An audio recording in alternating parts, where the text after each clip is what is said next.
what the fuck is the nigga's name? I can't think of their name right now. Then we also have we're still waiting for number 5. Yeah, nigga, and I'm getting it to you. It is. You're slow walking. We have to say Gaza and Israel. All right.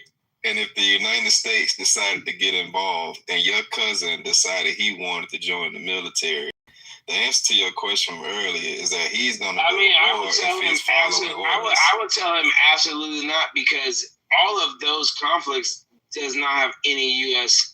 interest at heart. None of them. But what if yes, they fucking do. It's called international relations. It's called being the controlling power of the world. What the fuck? In nature, spaces abhor that. And in geopolitics, when this happens, what happens is some sort of regional or larger power takes over, does something incredibly despotic and cruel, and then rules it through fiat. You're just wrong. Okay, so what in the fuck does my cousin DeAndre got to do with some Israeli Haji niggas shooting at each other? Because if it's got shit to do with that. That ain't his business. That's your business. If his commander, no, it's not. We're an ally of Israel and bound by treaty. No. Why is somebody so fucking illiterate bothering to have an opinion? Good God. I mean, there's only the same guy telling us that Lockheed Martin sells schematics. I think Lockheed Martin sells schematics. I mean, this guy knows what he's talking about. I think if you sign up in the military and you want to have an opinion about where you're going to be deployed, I think you're off base at the beginning. Out of his mind. That doesn't happen. Yeah, I mean, Marshall, he's out of his mind here because when he talks about what Lockheed Martin sells, not able to have discussions. He has no idea what Lockheed Martin sells. Yeah. Oh no, nigga. No, he doesn't have any idea, because if he did, he would understand that Lockheed Martin's largest sale came from fucking commercial aircraft. Well, dude, he said what sounded like the F-23, which, if he is referring to the F-22, the F-23 is important. It wouldn't be Lockheed Martin. It's a Northrop development, and it's not sold. If he means the F-22, it's not sold outside the United States. So I don't have any idea what he's talking about.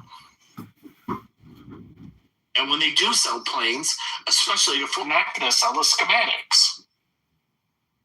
I mean, we usually have to make, don't we have to make them, most countries, I think Israel, for whatever reason, did something to where they don't have to, because, but generally I think they have to get the codes in order to even operate their fighter jets every day.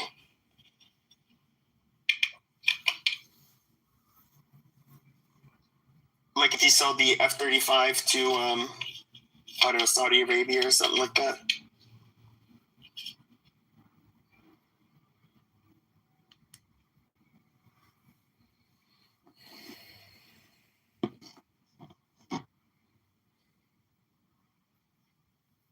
Is it quiet or is my shit fucked up? Nah, it's quiet. Somebody keep Pierre down. We lost that other dude, so it became quiet. Pierre just want to fight. Well, it's just a waste of time because he has no idea what he's talking about. He's literally wrong on every single subject. And not just wrong, but like just saying things that are like obviously wrong. He's right that the Iran war is bullshit. He's right that the Iran war is bullshit. Yeah, that could be. But what he was wrong about that war was he said that the U.S. should not be allies with Europe because we don't get anything out of them, and that we should be allies with Iran because we could buy oil from them. I mean, it's just the most... bitching about how we're not self-sufficient. What the fuck is wrong with it? Yeah, and that was his other argument. Should be self-sufficient, and that the U.S. should be allies with Iran. It makes no sense. With Iran, that's 100% possible. We were in the past. Yeah, Not this regime. With a different regime, possibly. But with this regime has had a history of attacking the United States from its inception. 2,000 plus American servicemen. That is incorrect. It is Iran that has instigated attacks against the United States. Wait. I understand that.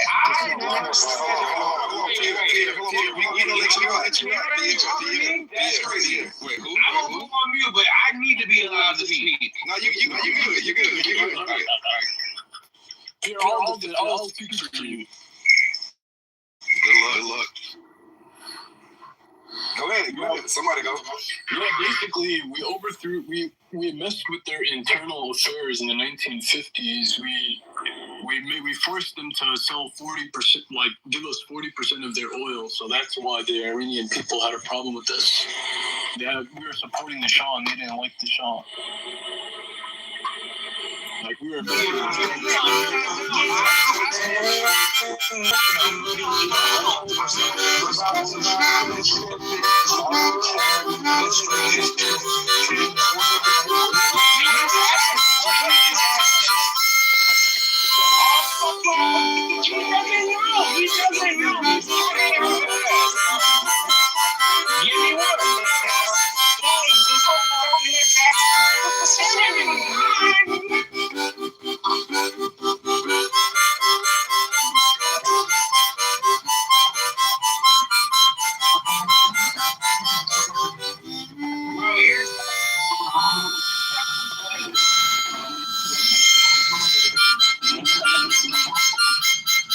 coalition forces, cyber attacks against U.S. institutions in 2013. U.S. Navy drones shut down in 2019. K-1 base in Iraq 2019.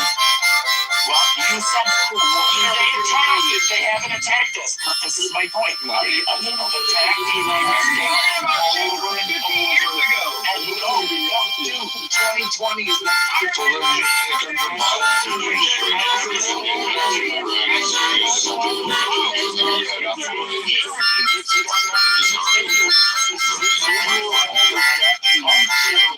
today is one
of the one fucking nation who decided to do that. Who led the United States since Britain and Russia. It was like some people y'all bullshit, and they dropped all y'all asses off in the Middle East. Was there not people already over there? Not what I said. I said,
talk to Iran. You don't know shit. You don't know shit, white boy.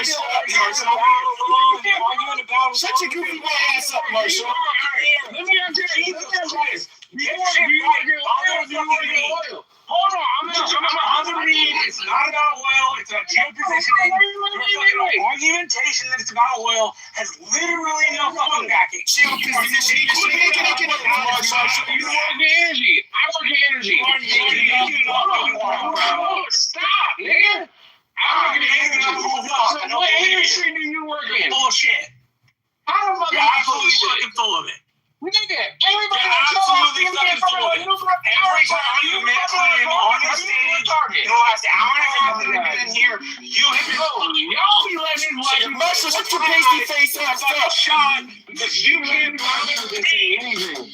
Man, y'all really think y'all smarter than us. Y'all not. Nigga, I literally was just in front of a nuclear power plant in Pennsylvania a month ago. It's a nuclear energy shit. You don't know anything about that, Marshall. No, you're a fat dude and you're a dumb nigga. Both of you, shut the fuck up. Now, I'm good. I'll continue if I please. Bavarian. I have to say I'm sorry. Like, there's just no meaning. Okay. I don't really have an issue with functional or What happened to you? Oh, wait. You lied. And it worked.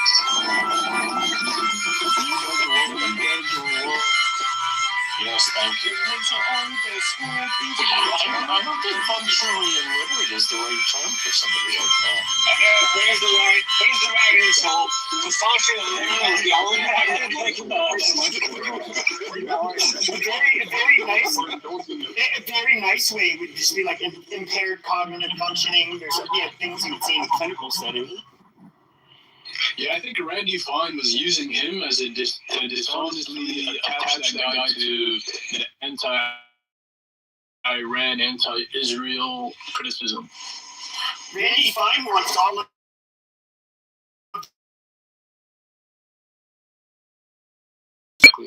Jew.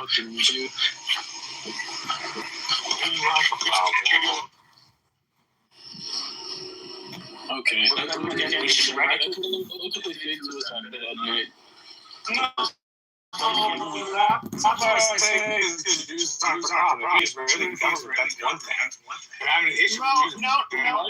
No, you can't do that. You can't do that. See, here's the thing, though, is I do see. Hold on. It literally fits the dictionary. I don't give a fuck the dictionary.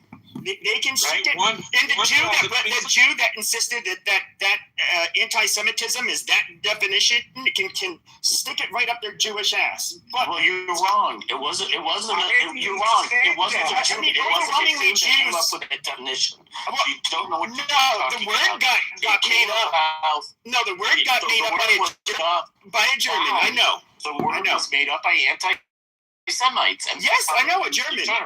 No, but the definition of it, like this IHRA definition, that is a Jewish construct. It absolutely is a Jewish construct. The definition of the term has always been the definition that is in place now. So you're just wrong, Pepe, on this one. Go through the IHRA definition. It is very anti-Christian, by the way. I don't know what your point is. You know what's going to happen? You guys should all be praying. You should be on your fucking knees repenting, because you guys will face the Holocaust, and that is when Jesus Christ returns and he throws you into the most fiery pit, of hell.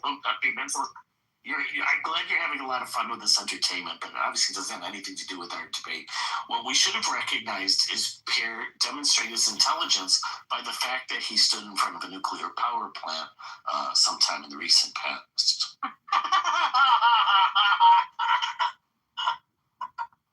That's a good. He literally said that. No, I know he did.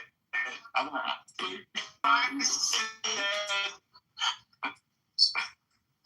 Yeah, the point was that he was smart. He was. Marshall is Butters? I mean, that guy is retarded. He came in here. He came in the room to fight. If I'm Butters from South Park, I will fucking take that. Butters is occasionally cool, so I'll take it. Butters is Anglo-Saxon. I don't think you can be him, bro. You're Kyle. No, I am not English, Irish, and French, so I'm very pale. You're crypto. No, he's not a Jew. He's definitely not a Jew.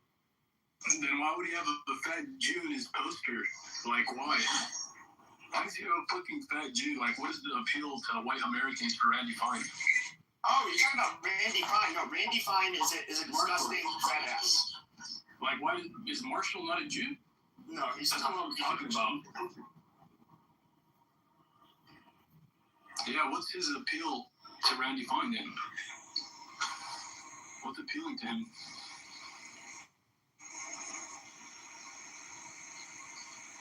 Like, he's fat. He doesn't even walk. So are you Jewish? Why do you like Randy Fine? Just like Randy. I like just like Randy. I just don't like the history of saying something about an entire people we don't have to do. Oh, a German term. Yeah, but the definition of it, like this IHRA definition, that is a Jewish construct. Absolutely, it's a Jewish construct. Definition. I was working on specific. I have always been the definitions and just in place now. So you just run happy on this one. No, should we go through the IHRA definition? It is very anti-Christian, by the way. I'm talking about Randy Fine. In high school I had one of my I know, but now you want the mom. Yeah, you want to be one of my best friends. I never not a racist. Yeah, bro, I don't One of my best friends was Jewish. I ended up running him down the mine shaft and showing a big fucking rock on him to make sure he was dead afterwards. What do you mean by organized Jews? I care about organized Jews and what they do. I don't care about individual Jews. Well, damn. Like not anything else. That's another thing. That's another thing. The problem with your state, it's not that you're against organized Jews. You're against civic organized Jews, like the two organizations you mentioned. So you should mention those names. It's like me saying I'm against organized blacks because I'm against some black organization. That would be inappropriate to say. Let me rephrase or let me clarify. So I believe that Jews that they act as a state within a state because they're transnational and they're stateless. So wherever they are, they all work together to have an inside bias, basically that they're all. No, that's true. The rootless cosmopolitans with their groups always tend to have their preferences. In-groups always tend to have their preferences. We're not talking about anything more than preference in an in-group. And these people, they all work together in tandem in key industries. This is called racism, anti-Semitism. The Jews don't run Hollywood. You're a fucking bigot for even thinking that. That's bullshit. Oh, yeah. All I gotta say is this is an awful lot of explanation for a statement that was overly simplistic and broad. Like you didn't need to argue with me. You could have just said, Marshall, I really didn't intend to. Sorry, like that's not how I see it. Instead, you had to broaden your statement and go, well, I only need it this way, and I only need it this way. And then even Pepe was like, come on, bro, you don't like James. No, I'm not gonna concede that I hate every single Jew. No. Just the ones that practice Judaism and like Islam. Just most of them. Yeah, I would say a lot of them that are, I guess it would be a lot. That's like the definition of bigotry. I'm sorry, just like if you want to double check me, look up Miriam. That's Jew, like Jews. Not gonna do it. So if I hate a lot of Germans during Nazi Germany, would that be like racist or ism? Like, Would be. Yeah,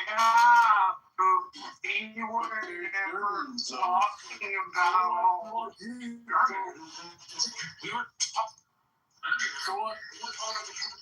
For Jews, like how Jews made the term Nazi? Very specific organizations that you mentioned you don't like. You don't like the ADL. You don't like APAC. The ADL does suck. Like that is not racist. It's called Marxism. We already have a word for it. It's called Marxism. Marxism. That's when Jews are supremacists and hate us. It's called Oh yeah. So all the things I'm about, I'm being trained. Okay, Nazi. You fucking Nazi. No, it's Marxist. That's the term that they can't. It's like a decade old. Like that's the Jews that think that they're so they deserve everything because they have some divine right to be the light of the world and to rule everything and basically be the ones that influence everything and all of that is Marxism, and you need to call those fuckers out. Yeah. Don't let that hoity-toity Jew get on his pedestal and say how you're an anti-Semite. No, you say shut your mouth, Jew. In the name of Jesus Christ. God, You put him in his place. It's how it works so well for the Catholics when they tried it the first fucking time. Yeah, then we'll do it again. Yep. What you're saying goes against the Catholic Church. So you want to be anti-Catholic? No, I'm it goes against the Catholic Church. I'm a fucking crusader. Well, you reject the Catholic Church. No, you reject the authority of the Pope. You reject the authority of the Vatican Council, and that's a position you can take, but it's an anti-Catholic. It's perfectly in line. No, it goes against the Catholic Church. It doesn't fit with the Catholic. Christianity condemns the Jews. Not the Catholic Church, though. Catholic Church does not. Catholic Church is very specific on this. All of a sudden, with 2,000 years, all of a sudden, after 2,000 years, the church ends up putting out this opinion that, it's not right to blame the Jews for not Jesus. Even though they did kill him, It's not after 2,000 years. So if you almost 2,000 years. No, nowhere near 2,000 years. If you knew the history of the church, you would know that this position evolved over time. And they were not always anti-Jewish. Most of the anti-Jew party anti-Jewish. No, they weren't. The history of they started as a Jewish sect. They were not anti-Jewish. The history of developed over time. And the phenomenon you're talking about is a medieval. I rebuke you in the name of Jesus. Quit talking to us, fellow Christians, and trying to. Dude, you can say whatever you want. You are trying history to manipulate a Christian. No, I'm not trying to manipulate evil Jewish thoughts. Keeping the history. You're the one that's denying the Catholic Church. No, I'm upholding the Catholic Church. No, you're not. Dear Jesus, please strike the Satan out of this wicked Jew's body, please, so he can be saved. Amen. You're going against what the Vatican Council says. You're a heretic.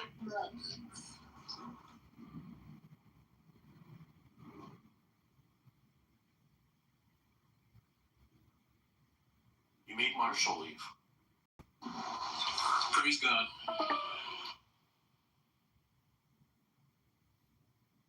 Did Pierre leave too? I think Pierre was moved down, and I think Marshall left. Praise the Lord. And Puppy took a chill pill. So Bavarian, what's your dog in this fight? What you standing on? I'm on Team Pepe, bro. He's an Arab Muslim. We get along. Exactly. I'm Arab, bro, but yeah, bro, I fucked with everything that he said. I fucked with Nick Fuentes. And to be honest, I listened to Hitler's speeches in English, and the first 20 minutes made me cry. Praise be to the Lord. Praise the Lord. So, Pepe, you're saying you're pro-Hitler now? You didn't know that already? It's like my fucking idol. Holy shit.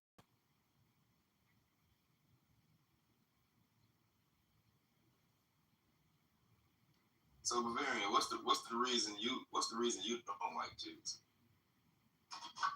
Because they captured every single industry, right? From banking to steel to the military industry, like everything, including the media. They social engineered the people with media, right? So that's why we have feminism, LGBT, that's people are retarded. Every problem you can trace back to them. And they fucked up the economy, they run the banks, they're making us poor, we can't afford a home. When 30 years ago, we can do that working at McDonald's. So what happened? They're devaluing the currency, they're making us go to wars. They're fucking up my country. I shouldn't even be here. I should just with my homeland, with my oil money. That's all I'm supposed to be doing. Bavarian, if that's true. So Bavarian, if all of that is true, why did they let you own? Why did they let you own a home 30 years ago then? Bro, if it was affordable. Right, but why did they allow it to be affordable?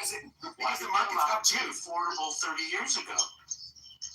Bro, because they didn't manipulate the markets the way that they have today. They didn't control the markets then, so all the Jewish speculators, the Jewish hedge fund managers, the greedy Jew. Right, and before they weren't Jews, but then they suddenly became Jews. No, so the ones that weren't Jews, the one anti-Semite you guys hate so much, Mr. Ford, he even said, I would not pay my employees a wage where they cannot easily afford one of my automobiles. And then his whole problem was because the Jew financiers came in, they're like, we can get some schmeckles out of these people. Let's not pay these guys a silly living wage. And they tried to teach them. So Pepe, when did this happen? I remember this happened, bro. Oh, you don't remember, but you know it happened. Oh, yeah. Okay. The international Jew. You guys ever heard of I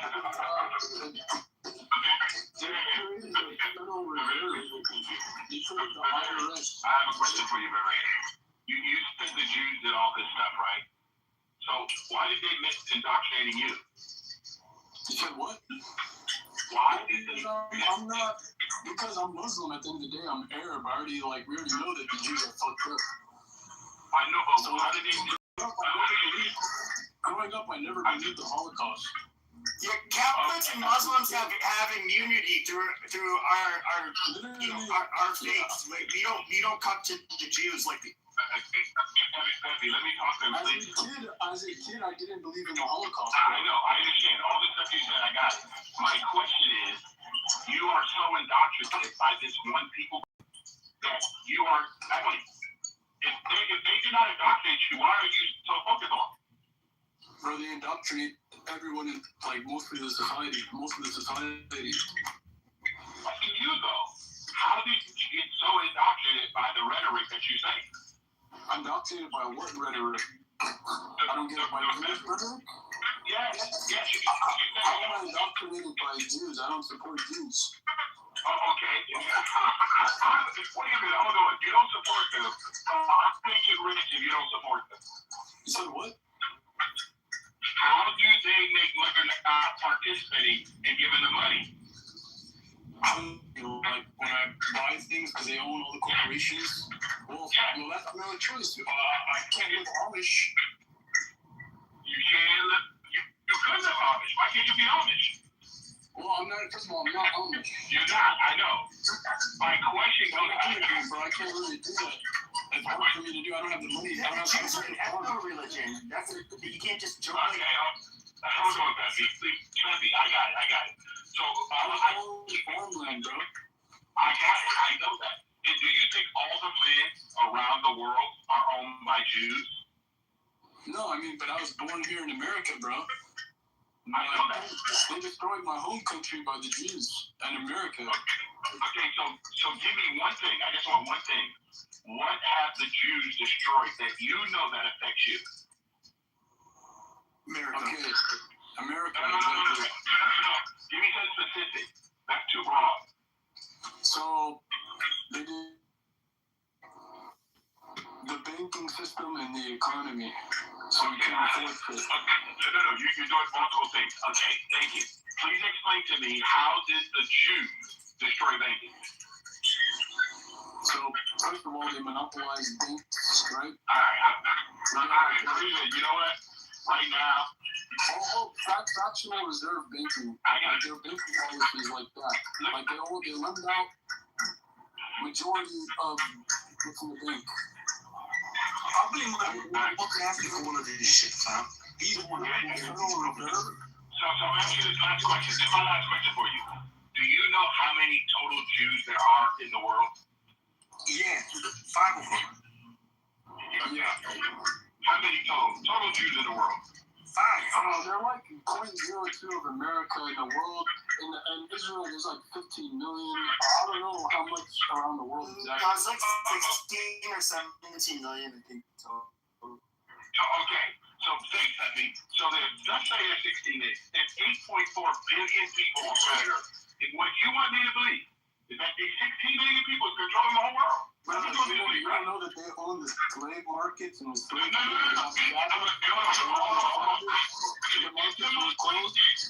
Dude, they do not own the slave markets. It's Hold on, guys.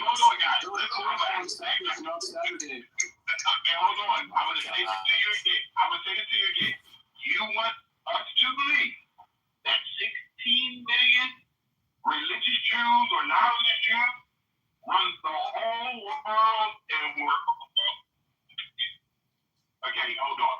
So is that what you're submitting, Oliver? I just want to make sure. I believe that they have monopolies in key industries, and that allows them to act as a state within a state. So that's exactly what you expect us to believe. All right. You believe on a planet of 8 billion people and 16 million people control it? Before anything, can I ask you one question? Let's get back to specifics. Can I ask you one question? So he said that fractional reserve banking was an example of the Jews taking over the banking system. Fractional reserve banking in the United States goes back to 1781. So don't give me this BS that the Jews were behind it. I said that's one of their policies. You controlled banking you're back in wrong. the 1700s. It's just crazy. Considered ongoing back to 1781. So there's always been fractional reserve banking in the United States. It's not because of the Jews. It's nothing to do with the Jews. Interest rates, so you shoved the Jews into doing it. That's So not there true. are a lot of people who are Jewish in banking, but they don't control things. They made the Civil Rights Act and the immigration policies. They brought me into this fucking country. They create the immigration policies in the United States. Jews control the immigration policy? Perhaps there's a few things. First of all, we can look at the far radical left and the very prominent roles that there's a lot of Jews, to say the least, in the U.S. But if you look at the 1965 Hart-Celler Act, that was something that was spearheaded by Jews in particular, and there's several reasons for it. But long story short, B'nai B'rith, or whatever the ADL was called before, they're the ones who had really pushed for it. They ended up getting somewhat of a coalition, mainly with Italians, because the nation of the national quota that we had for the nation of origins, which favored Western Europe, disfavored Southern and Eastern Europe. And so they ghostwrote. Then you can go on ADL's website. They never call this freely, but they ghostwrote a book in the name of John F. Kennedy called The Nation of Immigrants. They're really pushing hard for this. And at the time, many of them were giving their opinions. Jews did feel uncomfortable living in a country that was largely homogenous, where they were racist. Those kinds of populations that usually turned on them. And also, they felt like there was a great injustice done when ships were turned back from Germany and Eastern Europe, where Jews ended up basically having to face the Holocaust. So those were their main motivations, I guess you could say. But yes, that was largely, I'll just use the term, spearheaded by Jews. Civil Rights Act, that was the quote-unquote white people that were with Dr. Martin Luther King. Jews in the ADL brag about this. I mean, that's widely known. They did take a very leading role in civil rights. So, I don't know. Yeah, you don't know much, Pepe. Try reading a history book sometime. I'd like to answer the question of, why are you jealous of Trump? That's really just a fake title, kind of like a lot of the bullshit that Pepe says about Jews, because he's got a limited scope of understanding and very limited awareness of who the Jews are, what they do, when everybody's personal lives is all about. Pepe just spreads his misinformation and hate speech because he's low IQ and he's got brain rot. But the truth about Trump is that everyone on this app, from liberal to Democrat, anybody with hate in their heart is merely projecting onto our glorious orange president because he's evergreen. Evergreen means catch-all. And so if you hate something about yourself, many people project that onto Trump, and that's called ad hominem projection. In the same way that Pepe projects onto the Jews his own inferiority complex, lack of intelligence, lack of self-esteem, lack of height, lack of decorum, because any young man that says the N-word 100,000 times in just a couple of years and praises Hitler clearly was a boxer for too long, and he's got brain mush, brain rot.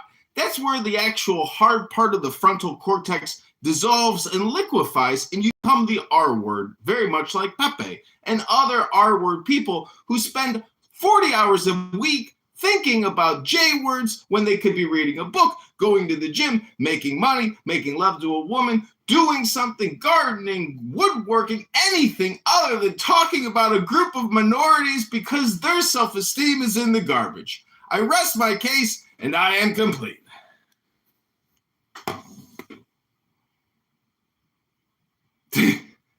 Hello?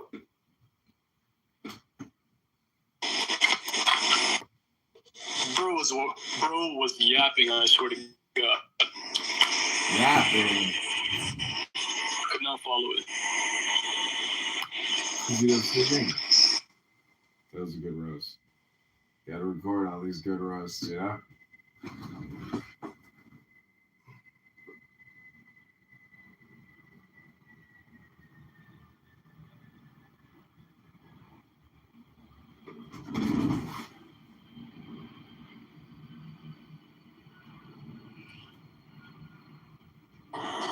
Is this room going or not? Is it shut down?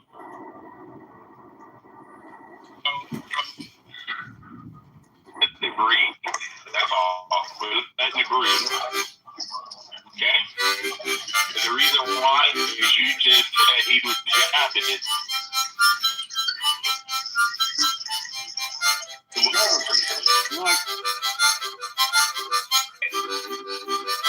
In the title of the room.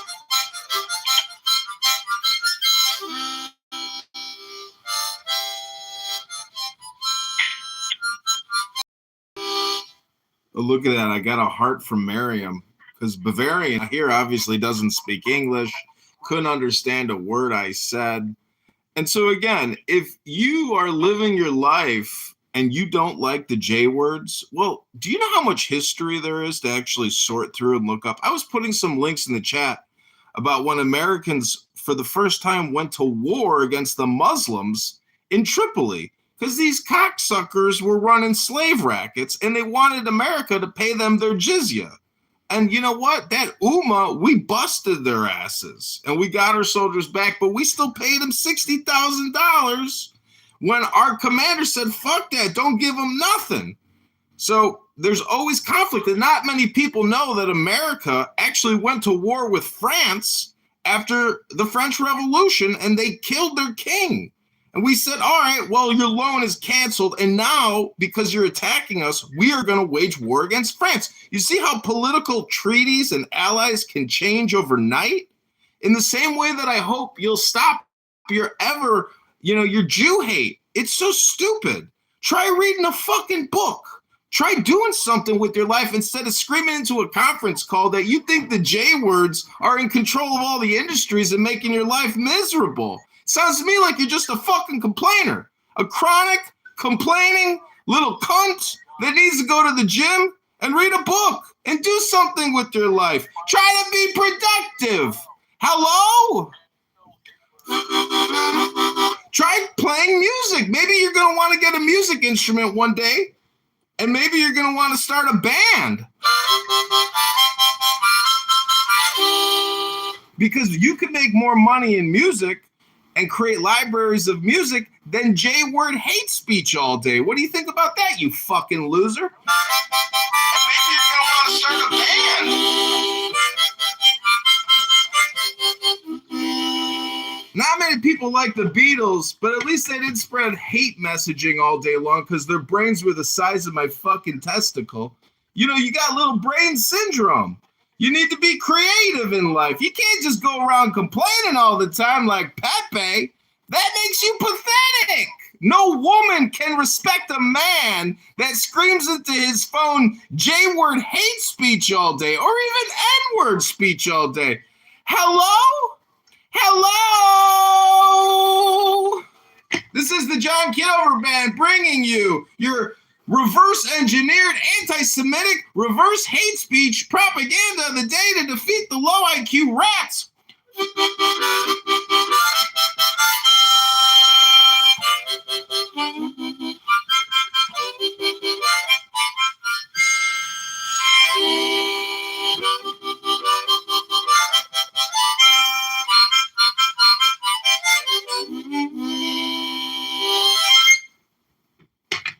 Okay, bro. If you want to talk about the music industry, don't Jews use the music industry to spread degeneracy to Christians?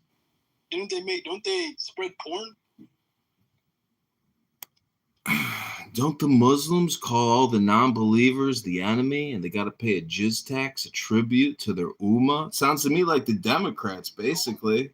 In-group, out-group. I want liberty. And you know what? That means I get to consume what I want to consume. That means I get to think what I want to think, feel what I want to feel, say what I want to say. I'm not a Muslim, okay? I'm free. I'm in America, and we wage war against the Muslim pirates, the slave masters of Islam, the blackmailers and the blood money Muslim hustlers, the terrorists, the mafia. We'll fight them all. Hello? Invade and conquer parts of Europe. They opened the castle gates for the Muslims in Iberia. And Muslims had it for 800. And guess what year it is right now, motherfucker? It's 2026, and we will blow up any cocksucking terrorist Muslim motherfucker and send them straight back to Allah. Hello? When the Spanish Inquisition was happening, they kicked out both the Jews and Muslims together because the Jews were helping the Muslims conquer Spain.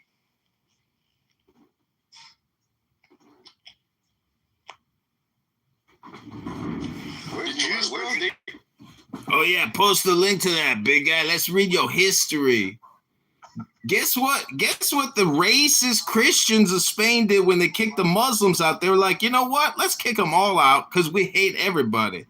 That's what happened, man. It's not because the Jews were conspiring to overthrow the Christians. Besides, again, it's 2026, and we got a constitutional Republican form of democracy here. I don't know what century you live in, you fucking Muslim rat, but it's 2026, bitch, and you better come in compliance, or we will send the Marines back into your country to teach you a lesson that you will never forget.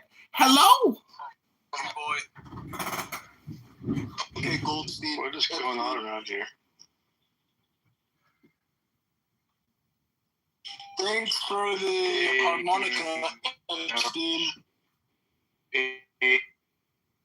Oh no, I heard it. Trust me, I heard it. We'll talk about it in a second. That was one for the ages. Oh my gosh. Edward, we had it going, but I ended up liking. Let's go there. Let's go there now. Hey, Edward, don't the Jews spread degeneracy with the entertainment industry? I'm sorry. Hold on 1 second. Peruvian, what do you say? Don't the Jews spread degeneracy with the entertainment industry that they have a monopoly on? I have no clue. Where do you get that information from? You have no clue. So, do the Jews have a monopoly in Hollywood? I have no clue. I don't know You Jews have in no Hollywood. clue? No, do you know what you have a monopoly? But the obvious answer, though, they do have a monopoly on Hollywood. Peppy, hold on. I'm going to be honest with both of you. I've never met a Jew who owns anything in Hollywood, the music or anything else. I don't know them. So I'm going to claim that I don't know. I don't know, guys. I'm being honest with you. How many shekels did they pay you, bro? Okay, first of all, I'm trying to be real with you, and I know that you like comedy, but I'm not a comedian, okay? I'm going to say to you again, I don't know a Jew that owns anything in Hollywood. I don't know a Jew that put out anything degenerate. I don't know them. Never met them. I don't know them personally either, but people like Harvey Weinstein. I know. Hold on, sir. What about Dan Snyder? Okay, listen to me. You don't know these people? What are you talking about? No, I don't know them. You don't know Steven Spielberg? Okay, hold on, guys. Hold on, please. I'm going to say this to you again. If you believe that you can just get on any speaker or mic and just talk because you've heard of a name or saw it in the media, and now you're going to go out and actually proclaim it, it shows people how much more that you have zero evidence of anything. You're just talking. Okay?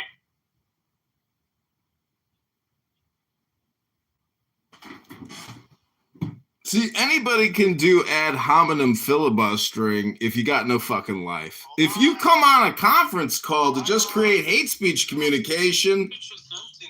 So, then a Jew ended up responding. I forget which mainstream publication this was. He's like, no, actually, he's correct. We do run Hollywood. And those that ran all of the major studios, all Jewish. No, Jews they were the pioneers, the founders of Hollywood. So, you know, it's not like they infiltrated and did something, but and took it over. But that is one. I know. Let me ask you a question, Pepe. You said they run it, right? Yeah. I'm going to ask you a question. So you're telling me that everybody that works in Hollywood is made to work there? That doesn't change the fact of who ultimately runs it. No. Just answer my question. You're correct. It does not change the fact who runs it. But I do have a choice of where I work, correct? Yeah, so? And I don't work in Hollywood. I know no Jew in Hollywood. I don't know anything about the music they're putting out. And you know what? I don't choose to work in that industry or profession. So I hear you loud and clear. But what you asked me, and Beryllian asked me, do I know this? I do not have any firsthand evidence of who runs anything. Okay. I don't. We get it. I posted something in the chat. All right, so let's tell you that the Jews. We're telling you that the Jews have a monopoly in the entertainment industry, like music and freaking Hollywood, even news, and they socially engineer the public. They spread degeneracy. In like your opinion, right? Because there's a lot of black musicians that might take, offense at what you say in Bavarian. You're spreading a lot of Jew hate and a lot of bullshit. You should try to check your own society and your own culture before you start. They don't understand what I say on Twitter. Okay. All my niggas not Hey, guys. If I get hell, I will. Okay, one more time. I'll drop you guys because listen, I have no shame. Please. I've been trying to say something. I don't know why they keep coming off the mic. Every time I say something, somebody come. I didn't join the room. Hello, lady. Yeah, moderators. Bavarian just said Heil Hitler. I think that's pretty fucking racist. You should probably kick that racist motherfucker to the goo. So, this is what I want to do. I'm going to let Lady go, and then I like Matt and King to get into what happened this afternoon in their conversation, okay? So go ahead, Lady, and then we're going to go right to Matt. He's going to introduce our friend King. Thank you. I apologize for interrupting, but I did post a link in the chat called Hollywoodism and the American Dream. It's a link you can look up on YouTube on how the Jews created Hollywood. It's a very, very interesting documentary about how they created television, entertainment during that time. And this happened like after the First World War, which was dealing with like Germany and I forget the other country they were war with. I don't know if it was the U.S., but I think it was the U.S. and Germany. I know the U.S. was a part of it, but anyway, it definitely deals with how they started to curate and create entertainment, because that was during the time when the first black and white TV was made and all of that stuff, and making movies, and they created blackface and all of those things. So all of that. Don't forget the technology involved to actually distribute, manufacture, produce films at scale, not just all the negative shit you're talking about. I'm not understand, but all I wanted to say, yeah, but just all I wanted to say, like the Koreans and the Khazars is really what they make up of themselves, because they don't consider themselves white, like American, like they despise white men, like American white men. So that's very telling. But they created this Hollywoodism, and they control the media. They control any outlets that influence large groups of people in our land there. Thank you for your intelligent response. I'm going to take a Berlin. 1 second. Okay, listen, Berlin, did you hear what I said is going to happen? I'm going to let her speak, and I'm going to turn her over to Matt. Okay, I'm going to copy her document because I don't have any information on it yet. I want to go through it now. So go ahead, Matt. Go ahead. Good afternoon, Edward. Appreciate it, Edward. Thank you. Kane, do you want to start with the Kona? Yeah, Ro Khanna. So Congressman Ro Khanna will be, and this is breaking. I have several people I've spoken to. I'm trying to wait for actual documented evidence, but he's going to, right now, he's pushing hard. He's getting money from donors in India and other places to push hard for H-1B legislation to increase the number of H-1Bs in this country. And he and Thomas Massie plan on exonerating Donald Trump to get Donald Trump to say, to push the bill and move it forward. So basically their plan is to say, hey, we'll tell everyone that your name is not in the files and your name is not anywhere if you back this legislation to increase the number of H-1Bs in this country. Now, I don't know what Massie gets out of it, but apparently that's the plan, and there's a ton of money coming into him. Let's just put it that way. And he has his wife has estates and has a lot of that he claims he has no visibility into, but she's a multi-millionaire both in India and also in the United States. So yeah, so I don't know how he's getting the money, but that's all I know. So I just want to share that. And then you want to talk about what happened this morning, Matt? Yeah, so I heard it like off and on. So I don't know the whole story of what was going on, but if you want to give Sunday backstory, go for it. I mean, that was just, I heard that was incredible, but go ahead, yeah. Yeah, so, everyone's friend Ban was in Patty's room, and basically, so this guy came up, I forgot what that guy's name was, but he made a comment saying, the way Donald Trump, he was talks to media and talks to reporters is horrible. Presidents should be more respectful when they're talking. And I said, okay, yeah, Donald Trump talks horribly to reporters, true. But other presidents have talked horribly as well. So, to have this expectation that they're always going to be respectful is ludicrous. And he said, no, it's only Trump. No one else did that. So then I said, what are you talking about? Then Ban jumps in to try to defend him. What are we talking about? Are you trying to compare Joe Biden and all? And then I went through, Biden basically cursing on a hot mic to Peter Doocy. And he goes, but then he apologized. I'm like, okay. So their natural intent is to to do those things. And then, he also was pretty rude to Caitlin Collins. He goes, are you trying to equivocate that? I said, no, I'm not equivocating that. I said, the way Donald Trump talks to them is horrible. I mean, we could debate whether that's warranted or not based upon what they're doing to him and what they're saying. But yeah, the way he talks is horrible, sure.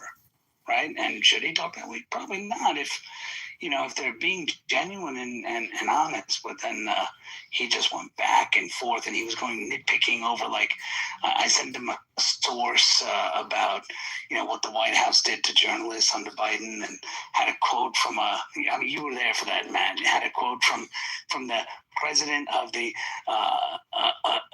White House correspondence. And he's like, oh, well, it's not the president. I said, dude, the source says it on the bottom. He goes, no, it's a different timeline. He wasn't here. I'm like, dude, it says it on the article. Like, what the fuck? He goes, oh, he wasn't president at that time. I said, so then Fox News is gaslighting. No, they're not. I said, well, then are they telling the truth? That's not what it says. I said, read the article. It says that in there. And he tried to change the whole thing because he was trying to defend Biden. It was pretty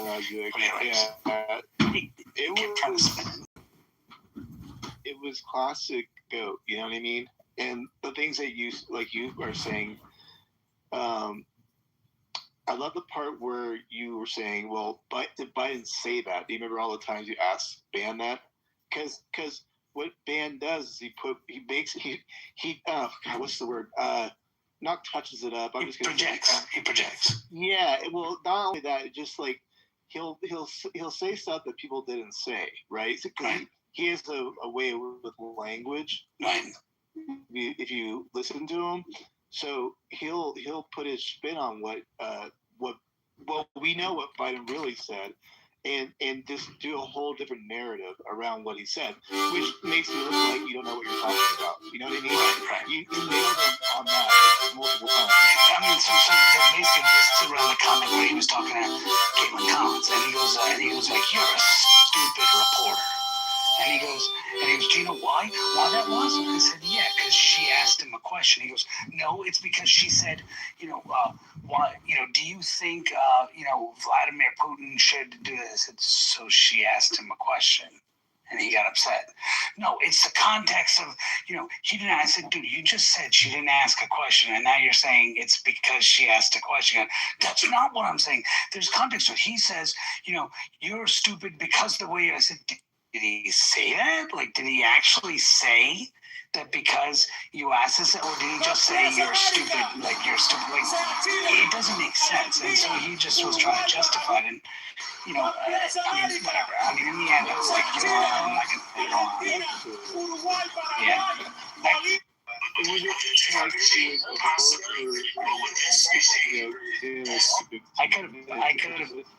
I in the end relented because number one, I had to get back to work. Yeah. Put the cauliflower into. Yeah, no, I was like, look, I gotta go. All right, you're right. I shouldn't have called you a stupid, fucking piece of shit or whatever I called you. Yeah, you're right. I was wrong. Let's move on. Okay, yeah, you're right. I was wrong, man. You feel better, and all that, and just moved on. And I was like, And this spirit is spirit is true.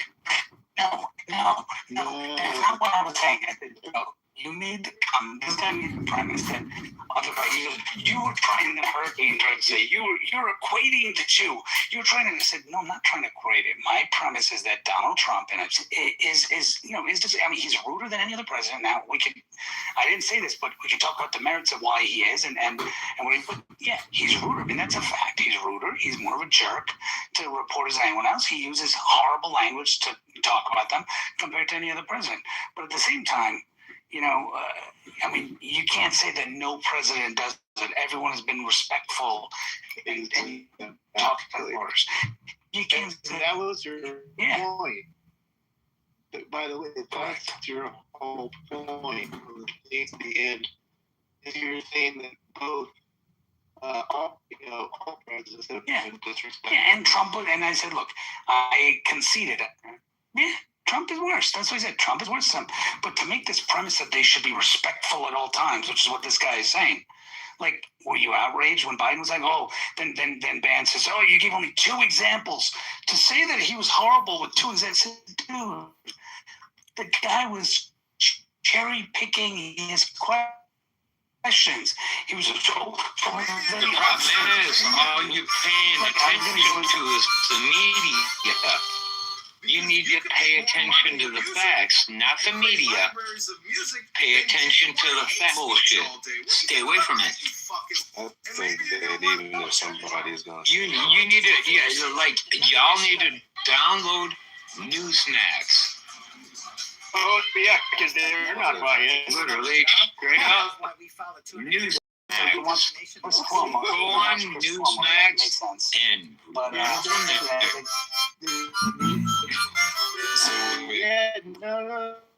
you don't have. You choose who you want to listen to. You choose who you want to listen to. Like you choose how you want to listen to me. Bro, but check this out. But like honestly, like even Newsmax is a like too. I mean, in news too, in a way for our side, in that way. So I mean, it's hard to find like down the middle, like somewhat reasonable. But what I was gonna say was, I mean, for how much shit Trump does get from the media. I mean, is the number 90% negative coverage? Is that real? Does anybody know that? And negative coverage. But then, people like Dan will say, yeah, but he's got a whole network. But look what he does with Laura Ingraham and all this stuff. And I was going to go down this road, but then I was like, if you guys were on stage, at least had a couple more people on stage, I would have done it. Yeah. But I was going to go down this road of saying, look, you want to go through this? We could let's play this game. That's a wrong area for us to be in. I don't know why anybody would want to challenge us in the media area. That's been my biggest thing so far is they've been complicit. Well, Matt, they'll say Fox News list. The thing to be very clear on, and you can do it right now, Google Fox News nightly lineup, and you'll see that they don't consider 8 p.m. to 11 p.m. as news. They don't. But they call Abby Phillips news. They call, CNN calls Abby Phillips news. Right? What's that dude?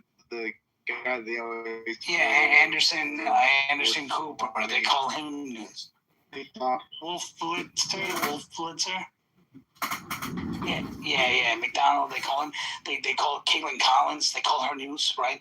So they call these guys news, right? Now on Fox, they have Brett Baer. Brett Baer is probably their only true news anchor, and he's at 6 or 7, right?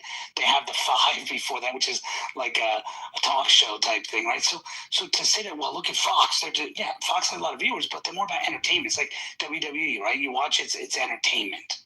Right, yes,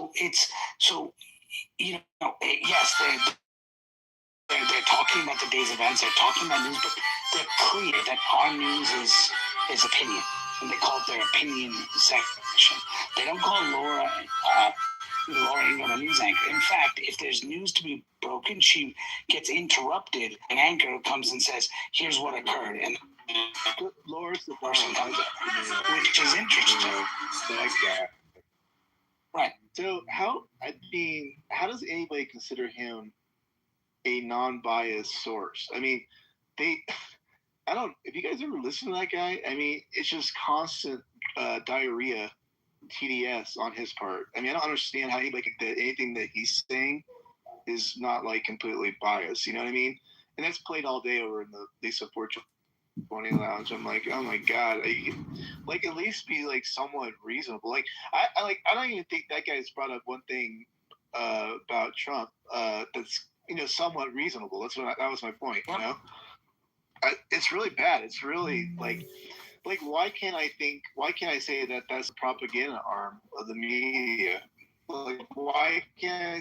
You had a media that was complicit, except Fox, that was complicit in covering up for a president of the United States' mental condition because it was the right thing to do because it would make the Donald Trump faction excited. It would give him a reason to win. It would allow Republicans to take charge. So they made a knowing effort to say we're going to mislead the American public on this. And then you have Jake Tapper come out and write a book after the election. because why write it? Because if we write it beforehand, then it could impact, him acting like he didn't know about this all the time. Meanwhile, these guys were complicit. See, it's interesting because people are still holding Jake Tapper in reverence. They're still holding Nora O'Donnell. I mean, what's his name? Ban was going off about, oh, look at how she spoke. I don't know if you heard that shit, but, oh, look at what she said. I said, dude, you don't ask the question the way you ask it. Like, oh, well, what do you mean? How should she have asked it? She asked about his intentions.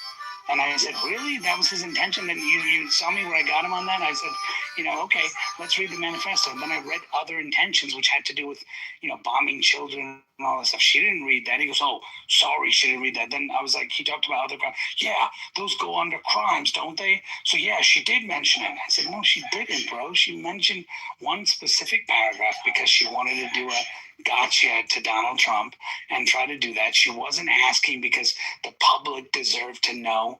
If she wanted to, she could have read the whole manifesto. She goes, well, probably she didn't have time. I said, dude, I could read it to you right now in 2 minutes. Are you saying she doesn't have 2 minutes of time to do? Come on. So what happens is people don't want to accept, especially on the left, that the media does this on purpose because it's the only way they can get their message out. Nobody wants to listen to their shit. Nobody wants to listen to Abby Phillip talk.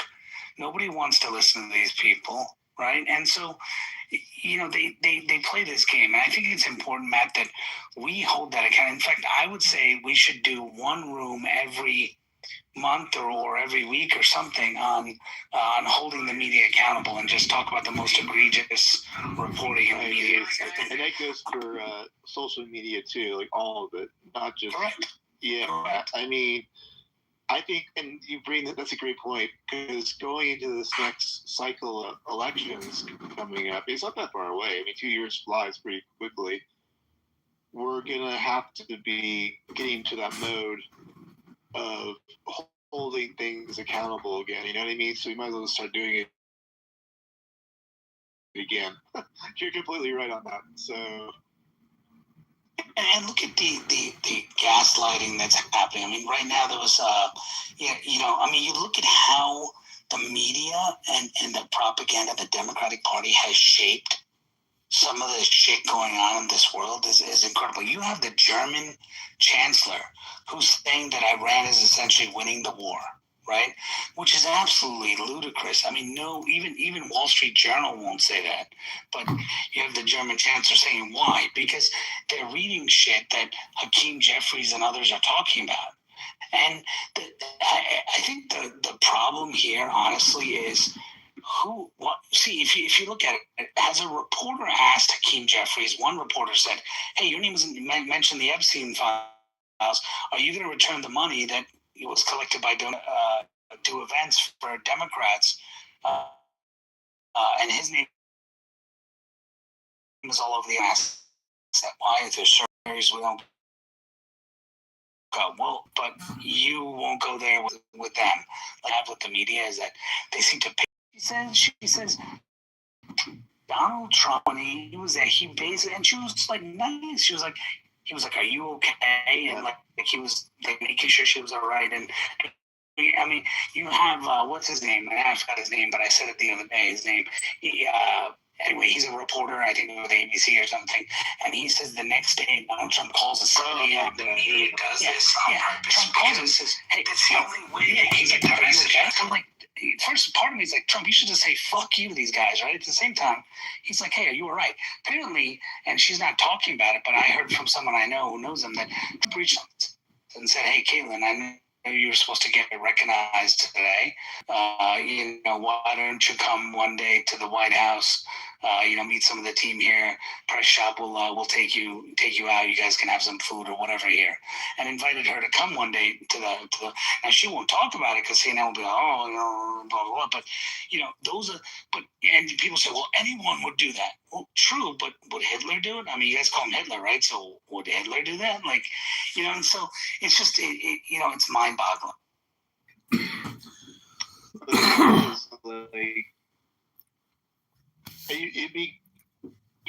Maybe I'd be less on the media if, say, in that 60 days, which by the way I haven't watched everything, I have it here to watch, but if maybe there was, maybe like a question that is actually somewhat of interest to everybody.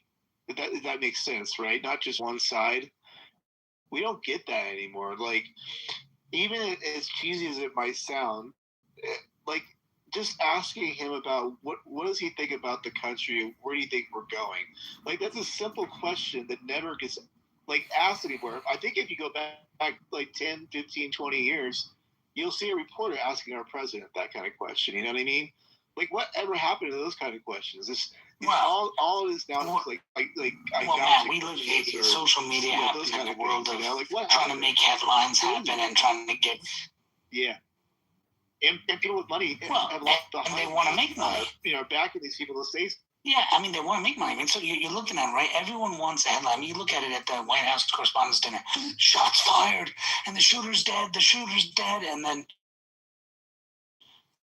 they want. But what the media doesn't say, hey guys, we made it. Hey, we made a mistake. We only reported that the shooter was dead. They just kind of go on. Oh, so the shooters, and they don't go and say, hey, we wrong.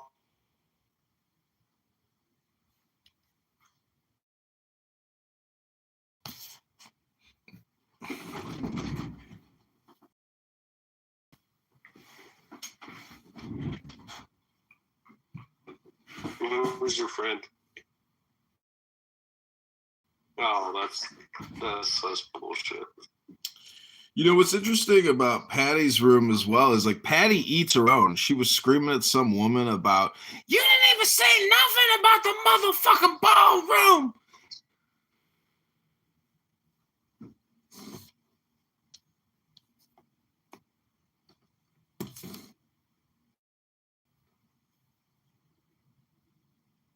Hello? But CNN is kind of pushing back, but Brad, hold on. So CNN is also kind of pushing fall. I mean, in some ways, correct.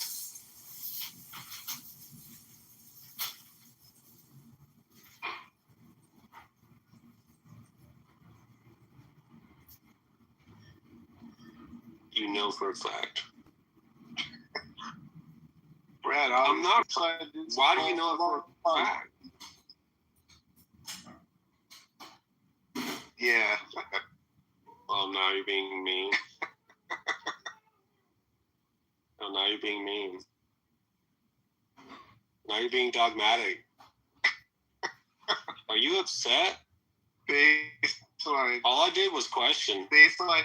All I did was question. I'll let you go in a second. Let Brad finish. Why are you baseline, dude?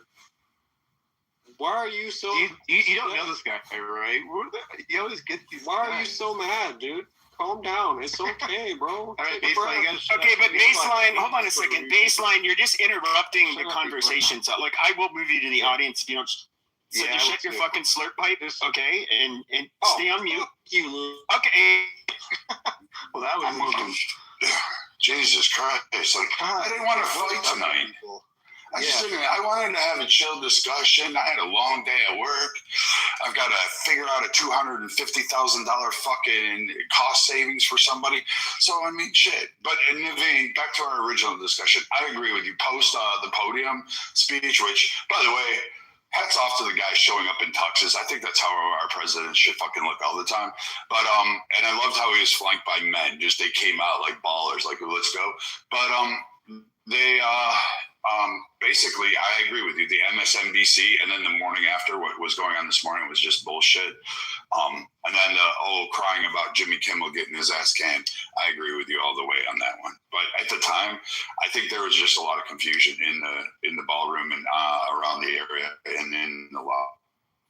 So Jimmy Kimmel, just clear, he made the comment that about Trump being a widow.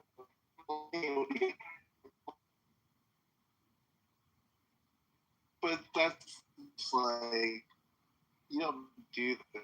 I don't think that's funny. Like, you could you imagine?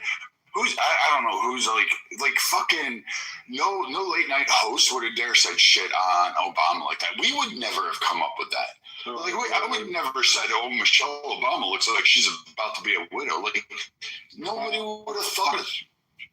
That's just so true.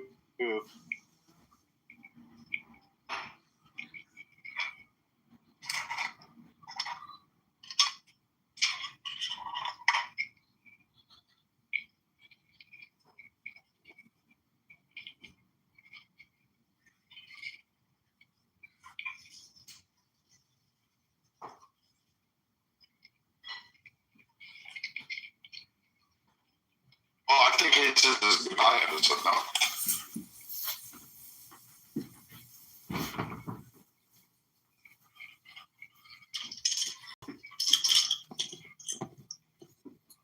But he's not even press. He's a shit. I personally say keep him on because when you are in Michigan, I mean, it literally is. Well, the thing that bothers me is that that's right. And we as Republicans don't do this, right? And even our media doesn't do this, but our Republicans should do it too, right? You know how every time something happens, they ask a Republican or they ask Trump to disavow, right? No one is doing that. Like, they tried on CNN with Raskin. Do you feel responsible for your rhetoric? And then Raskin say, well, I don't know what you're talking about. What rhetoric? Well, I got no problem with Donald Trump. And then she said, well, you called him a Nazi. Well, I mean, this and that's it. Then they just ended and move on and say, well, we asked for a special job. They didn't even say, well, you have what's his name? That was crazy. He doubled down. He doubled down. He doubled down about what? Jeffrey just recently, wait, did he double down this morning or was it Sunday? He literally said warfare. Yeah, there you go. Yeah, and they double down, and that's acceptable, right? And so why is everyone not going to Schumer and going to every other Democrat and saying, do you support the comments of Jeffries? Do you support? No, they don't. They just go, oh, well, Jeffrey said, okay, let's report it. But let's move on, because we keep asking them that, and one of them's going to get caught in something.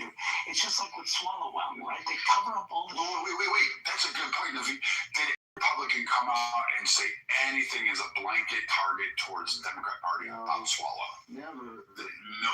Is there any? No. Not even Trump. Trump didn't say anything. So, again, they get a pass on this, and then as soon as we do, because, he swallows well, especially what Fang said, I mean, I just don't get it, and I'm sick and tired of it. I don't like turning the other cheek anymore. I'm just tired. Everybody's tired.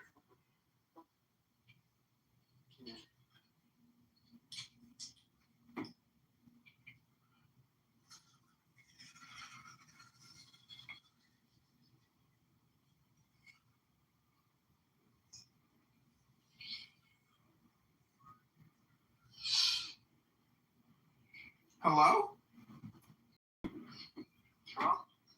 Trump should take advantage of this and flip the tables on the media, or at least the people that's in front of him at any given moment, and ask them if they support the manifesto. It's really simple. At the bottom of that is saying that he's a pedophile, that he's a rapist, and all these other things.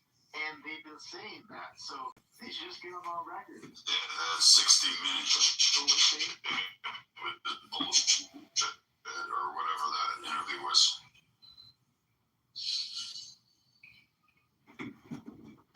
It's also Jamie Raskin.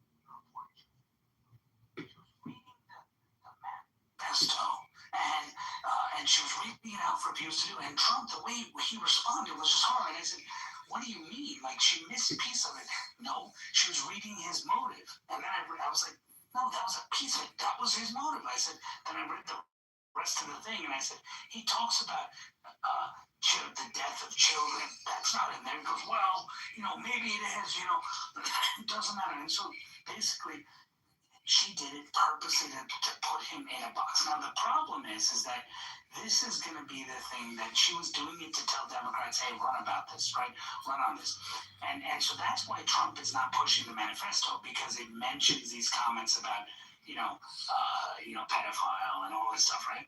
And on the side note, Brad, which I think you'll find interesting, I don't know if you were here earlier when I broke the news about Congressman Ro Khanna is taking money from Indian-backed organizations for the H-1B, to push the H-1B program. And him and Tom and Massey are planning on going to Trump and saying, we will exonerate you with the Epstein files if you push this. And push the H-1B, increase of H-1B program. And probably Trump will do it. But, just...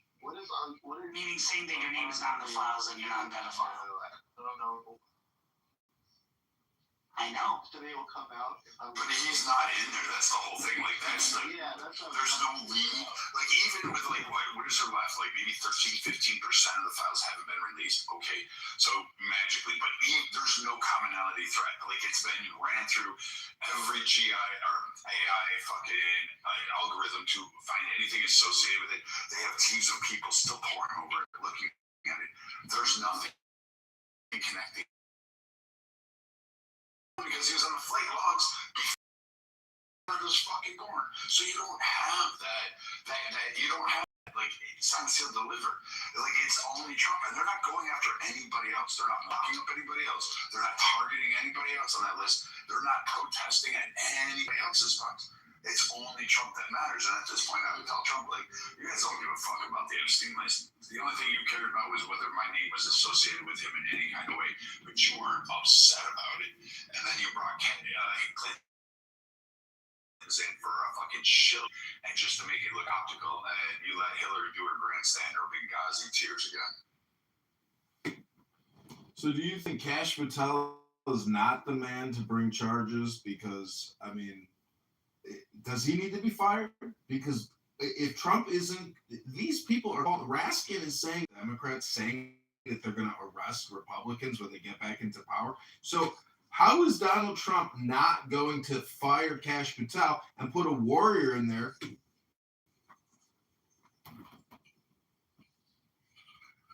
Kick me from the room to the goo. Kick me from the room to the goo. They don't want to hear me say the truth, so they kick me to the goo. They know it's true. Why do they kick me to the goo? Why is Brad Soffenberger denying a $250,000 claim for a child? What up, son? They kicked me to the goo. Yeah, you're bringing up some pretty interesting points into the Matrix. I know. They don't want me to participate in their Matrix experience. So here we are, responding. This is why I record everything, because it's like, what's the point of doing all this? Yeah. That's what you do, man. This great work. So many times we've fallen for this trap as conservatives, Republicans, Trump. It's so funny how like everybody's Republican now, and people are just like, what do they call it? Fucking fair weather fans. Naveen? Yeah. Naveen, when he hangs out with the Diogenes, right? And that fellow group of,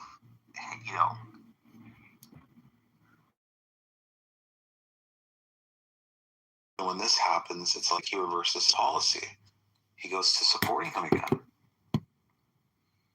Yeah, Naveen is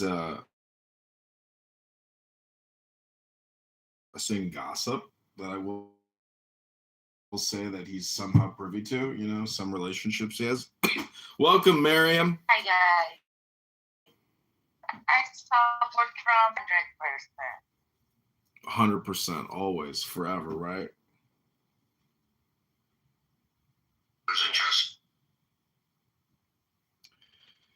Well, see, that room is just like super boring now. It's called open discussion, but I mean, there's just like, anyways, it's not that big of a room anyways. There's very few people in there. It's just Marshall stinking Rankin in his cheetah jacket.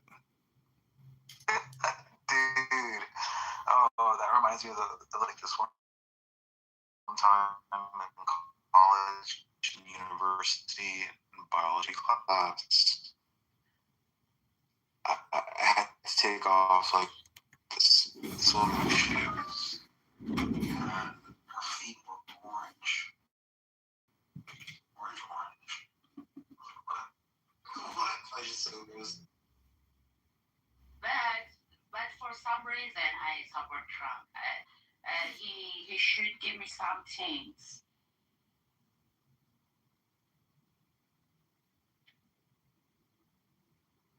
Do you have any wisdom to share, Miriam? No, he should to come to kiss my ass first. And then I negotiate with him. You think you would get that far? Huh? You think you would get that far? I don't think President Trump would kiss your ass. No. He say that. He say that. He should do that. I never heard him say kiss my ass. No. I hear everything. Okay, that's enough for me. Group out group. I want liberty. And you know what? That means I get to consume what I want to consume. That means I get to think what I want to think. Feel what I want to feel. Say what I want to say. I'm not a Muslim, okay? I'm free. I'm in America, and we wage war against the Muslim pirates, the slave masters of Islam.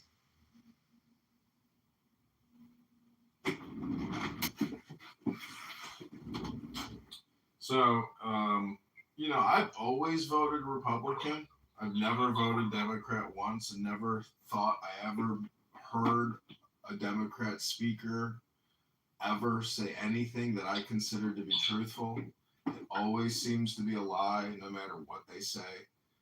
And so I've never, ever found myself in a position to want to vote for a Democrat.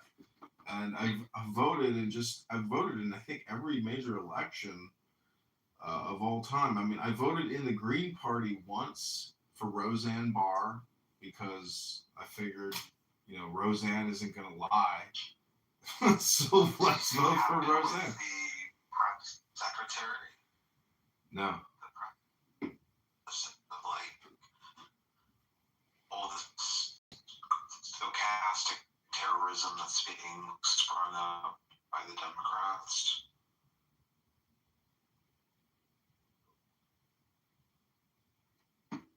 No, do explain.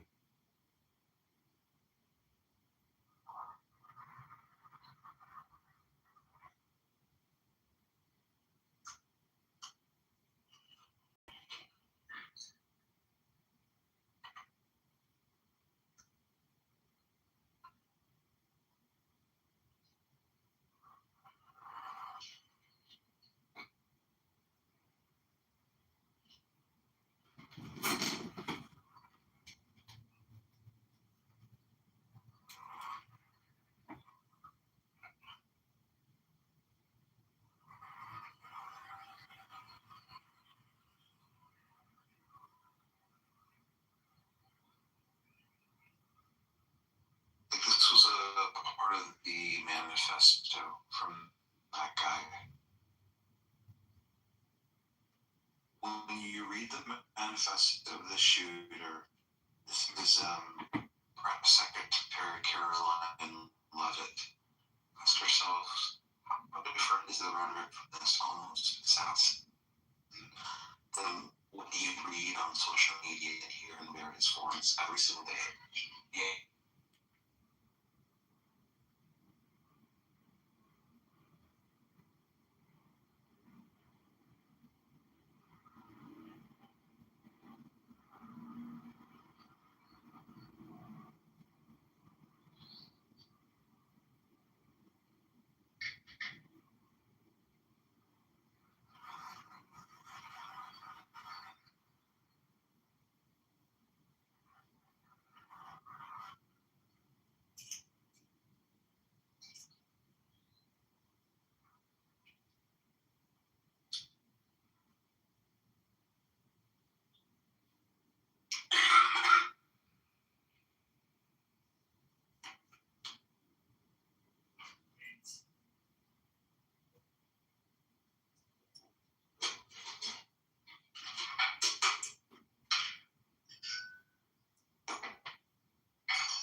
in Boyle Heights.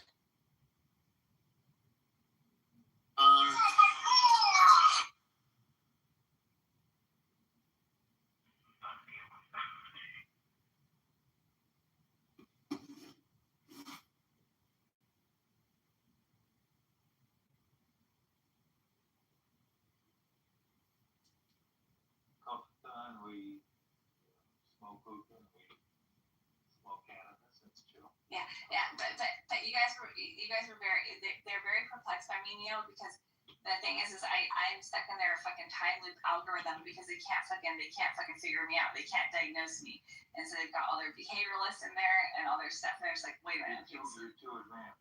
Exactly. And so I'm stuck with them fucking with them.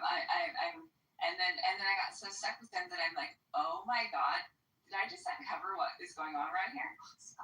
Okay, so now I'm stuck here. Thank you, Neil, for confirming. Sometimes really good reasons for that, but I agree with you. Sometimes it's bullshit. You have to take the cumulative total of a lot of little things. Oh boy. And it also shows how little we actually know about medicine, the human body, and health. Mm-hmm.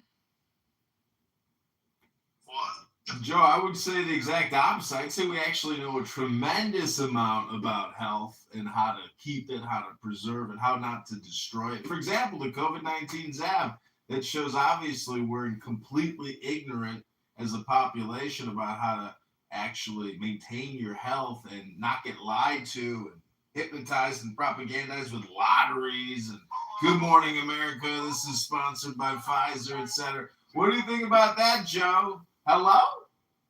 So, Alistair, I was disappointed to not see you on the list of politicians that have been banned or political hopefuls that have been banned from different establishments, such as like the Hard Rock or different restaurants. I thought I'd find you on there, and apparently not. It was hard. Hello? I've never had anybody come up to me and say, hey, are you John Kitover, that guy that ran for Congress? No, not yet. But I have had somebody come up to me and say, hey, are you that guy from Snapchat? Well, no, you're the guy who ran for Congress, but is now running for mayor of Chicago. You're the guy who elevates his voice or raises. He goes into a tenor right at the end of every comment he makes. I think what is actually the Estrada. Pragmatic, like looking someone in the eye and just saying something that's painfully obviously true is a good strategy for a campaign. Like the mayor in the city that I live in, he ran for re-election, and his campaign slogan, I kid you not, was "If it ain't broke, don't fix it." He won re-election, and you should just make your slogan, "It can't be any worse than the last two administrations." Something like that. Like, honestly, don't be a dick. Yeah, I like to say vote John is better than nothing.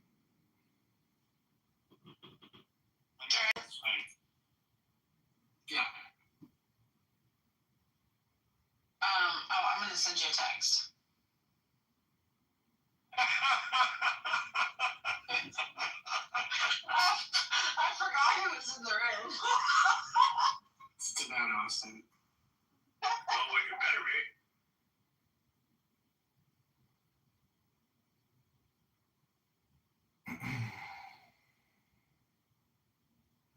But you know, my marketing materials are much better this campaign. I am going to shut down johnforcongress.com, I think, because like there's no point in paying for a campaign that's over. And I would like to keep it maybe for like SEO value, but I'm like, you know what, fuck it, like move on, let it go. Why don't you do a redirect and just have it go for the website? Yeah, just take the site down, but keep the domain in case you ever need it in the future. No, I can always register a new one. That's the thing about domains is like they have completely lost all value because you can just add an X on the end of anything, and it's like, so it's all about your keyword optimization. for the most part. But I'm in ketosis because I had some cheese pizza tonight, and I'm about to have a little more. Heart attack. I take that back. That wasn't kind. Apparently not. It was. Oh, I've had people here say, I hope your phones start on fire, you burn to death. I hope your house starts on fire. I've had many death threats. Many death threats. Regularly. I hope you find some way to add value to your community and society at large. Well, see, I've always hypothesized, like, what is the first way that you can actually change your community? And it turns out that improving yourself is actually the best way to change your community. It's the first and only place to start and finish. And really, that's called using your brain to improve your brain, which I doubt that you've done in quite a long time. Trash, or them because they're old, and be civic-minded, but you do you. Well, if you see my PTR, I'm holding up what's called a book. I doubt you've read one in many years. I know people that haven't read books in 20 years. That's why I'm on a full happens. Otherwise, I'd be in a you should just make your slogan. It can't be any worse than See, actually, you can read because there's this thing called audiobook, which is the same thing as a book, except in an audio version of a book. Hello?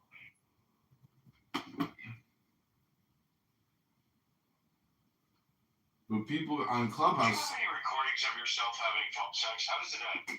Does it end with a hello? Could you imagine? I'm going to do that next time. Next time I get laid, right after I pop that load, I'm going to say, hello? Do you consider phone sex you getting laid? No, I'm talking about in the real world, in the fleshy domain this Friday, Saturday night. Hello?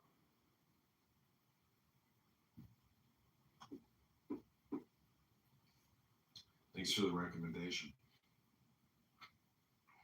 Why did you say hello to me after you had your orgasm? Oh, this guy, Austin Powers, I know. He goes by a rubber ducky pirate. He told me that if you say hello after you ejaculate and then you articulate, you can go into ketosis, and it acts as an anticoagulant for fat, and you can lose weight. Hello?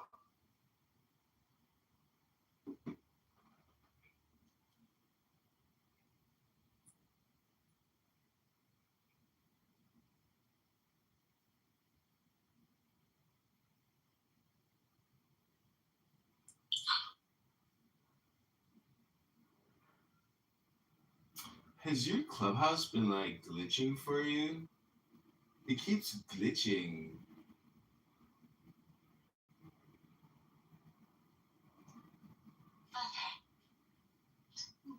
Glitchy? Well, I keep getting kicked from rooms, and I'm just wondering, is it because my mic is not working? John, can you spell off?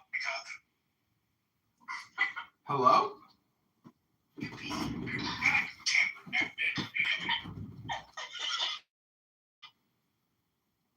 I see you, Pete. Do not. No, but...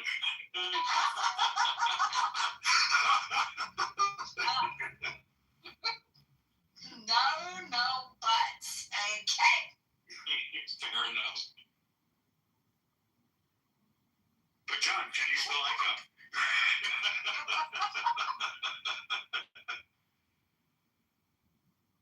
Oh boy. My goodness.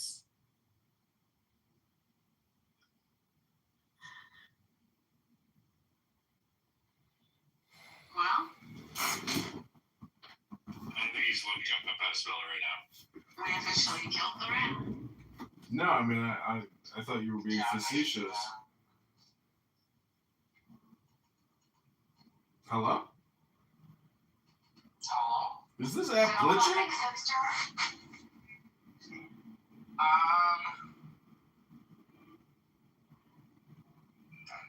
not one part of it. Alright. Do you have Matt Gates' number on speed dial, John? Don't you know?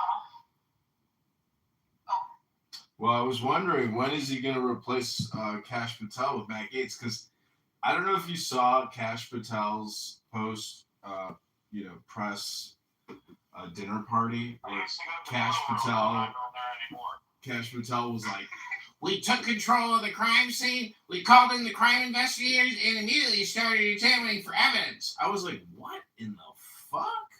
Like, this is so stupid. You know, like, he sounds so amateur. Like, it's his first time, like, running a crime scene. Oh, I already run a nonprofit complaint department. You're participating in it right now. Hello? Non-profit. Yeah.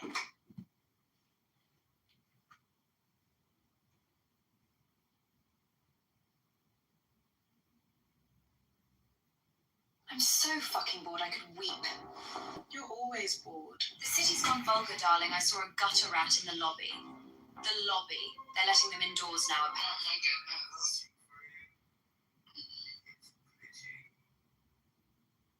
I'll tell you what, John, how big of a donation would it take? I've got $37. So how big of a donation would it take for me to give you? Just to leave. Well, I think you would be. Yeah, you can buy me off. I'll leave. I will leave if you just, like, pay me to leave. That's always an option. Let me get you a link. Please hold. Right, yeah, I've got $37 to my name. I'm sort of a high roller. I've got a little bit of cheddar. Austin has a lot of money. You could bill him for more than that. So what are we talking about? Like 3-4 cents? Like how much? Well, if you want me to leave, you gotta give me $10 at a minimum. You want almost a quarter of my wealth? Yeah. Just think of it. Think of how much I can give back to you for a lifetime. Oh, I give you 100x as a politician, no doubt. I mean, I'm going to cut your property taxes day number 1. Have you seen my 3-day plan? 25% day 1. Boom. Probably just saved you another $3,000 a year. Hello?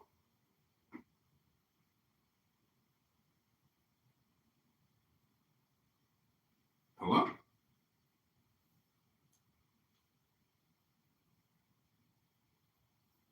I don't know. It's very difficult to give a very specific answer. Rather, I say that when our founding fathers, and they weren't my father, but the founding fathers, nonetheless, they were thinking. They were smart. They didn't look like me, but them motherfuckers smart. They knew that people in time would try to change shit. They knew that because they knew how power is. Power corrupts. It don't have to be black or white. If you are That's why they gave us the law, Kenneth, the law. But power corrupts. So, to the extent that our founding fathers were smart, I give them credit for that. And they knew that shit. And as a lawyer, I've become aware over time of that fact. So, my sharing and my answer to that is just to be profound specific. What was your question again? So I'm going to land with that because I know somebody else will say something. And I want to be specific to your answers. Kenneth, what did the founding fathers know about Islam that the woke left Democrats have forgotten today about Islam, Kenneth? The Muslims. Hello? Well, they didn't forget nothing. Did you see how they situated the Washington? They made it. They knew about geometric universal law. They was aware. Them dudes was not dumb. They knew how to construct a fortress, is what you're saying. Like black people, but some did like black people. But when it comes to even Islam, I forget, like some of the founding fathers, they called them Mohammedans back then, and they would say like they were open to them, as of course they're trying to have a country that was not as it was far more secular. But yes, I understand. Our first foreign battle was with Barbaria, where they basically they were jihadists that demanded. Yeah, we declared we don't pay terrorists. We don't pay ransom. Hello? And then my last question to Kenneth was, did he feel like the progressives and far leftists were hijacking the liberal party? We've been hijacked because of the money. Yeah, but look, hold on. I don't want you to talk to me for 5 minutes. Like, I don't want to hog the stage. Money is a powerful motivator.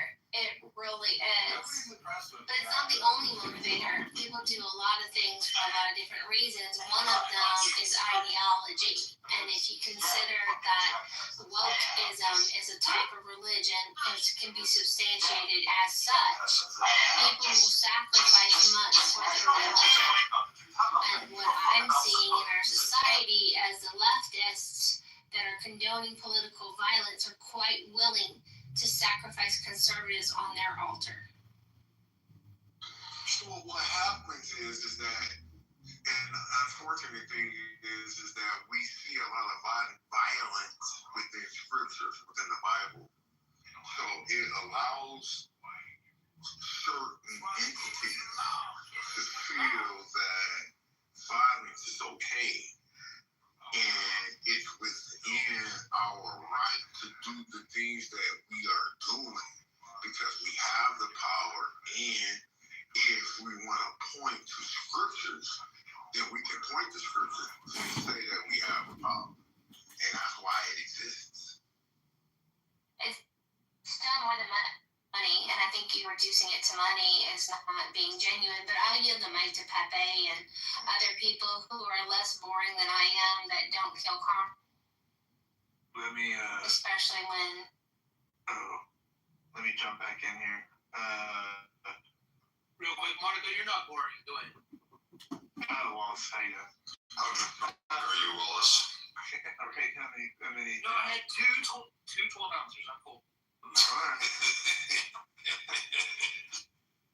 Kenneth, I gotta ask you, what do you think of Trump? And just gotta get that out of the way right now. Are you there, Kenneth? Maybe he's taking a water break. He's doing a lot of layers.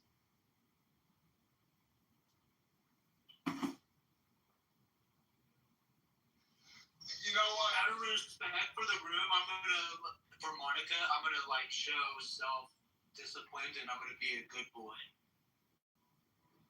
Well, first of all, I love Trump. I do. For various reasons. Come on. He just dropped a big deuce! He just dropped a huge deuce! Oh my god. Oh, he's not gonna watch you.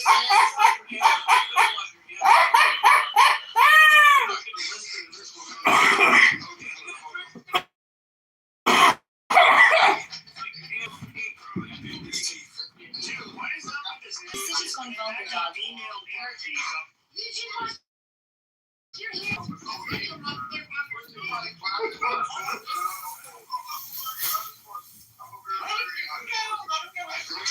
of you guys have gone out into the woods and told me you didn't wash your hands. You guys piss behind a tree, or if you're in the city at the club, you're pissing on the side wall of the club. You know you ain't washing your hands in there. Spare me with this fucking cleanliness, guys. You guys will fucking scratch your asses. Put your fingers to your nose and see if it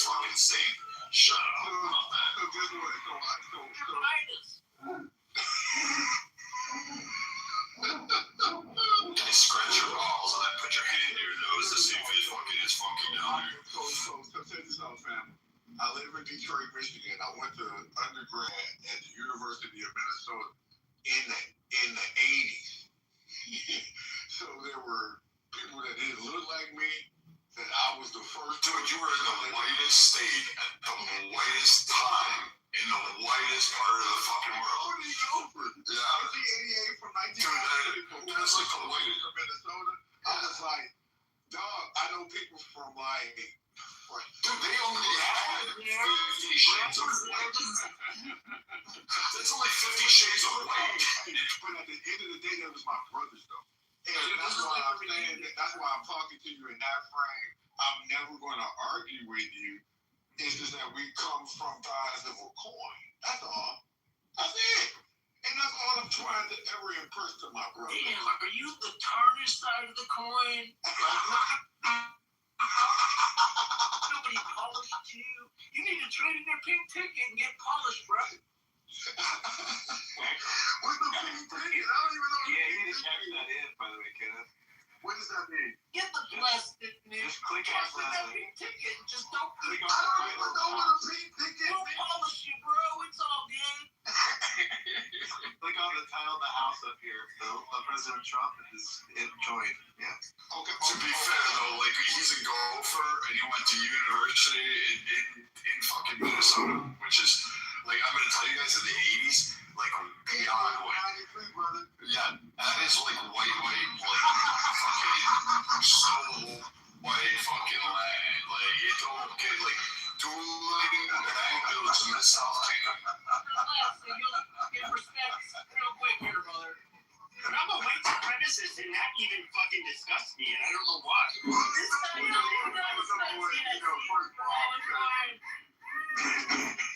First of all, if I can't love you, then there's no such thing as unconditional love. So I can't find, even if you dislike me, you can hate me. I know that there were brothers that didn't even know what I looked like other than what was on television until they met me in person. When they met me in person, it was a whole different thing, bro. So it's not my goal to change anybody.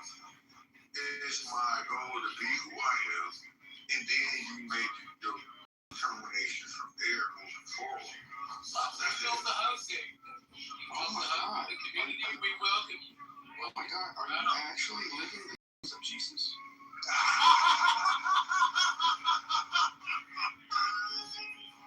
Dude, he's perfect. Bro, this is perfect. That is the thing, though. This is where I would get into it with, like, I didn't say I was asking what. I would get into it with, like, people like the Grapers. I would get into it with people like the Grapers. You know, I was kind of, you know, not too far from them, but, I mean, come on.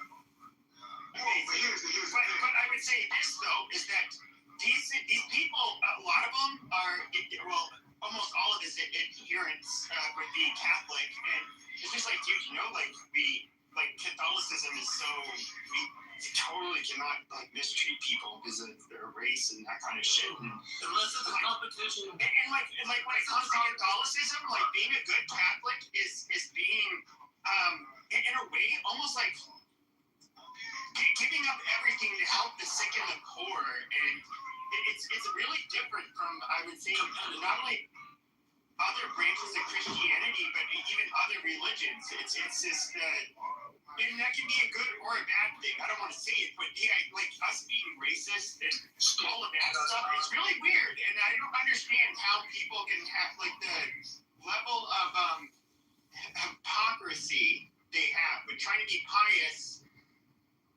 while being racist, while using a religion that would disavow the racism. It just doesn't make sense. That's privilege, man. You know privilege. 5 years on Clubhouse, we all know what privilege is. It comes in small type colors and all type.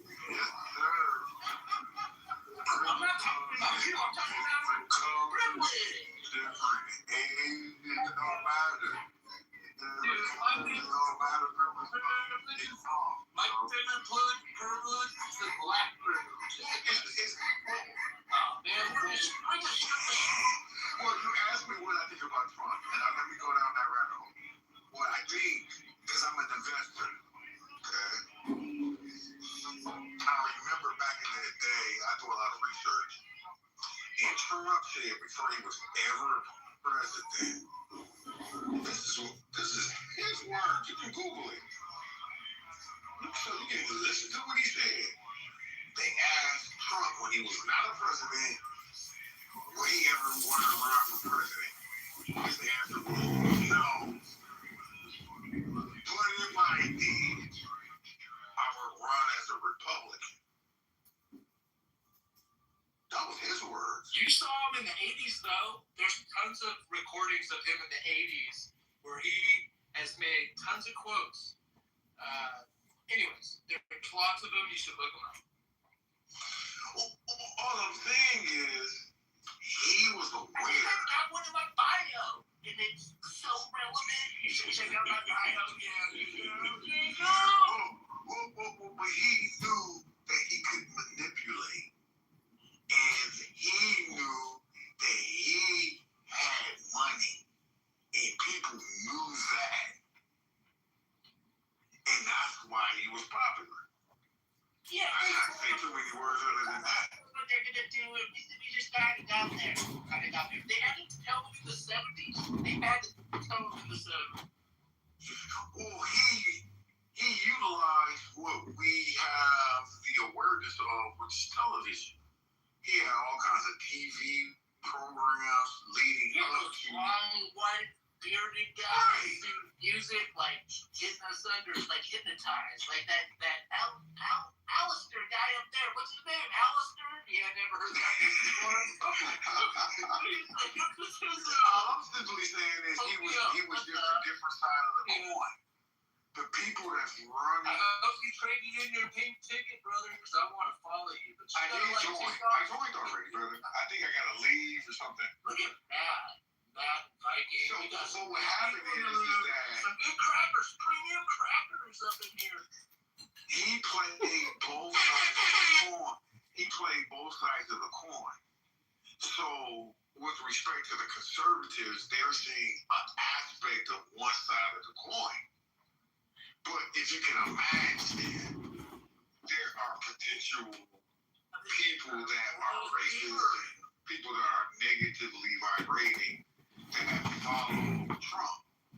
But Trump, if you can imagine, it was in black people's race, with the rap music. So that means black people love Trump. There are some very Negroistic characteristics of Trump, but I need to ask you one question. I'm dead fucking serious.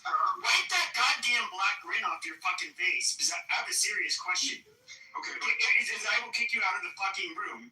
Now, when we break bread together, okay, and somebody brings a potato salad with raisins in it, what do you think of that?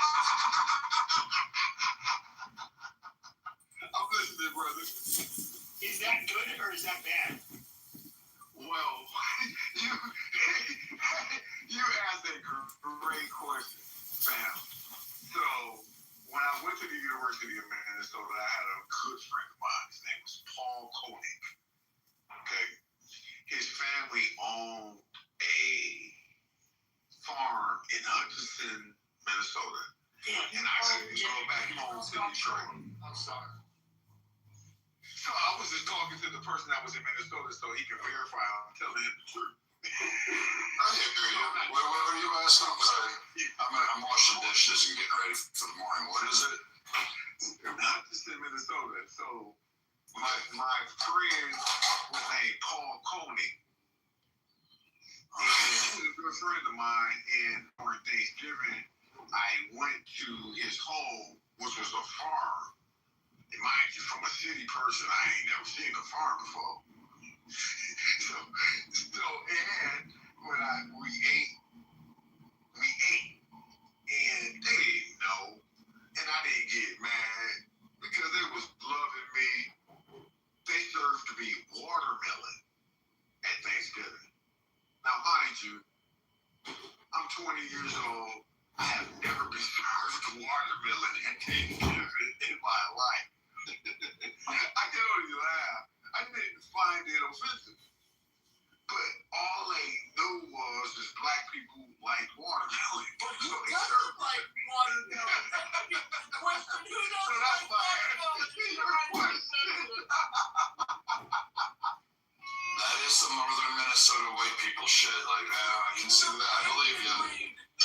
But the white Minnesotans are like so much nicer. Like the state, because that's like where the state Passive aggressive. It's passive aggressive. It's not like the way you think it is up there. Wallace, go back to drinking the IPA. Yeah. Wallace, you're little blackout drunk. Just saying. But not really, not yet. No, I would say though, like even with I've been to Minnesota, Minneapolis. Not Minneapolis, but Rochester area, the southern part. Yeah. But I will say that just in general, like there is kind of a difference between, just like how there's regional differences in the United States. I would say that when it comes to, granted, I've never really, there does seem to be some differences amongst different groups of people, including the people like the northern part of the Midwest, and I don't know, they do. It's different. Hold on. So, like, okay, I will say this. You're right. There is, like, they have a passive aggressive. In the city, when I first, it was beautiful. Like, I mean, parks, everything there, people actually smile. No, there are some racist piece of shit cops out in the fucking city. You couldn't deny that shit. Fuck yeah. Just let me finish what you can come. Yeah, like that shit was real because you saw it from the side. Like when you went into Minneapolis, you went to Minnehaha, you were on Beta Mescal, you were walking through Uptown. You could kind of tell, like you could see what was going on there, and a lot of people of a multitude of colors were all like kind of uncomfortable. The cops, they were a different set. Like Chauvin was like probably a mild comparison to some of the cops up there. So I get it. But like when you got out of Minneapolis area, you got out of Hennepin County, and you were in Wright County. They're friendly, brother. There you go. Once you got out of those two counties, you were fucking all of a sudden it opened up. There's a whole world. You hit Duluth, people were happy, people were working, people had beer smiles on everybody's faces. You were sitting down, you were partying on Lake Superior. You turn around and like everybody be eating, everybody having a good time drinking, kids playing in the water and the surf, cold as fuck, but it would be fun. And then you come down to Minneapolis, and it was really a weird vibe in Minneapolis. I guess that's what they're trying to say. It's just. Brett, what the fuck are you talking about? There's two happy people in Duluth. Go ahead. Whoever wants to speak, go ahead. No, that's the. He knows though. He's been there. I've been to Duluth. It sucks. Duluth sucks. If I knew it was going to be that cold, I would have not chose to go to Minnesota. It's not that cold. It's efficient. You go get in different places. It's not that cold. I mean, go to the Pacific or the Atlantic. It's efficient. We're going. It's good. So I came around like midnight, like right there at midnight. I wake up the next day, I'm like, I went to the, God damn it, Wallace. But like over there, the next day, I'm like, I'm in Anchorage, and I'm just like, holy shit. Like, oh, wow, this black people are amazing. So like, I didn't picture that about Alaska. And then there's like, I'm talking to the security guard, because I'm just waiting for my fucking, girlfriend just to hurry the fuck up. He's like, oh, they shop until they drop, don't they? And I was talking to him, and I just remember thinking in the back of my head, and I was like, of course I didn't say this out loud, but it's just like, holy shit, like, you motherfuckers would not even exist here probably 500 years ago, because you like die of vitamin D deficiency, whereas it takes a very special, like, you have to be basically an Eskimo to live here. And like you have, believe it or not, like quite a lot of black people in Anchorage, and cool things about that place is that it is super libertarian. Nobody can. That's the really good thing about Pepe. Let Pepe finish. No. The only thing I was gonna say is that was even though I did not like the climate, it was perhaps, somebody who grew up in Arizona, you can probably understand why I didn't like the climate, but I would say the people there were probably the coolest I've ever met. Just super libertarian in a way where it's like you have boundaries you don't cross, but you kind of just let people be. It's a really cool place. Jeff, I bet you miss those hot dishes, though. I bet you miss it. I bet you miss that. And those Juicy Lucy's, I bet you miss those. Those are good, man. What is a Juicy Lucy? Whoever said Juicy Lucy. That means it's good. I just don't know. You know who's in Minnesota? No, you just lost that. So if you're in Minnesota, just order yourself a Juicy Lucy, and you'll figure out what it is, and you'll enjoy it. I have to look it up now. This is bullshit. What's a Juicy Lucy, bro? You didn't have one? No. Oh man. All right, I'll tell you.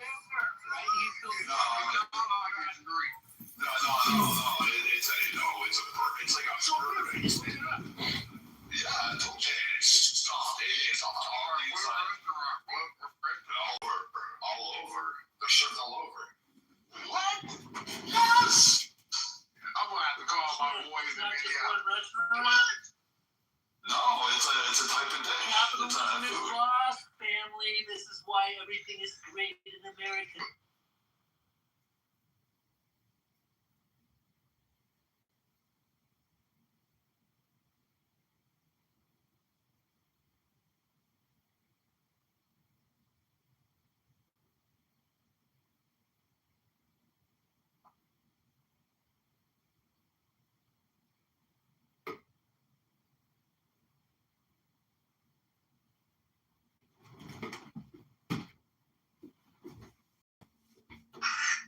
Of Hussein, and so I love that so much. Islam is a religion of justice, and that's why. That sounds interesting. I definitely.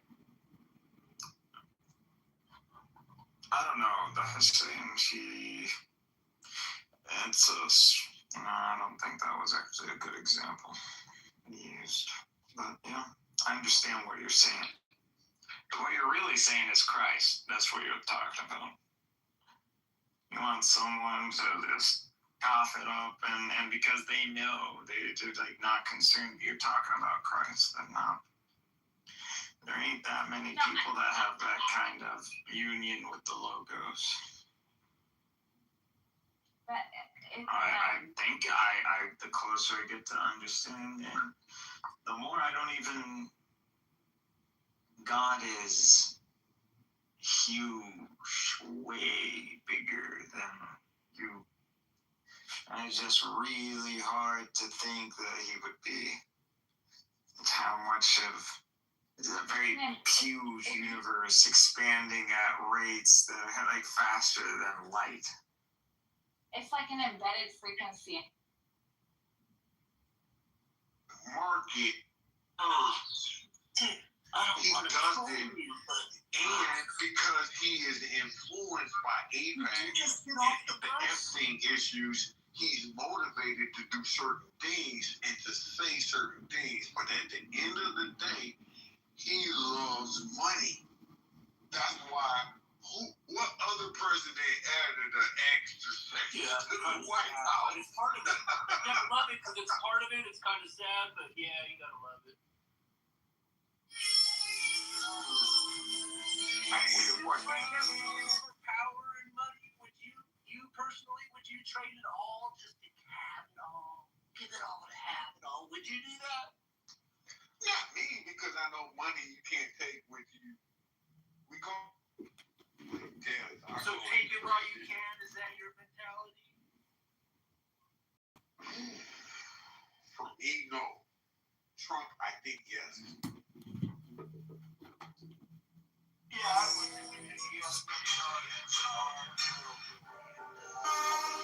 Trump cares about his name. He's going to leverage the money to ensure that his family name is continued and that his legacy will be able to continue. He also wants to go down as the greatest president ever.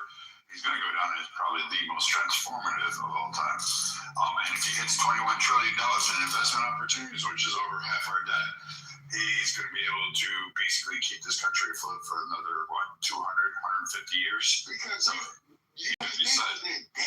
we read the book, baby. That's how we go. He's speaking facts. If Trump doesn't do what he does, literally, you and I don't live the lives that we're living for the next decade. Our kids are not living like we live. I'm serious. Trump is totally setting us up for the future. What's up, bro?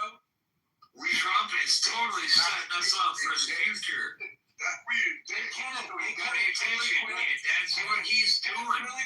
He's setting everybody up for the future. And that's what's going on. Well, I wanted to clear the space so you could actually start from the beginning. So say it again, clearly and loudly. No, Trump is setting us up for the future. Correct. Like, pay attention. Pay attention to what he's doing. Exactly. He's setting us up for the future, for the next president. He's setting up the next president in case he don't get it. But you know what? I think that it's going to go a little swing thing where somebody pops out. We're going to let Crow finish, Kevin, so let Crow finish. Go ahead. No, that's all right. Yeah, I'll talk. My apologies, Crow. No, you good. I live on Crow, so I want to hear it land, Crow. No, I think Trump is probably going to be our next president at the next election. They're going to do it. They're going to make it happen. So does that But you know what? other amendments though? He is our best president we've ever had. Just like a fucking dick, you faggot. That's all right. He's gonna be. What's up, Superstar? We're gonna have That's right. You say your thing. In other words, you want us. Fucking talk. You shut up, you fucking. That means You fucking homosexual. Shut your fucking mouth. Hello? I moved you to the audience because you stupid piece of shit. So you're trying to tell us that we're gonna have a president who's gonna be so great, which by the way, he's gonna be like what, not in his 90s? I don't know. I forget how old he is now. And he's gonna be the greatest president ever. This is fucking retarded. Okay, and he would how much he would change things constitutionally in order to remain president? Like that's just chaos. And I get it, you can be a super fan of Trump, that's fine. I voted for him 3 times. I talk a lot of shit about him though, too. I voted for him because he's the best option. But hold on, this worship that I see with a lot of you fucking retarded maggots, it is so, you guys are so dumb. Just the dumbest fucking people to ever live. You have no... It's just Pepe projection. It's ad hominem projection. Green bean, big Pepe. Yeah, Napoleonic I know. Pepe. So guess what, faggot? You get to go to the audience. I want the maggots. Ooh, we got Pepe a little angry. I don't worship Pepe, it's not a little poopy. I love you nonetheless. At the same time, Boy, Crow. So if Trump has a third term, it's like if you this thing He does have a third term. so should they? I mean, he can get a full term because you know what? What is that? All you gotta do is get a vice president, and the vice president steps down and let him back up. Double Crow, Right? Okay, so I mean, we're doing it happen. that's what has to occur, right? So, do you think if that's the case, and let's say that he can somehow be elected in a third term, do you think that they should be allowed to work around other amendments, let's say the Second Amendment? Well, yeah. So what if 6 years later, when there's a Democrat in one of those Looney Tune crowds. Yeah, well, the problem is the Democrat office needs to do step aside because the Republicans are holding it down. If you go back in You answer the fucking question. You goddamn troglodyte. You smooth brain fucking troglodyte. You shut your fucking mouth, you piece of shit. No, you low IQ piece of shit. You need to. No, this is a question. Solid. He's like fucking not charging me with this fucking new charge, and I'm over here. I'm like, you took my $30,000 check. Like, false alarm, I found it, guys. Don't worry. It's right over here next to this Beth Taco. That's a good idea. Beth Taco is fucking good. Love it. Oops. I could make that. I could make it to the Chinese place. I could make it to the Chinese. Yeah. I can. My keys.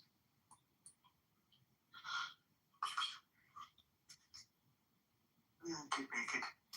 So, Lumi, I'm wondering, Lumi, have you ever studied the two Barbary Wars that the U.S. inflicted on Tripoli in the 1800s? Hello? What? Hello? I'm asking you, do you know about U.S. history in regards to Islamic piracy? Hello? What? Two triple. Yeah. There were two Barbary Wars, and the U.S. government refused to pay tribute, but they did pay ransom. They ended up paying tribute. Well, they wanted to legally call it ransom and not tribute because they found it to be ridiculous that they would have to abide by the Mohammedan constitution.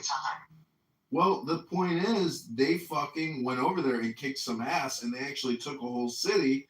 And the guy that took the city was upset that the U.S. brokered a peace deal when he wanted them to release all the hostages with no money. And we paid $60,000 in 1800. $60,000? It's like 5,000 a human head. That's a lot of money back then. I mean, multiply that by 100. Because they decided not to pay because you decided you wanted to get out of it. Zuni, you sound annoying. Please mute. Well, please stop talking in code. Please stop. Talking in code? Please stop talking in front of me about me. Stop breathing, John. Stop breathing. Zuni, are you Jewish? Yeah, you look Ashkenazi. I am Jewish. Oh, Rabbanu Shalom. Congratulations. I didn't know you were Yiddishkeit.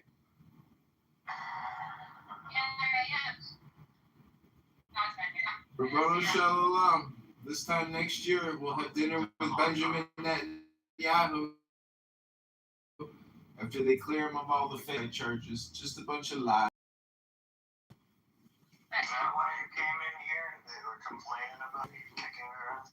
But can you guys stop talking about me in front of me? And this, like, I'm so sick of it. You guys have been on so long. Please stop. And no gaslighting and nothing. Illumi, I heard a rumor today that they're saying there's more Hamas fighters now in Gaza Strip than before they started the war. Sense you would appoint me as your king. Well, you're just a cartoon, though. That's what you don't Not any understand. sense, and I would make your life into a paradise, but with a clubhouse, instead of unifying around a person, every animal in the freaking animal kingdom finds an alpha, find a leader of the pack. Well, they organize into hierarchies. Yeah. No, they don't. Not necessarily. Have you ever seen birds?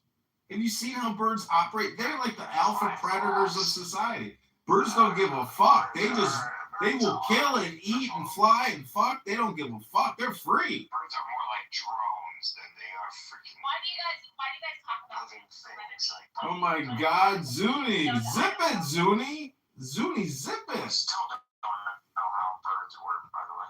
What do you know that I don't know? It's nothing. We're in a book club. You see my PTR? I read that book today. You ever read a book like that? Hello? Yeah. But Bet you didn't. Bet you ain't read a book in years. Years. Hello?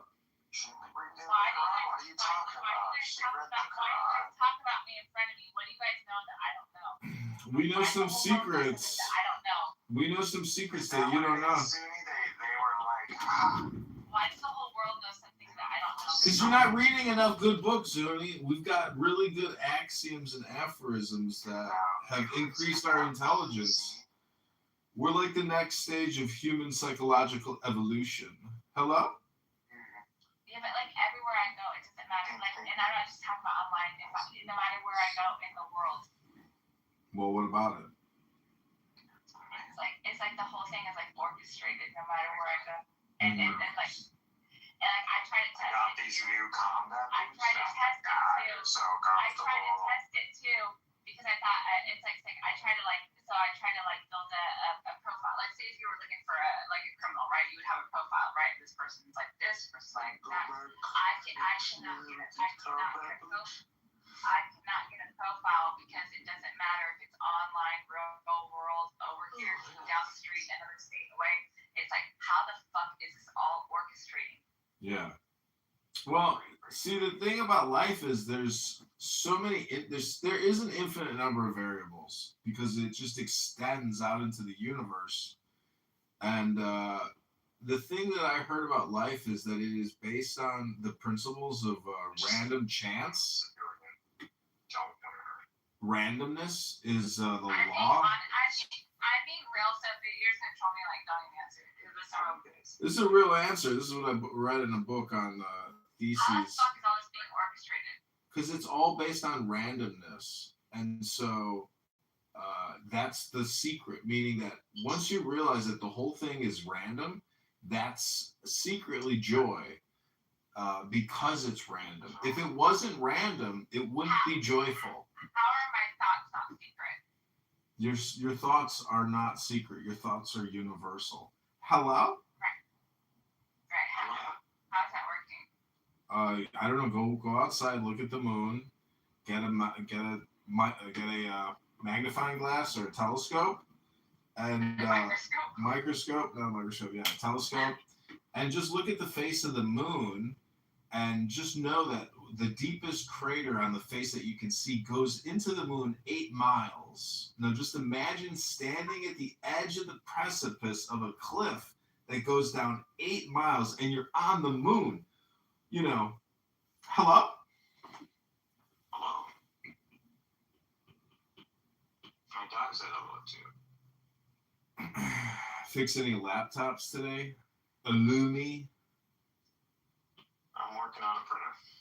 You're fixing a printer? Wow. What a waste of time. The one for my shed. $600 printer. Well, what were you? Is a customer's printer or something you were using it to print shit? It's one of those that, wholesale. It's just broken slightly, and so you can't really sell it with all the rest. So what do you do with it? Well, you just go buy one from Amazon, switch around the little parts, and send it back. They have these new ink. The one in my shed, Mikhail. What does that mean? What do I do with the one that lives up there? Oh, just Why do you lose throw it in the garbage. Throw it in the garbage. I don't know why you left that there. So why would you throw something of value in the garbage? Because these printers, honest to God, if they're in a box, put them online. If you don't need a printer, you can sell it. If they're broken, find a replacement. So Zuni has Illumi. All these corporations are not paying taxes; they're just hanging out insurance products for free for you to return policy. So Louis, what do you think about Freemasonry, global Freemasonry? How much are they paying? I mean, they've got billions of dollars, I assume. Where do we sign up, right? You can go sign up. You can go find some Freemason lodge in your area. They're gonna pay me if I sign up. No, you're gonna pay them. Duh. What do I have? No, that sounds like a Ponzi Ponzi scheme right there. Exactly, but what I'm trying to say is, if you look at them, it's too highlighted, it's too talked about. Things that are actually people have done in secret are not this fucking popular. So what? well, you still have to look at it. There's history. Oh, really? You're so sure about that? Because I have history books on Freemasonry, and it's global, and it's the Europeans, and a lot of it is political. So there is a political, historical, you It's a know. placebo effect. These people think, oh yeah, look at us, we're okay, we're doing something. It's not placebo. These are networks. These are communication networks, and to say that they didn't do anything is stupid. And if you think that the books that I have are just stupid, well, I would just ask, what was the last book you read? Hello? The last book I read is Hello? Say the Quran. See, every Muslim can just say the Quran on that question. No, it's actually That's the best book in the world to study. It's not. It's not the best book in the world. No, it's not. Definitely not. Just can't read it, bro. How can I judge a book that you can't read, man? Bro, I got it. It's not the best book. I'm looking at 1,000 books. I can rank it. You haven't read the Quran. You read the translation of the Quran, my friend. I got it, my friend. Okay, Zuni. Sorry, Zuni was trying. You're interrupting Zuni. Be a gentleman. Let this woman speak. I know you want to troll. I know you want to troll here, Alistair, but I'm the benefit. Troll? How dare you project troll onto me? You're a troll. Okay, well, I'm going to give you the benefit of the doubt. But anyways, the last book I read was Muhammad and the Believer's Bride of Honor. I ordered this book. I have it in my hand right now. Awesome. What did you learn? What have you learned? Give us an extract. So, when it,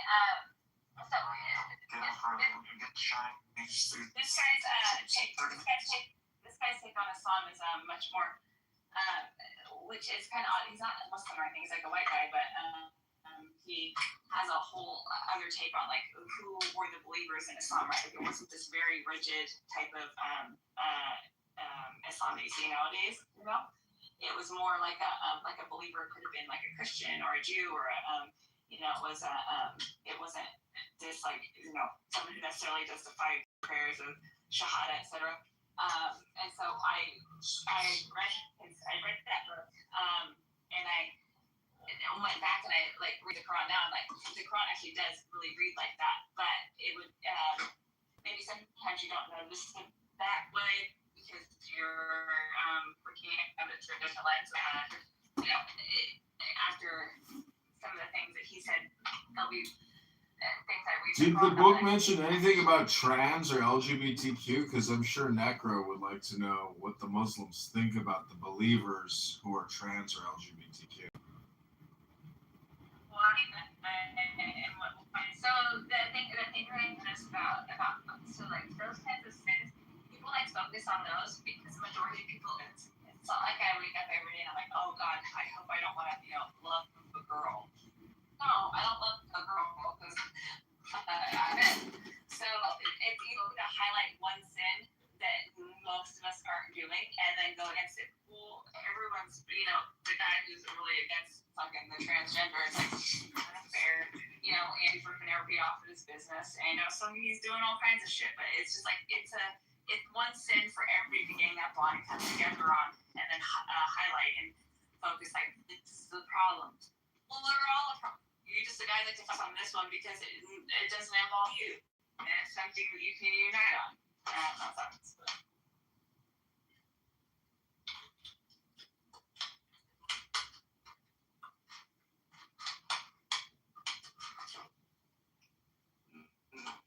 Listen.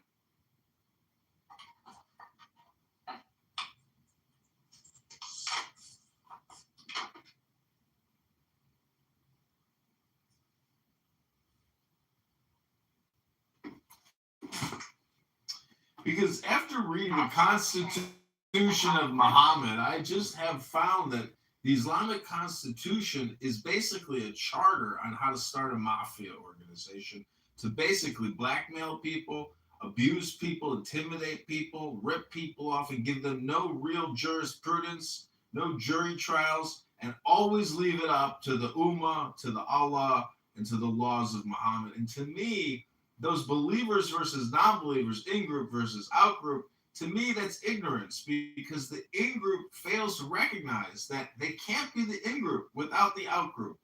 And so therefore, it is a network, a hidden network through communication. And in 2026, if you are still living in the year 600, shame on you. Read more books and stop with the bullshit, because Muhammad was a mafia don, a godfather gangster, and he hypnotized millions and hundreds of millions, billions of people throughout the years. That's not true. Oh, it's true, baby, because you don't even know the Constitution of Islam, and that's just like your opinion. I'm citing facts. I can provide links, and we can debate actual source material from Medina, and you can try to wise up, and you can fight the Ummah, you can fight the Muslim terrorists, and you can fight for justice and liberty and peace and wisdom. I am complete. Hello? Yeah. So this is how. So because Islam is such a widespread thing, so that I know for a fact that it started out as something good. I know for a fact. I don't have to read much to know that the goodness of the prophet. I know the prophet is good. Things have attached itself to it, and how big it's gotten. And so of course, like, I don't. When I look at, if I want to go read a fatwas, and I have no idea where this came from. It came from the prophet. Who knows? I don't know. But I know that the prophet's good. He's good, and that's why that's why the message starts getting spread. But and then it's good, because then it gets real popular, and it gets inundated with evil.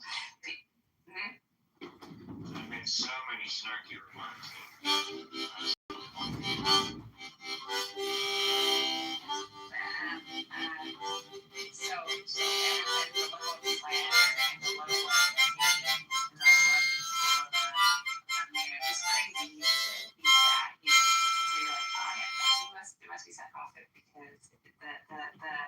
Muhammad is the messenger of lies, hypnosis, and destruction, and blackmail, and blood libel, and blood. The guy is just a gangster. He's intimidating everybody. Come to war with us and pay for it, or we'll kill you too. That was his message in the Constitution of Medina. You should read it.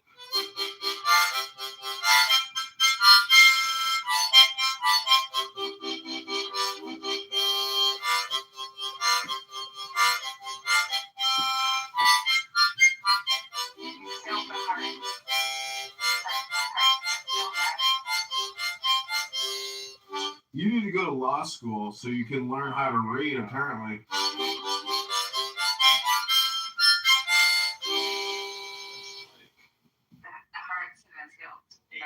The guy, he wants to.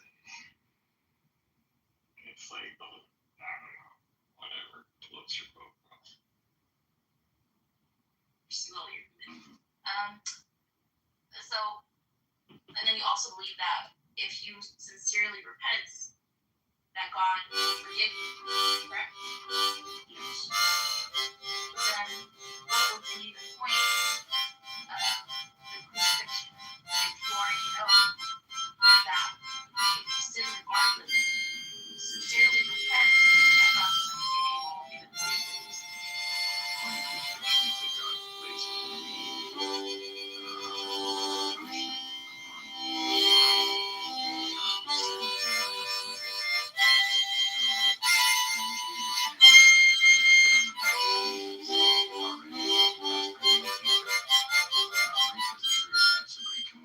This comes into the theory of the atonement, and I think we have, I affirm the substitutionary atonement that Christ became a curse for us. He stood in our stead, taking on the wrath of God to appease the justice and holiness and wrath of God. So Jesus took that. Before you keep moving forward, I'm just trying to gather this all together. Break this down, yeah, that's fine. It established, right, that God is merciful and forgiving. Yes. And you do understand the difference between being merciful and being forgiven? I think the mercy is giving you something that you do not deserve. So all of us deserve death, which we do get physical death, but we deserve what's called the second death.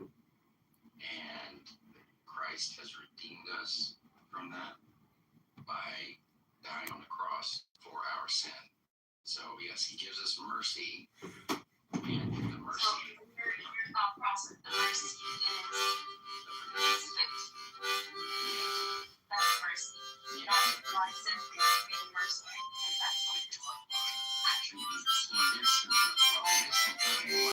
But why simply merciful?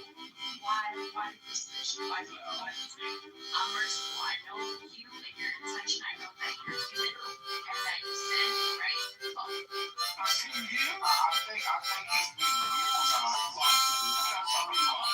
but I don't think it has nothing to do with bias. I also think it had a lot to do with bias. It's not, bro, because I don't think nobody would argue why it's the 16 years.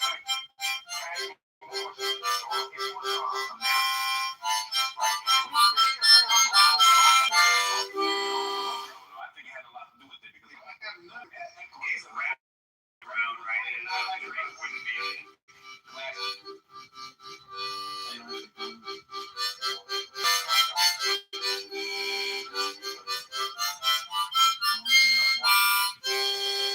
I have business.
Something very boring the next time, but we're gonna have a great event, and you did a fantastic job. Thank you very much for your time.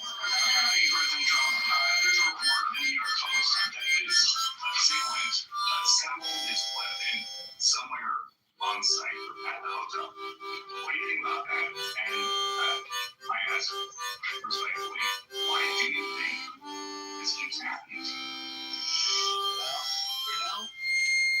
I study assassinations, and interesting question, right? Why do you think this came?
These people used to be normal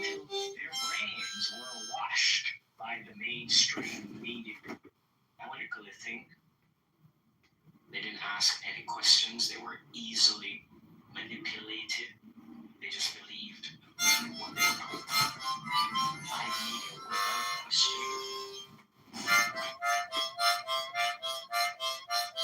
Those same mainstream media sources that we've now learned that they've been lying to us all about a number of issues, those are the same mainstream media sources that the people who suffer from tedious,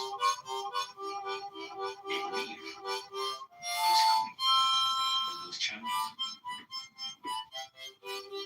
And they're being conditioned into violent behavior. And some of them are acting up. We're seeing a pattern of activity, ladies and gentlemen. See, President Trump and all the employees, they have an entire psyop going, incentivizing people to be violent, to target my supporters. They have a whole psyop going on that Trump is a part of the king. Well, if Trump is a king, how come the guy that I love to protest that he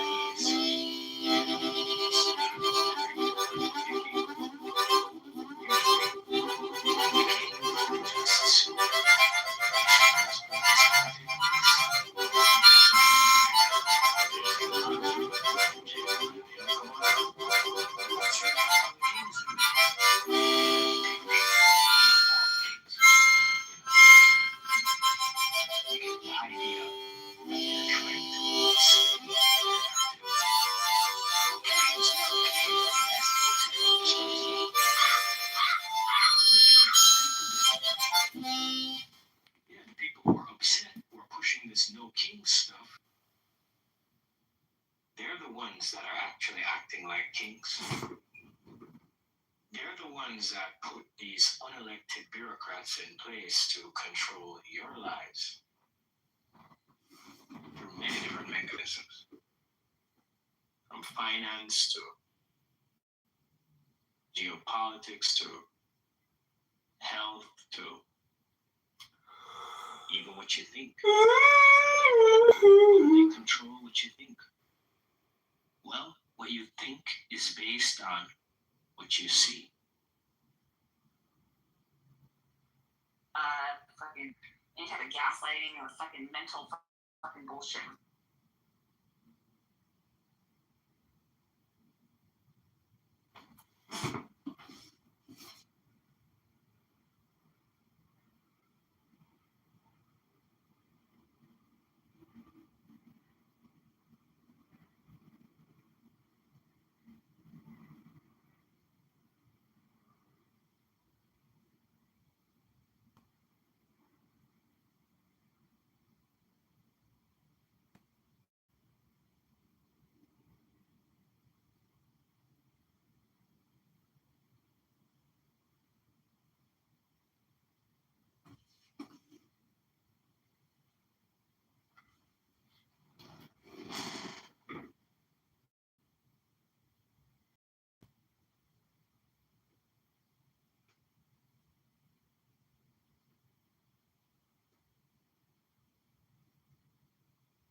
Sam, David Romero, Aisha Sidney, JCC, we were all wrong. And you were right. That French. I'm like ashamed. I'm like really thought I was right. Sorry, Randall. We got it wrong. Wallace. We're owning the map. Is that room over? I can't associate myself with you. This is like like those motherfuckers are not nice. Like I'm gonna roll out like you, and I'm gonna be the same. And you know what? I was before you was. And you know what? I came on here on Clubhouse, and I totally changed myself, and I was gonna be a real person. I was gonna be real. Of course. The outcome we should like is that we stop them from being belligerent towards, ourselves. Primarily because we're the United States. It's Pepe's world. It's a Pepe world of the bonus Pepe episode in Pepe's world. That's not the outcome. Well, you don't even know, John. The Strait of Hormuz has been shut down.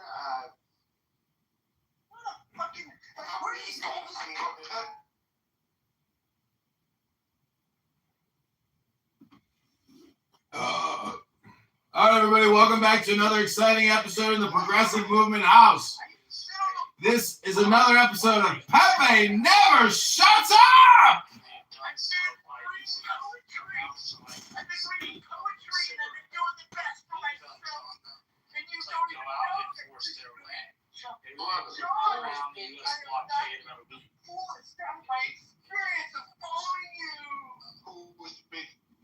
I'm trying to figure out. Oh, it's Marshall. You ain't got a problem. You my brother. All that's about money. I think my concept was that Trump does stuff about money. So he's dead. Because he's in the market. That's what I am. In the market. So I look at what he says and what he literally does. It's two different things.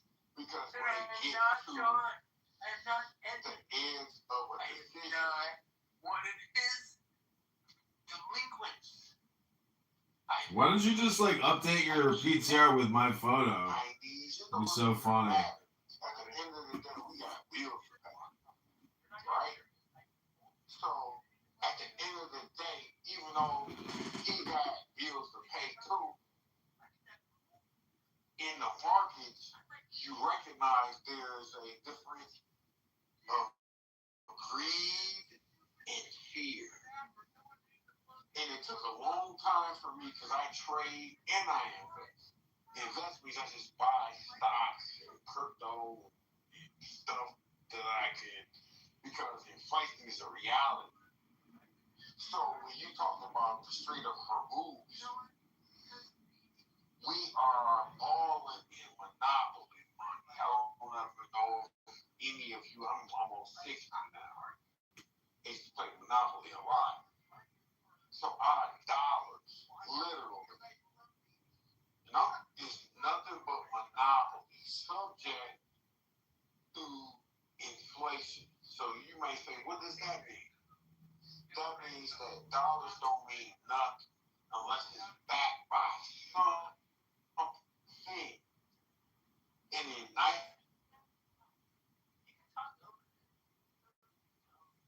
does the dollar stand for? Oil. So why oil? Well, because before Saudi Arabia was Saudi Arabia was Arabia. Saudi.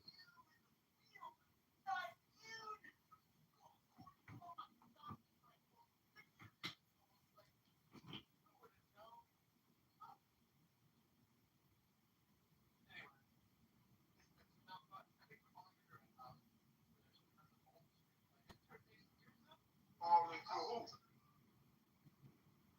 They were in cahoots. Cahoots!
No,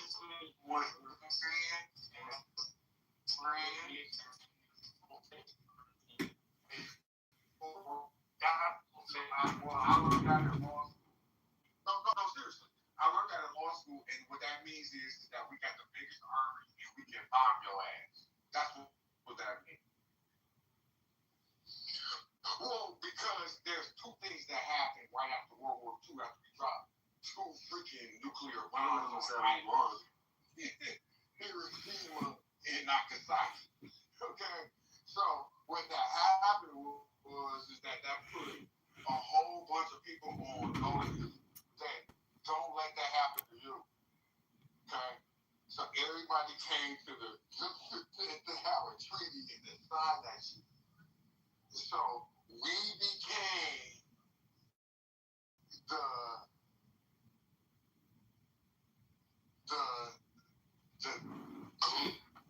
current at the time because we can drop a rock.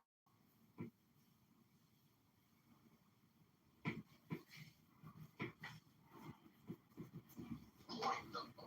Here's my point. But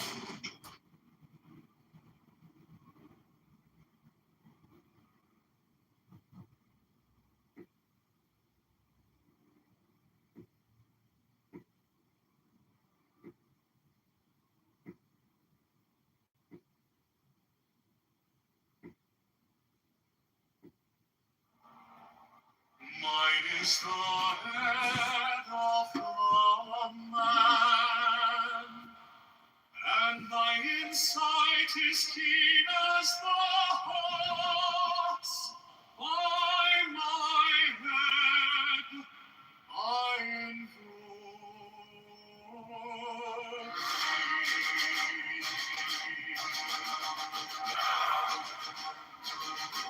I am the only begotten child of my father and mother. My father is dead.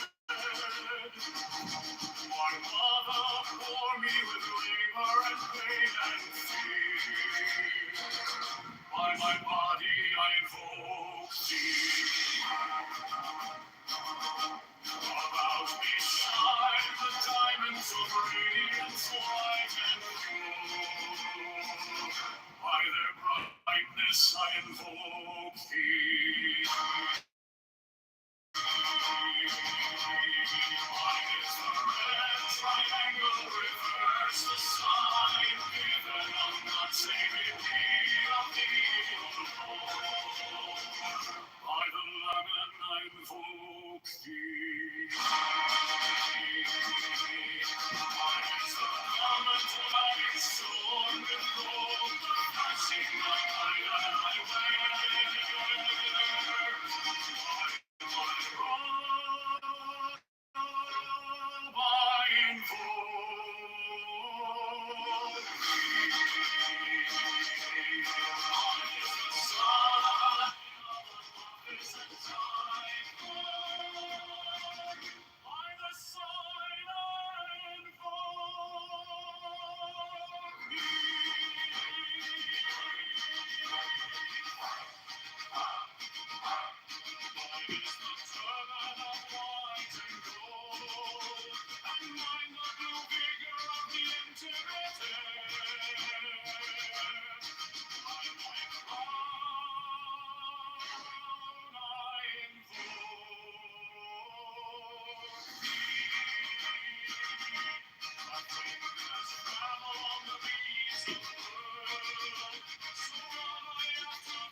Mine is the head of the man, and my insight is keen as the ox.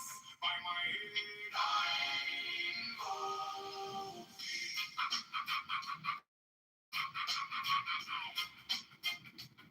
I am the only begotten child of my father and mother. My father is dead. My mother bore me with labor and pain and fear by my body. I invoke thee about me. Shine the diamonds of radiance white and pure by the brightness. I invoke thee. Mine is the red triangle reverse with the sign. Giving of none, say the P of thee. Oh Lord, by the layman. I invoke thee. Mine is the garment of white. So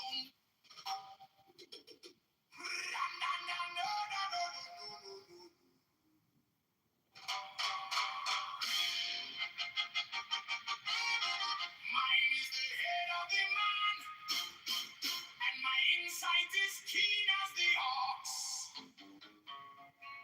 By my head, I invoke thee.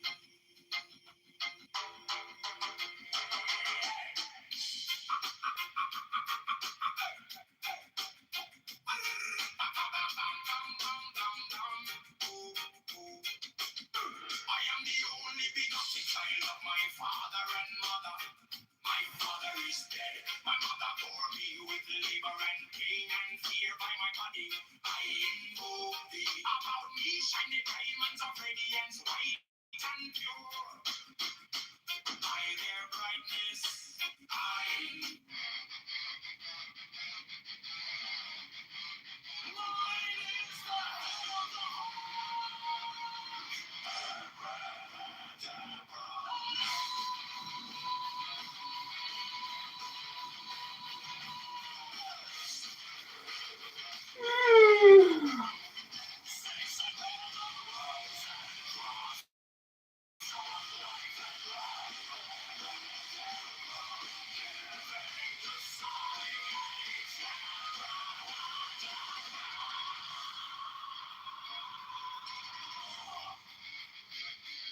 remaining in the sign. The invocation concludes. Therefore I say unto thee, come thou forth and dwell in me, so that every spirit, whether of the firmament, or of the ether, or of the earth, or under the earth, on dry land, or in the air, on falling air, or over us,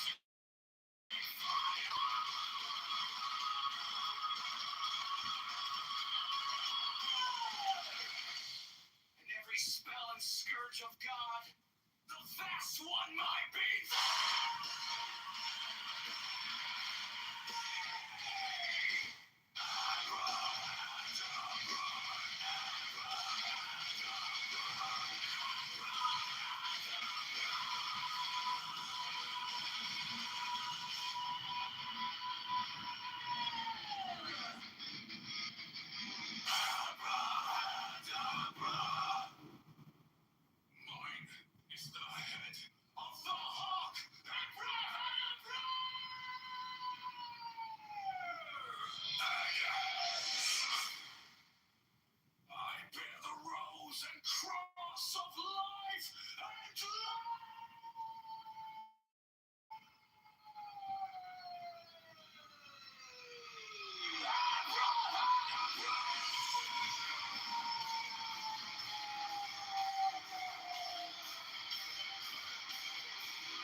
I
bear the rose and cross of life and light, giving the sign at each abracadabra.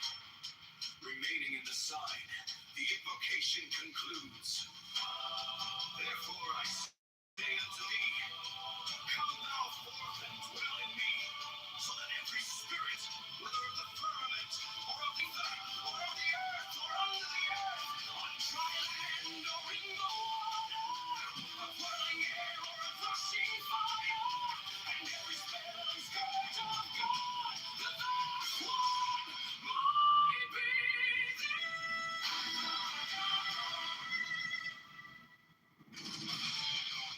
mine is the head of the hawk, abracadabra, and ends. 6. I bear the rose and cross of life and light, giving the sign at each abracadabra. Remaining in the sign, the invocation concludes. Therefore I say unto thee, come thou forth and dwell in me, so that every spirit, whether of the firmament, or of the ether, or of the earth, or under the earth, on dry land, or in the water, of a whirling air, or of rushing fire, and every spell and scourge of God, the vast one, might be abracadabra.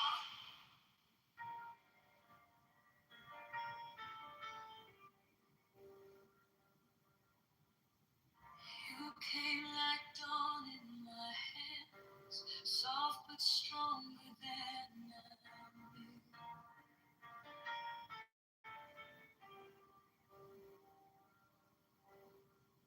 My fear turned gold in your eyes, and my whole night broke in two.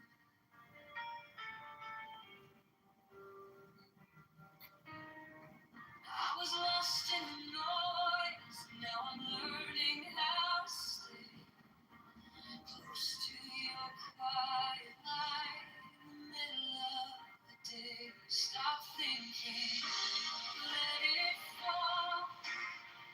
Take the deepest breath of them all.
Mhm.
Anti-vax like me is not welcome to this stage ever.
I have lavender stuck in my teeth.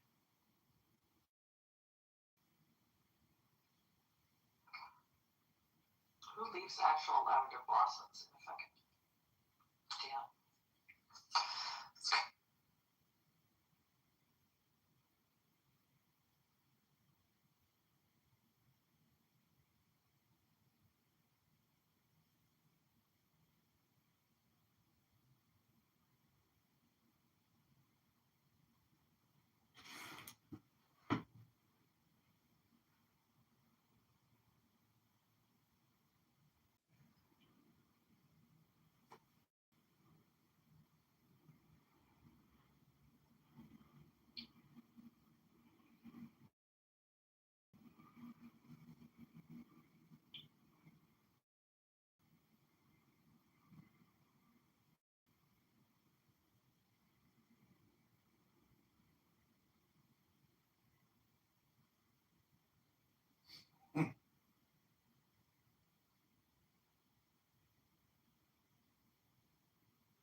You know?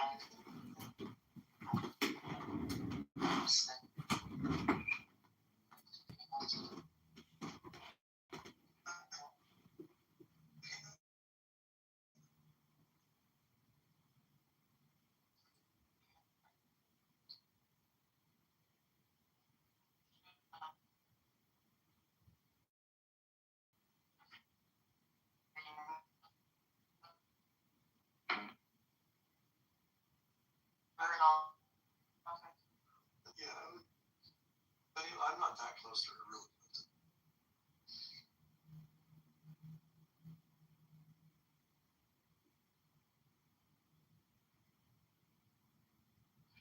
Yeah, actually, that was the first time she was missing from that room in the year, 9 months. They didn't even out of that room, and nothing was said. I hope she's well. Yeah, me too. You know, there's that whole, like, everyone wants to go where everybody knows your name, but you also like to go where people will notice if you're not there, right? There's that kind of notice for not being around for the last week or so. That's beautifully said. She's well.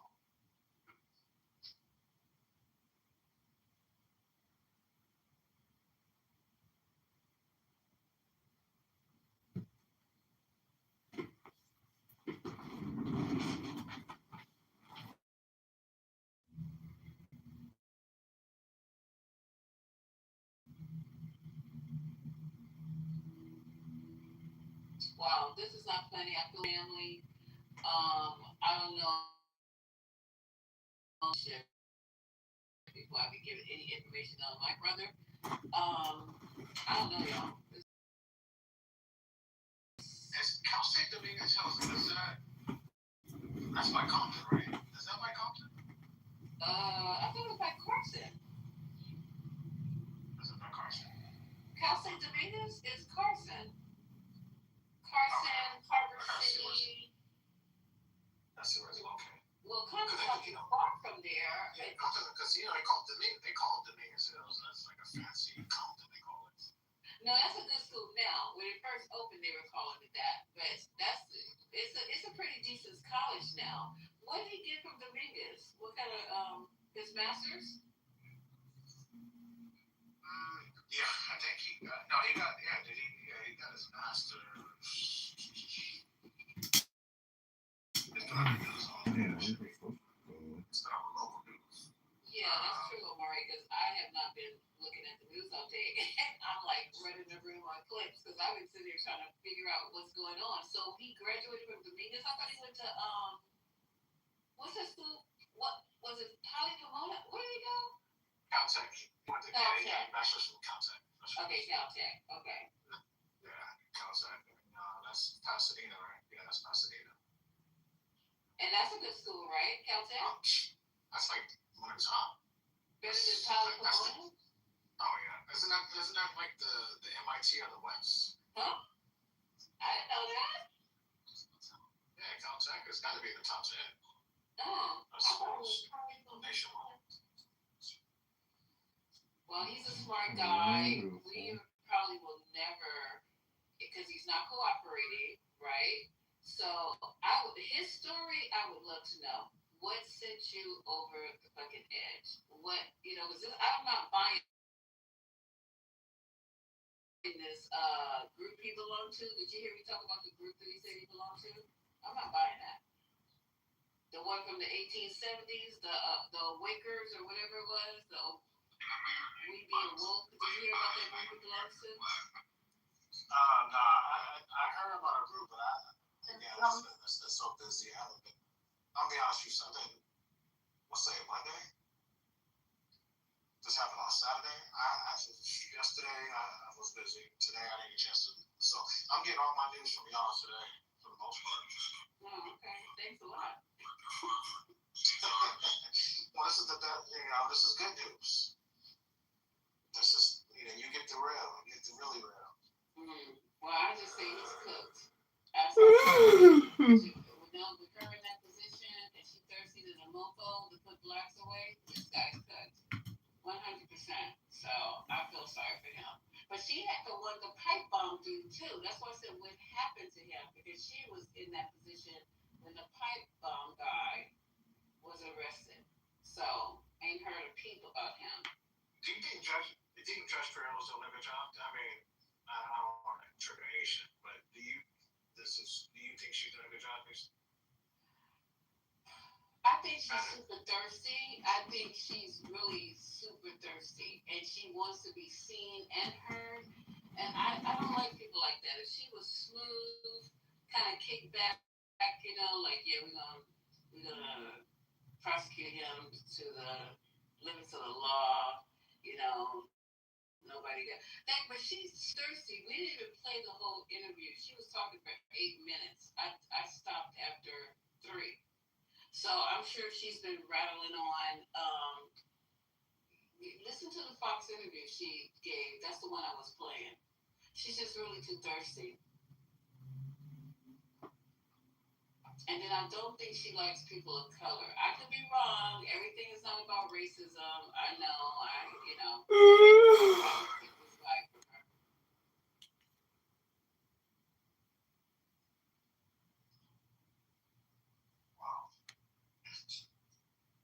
Well, hopefully,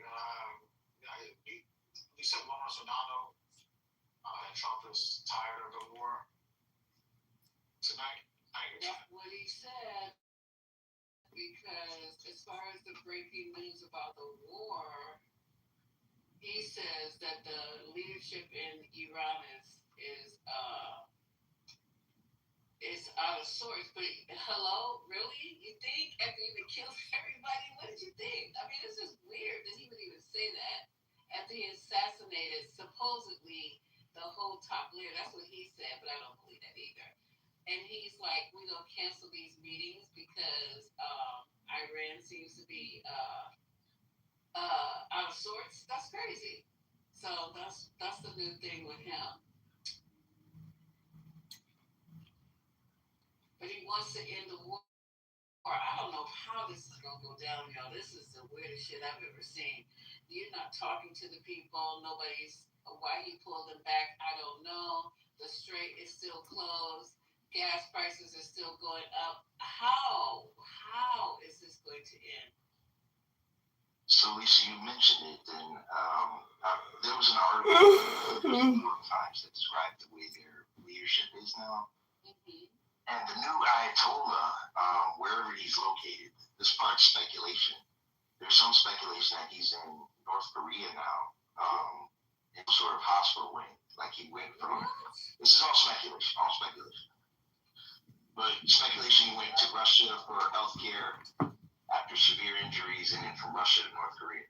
But in any case, the New York Times, they said that the way that the orders are going to and fro the Ayatollah, they're going through so many couriers and deliveries and backways that essentially the IRGC is in control, and so much is delegated to them that even though he's their leader, it takes so long to get communications to and fro him that it really lands to someone else. And they're the hardliners, so the whole thing was reversed. It's not looking good. And a lot of them from RGC, because he joined Link 17 and went forward against Iraqi war. So yeah, it's not good.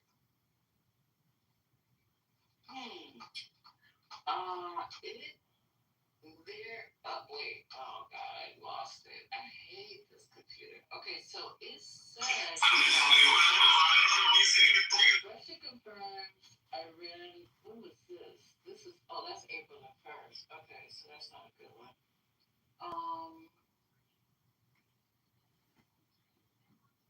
I was trying to make something a little bit closer to today. Real quick, so From any man, or even moves towards him. Jason Whitlock. The murder, slaughter, and kill people in detail for hours, and people record you doing it. It is against the law. Just so people like trying to become a big content creator one day, but I have no supporters. So if you have the chance, please subscribe. Please don't scroll. Please don't scroll. I don't know. Yeah, but I think let me explain it to you. I believe There's only thing in this world that will. He says, no man should be triggered by the words of another man. It's a sign of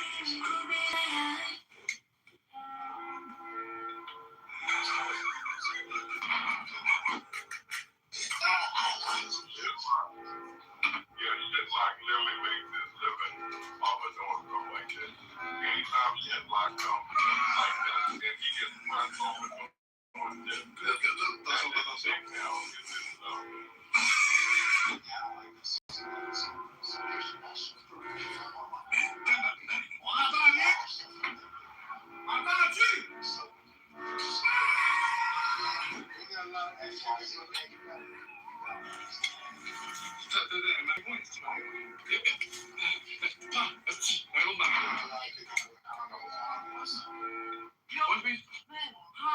How'd you find me? I didn't know. I just live here. You live here? Yeah. What's up, bro? What's up? Check. Bro, I just learned a new Polish word and you don't understand me? Says. Yeah, says. Do you want to learn a new word? Yeah, bro. Give me a new word. What's up, my baby? Super Kayana. My bad. You want a piece? Yeah. Thank you. Yeah, you're welcome. One piece? This video made the entire internet explode with rage. Because when this guy went to grab some... Australia, you're so mean for that. So for anyone that doesn't know, these are speed bumps. And what they do is if you're going too fast, this right here will drop down. And then you'll like get into it. So let's see. These people are all going to speed limit apparently. But anyway, so just be going and then this will just drop out from under you. And that's the meanest type of speed bump. But also, just as a general note, I've never been to a country that has more speed bumps than freaking Australia.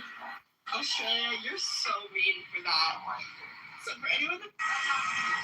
This is for flight attendants and the pilots. Absolutely. Road pilot. Never seen this. This is the first in my career. For real? How long have you been a flight attendant for? 36 years. Yes. Thank you very much. Oh, you're welcome. Did you bring this? Yeah. Thank you so much. We truly appreciate it. You just made my day. Thank you so much. It's down enough. I can hear you. All right. I'm requesting you to get out of the vehicle so I can do a 3-hour sniff with my patrol canine. What's your probable cause? I don't need probable cause. Yes, you do. Nope. Not yes. In Florida. Yeah, you do. All right. Get out of the vehicle. Okay. Get out. All right. Turn off your car, please. What's your name? Humiston. This is a retaliatory stop.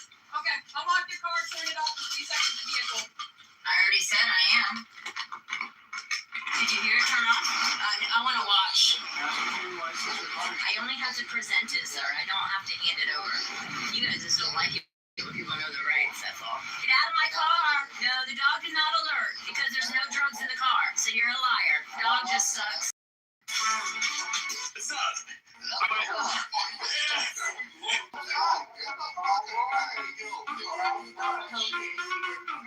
The chiller is the future of portable beverage cooling. Enjoy hours of ice cold drinks anywhere. Save time, money, and the environment. You must stop this. There is no hope. This is a really bad idea. There's a million coolers. Stop. Oh, I'm out. It was a bad presentation.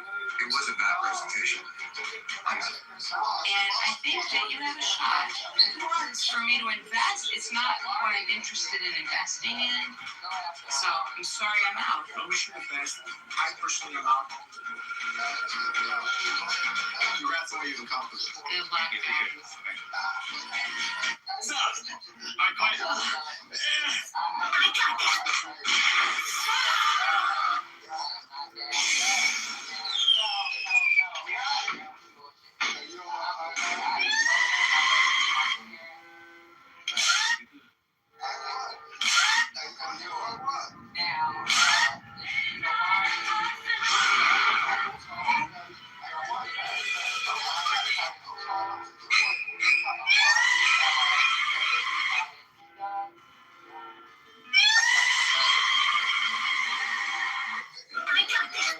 How many languages do you speak? About 3. Which ones? Spanish and a little bit of Chinese. Chinese? What can you say in Chinese? 我的名字叫 Matthew. 你的名字叫什么? Friend from Taiwan, come up here real quick. Come on up. I want to see if she knows, if she can come up.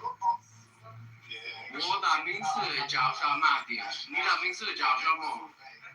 Is that good? Say into the microphone. What did he just say to you? He said,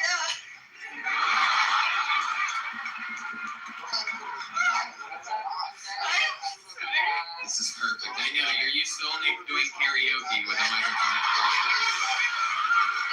he said, my name is Matthew. What is your name? But the way he said it was, I had to like really pay attention. Like, Harry, that's how he speaks English too. It's all. How many languages? What? Every day, you know? He's not allowed to take a picture? Hey,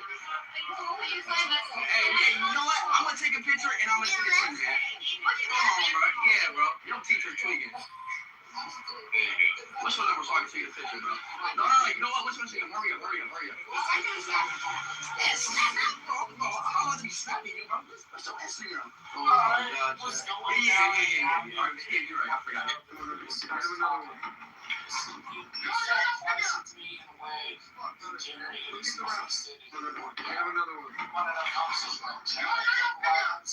Number 30 days to find a new attorney. Ms. Kuchira, why don't you come have a seat up here? Because I'm going to guess you don't want him anymore, and he can't even probably practice anymore. So we will go on the record.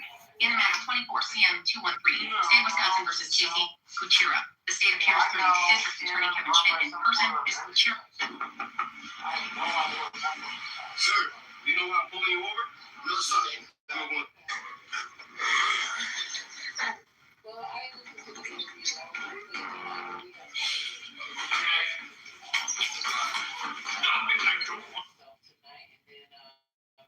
If there's anything interesting, Hold on!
You are a genius. And then there's a little bow in the back. Oh my God, you're a genius. What you do is you're doing it really hard, and then you'll turn. No, you'll take it and you turn. No, you physically turn the handle. Okay. No, the handle. What you're gonna do is you're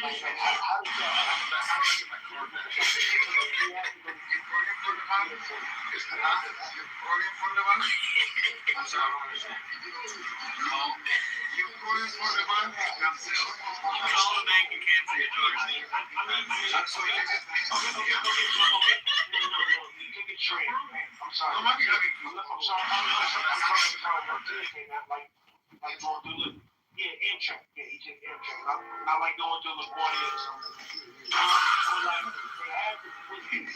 The God asked him to take care of the loss.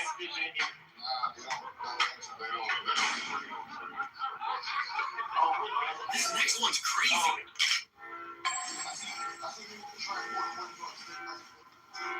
No. We were in the Chinese bus from the Lower East Side, so it was something different. But You won't believe what happened. Yeah, they was way worse. Yeah, so I thought they did that on transport. Oh, that's bad. And who knows, maybe they go over like the long best cross country. So These are the best wasp. God himself goes before me.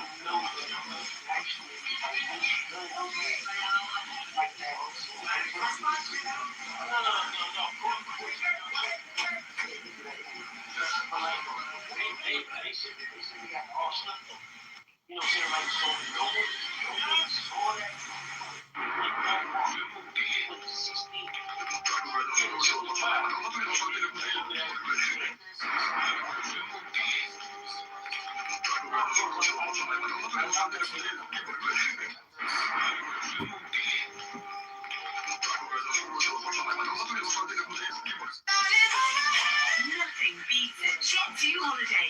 And right now, you can save £50 per person. That's £200 off for a family of four. Yeah, what we talking about? Undersea too. Elton Knight is undersea too. We talking right now. This is exactly what we're talking about. Your roof is loaded with snow and it's a liability for the whole neighborhood. You need to shovel it out before somebody gets... Oh my gosh! You can't have to go through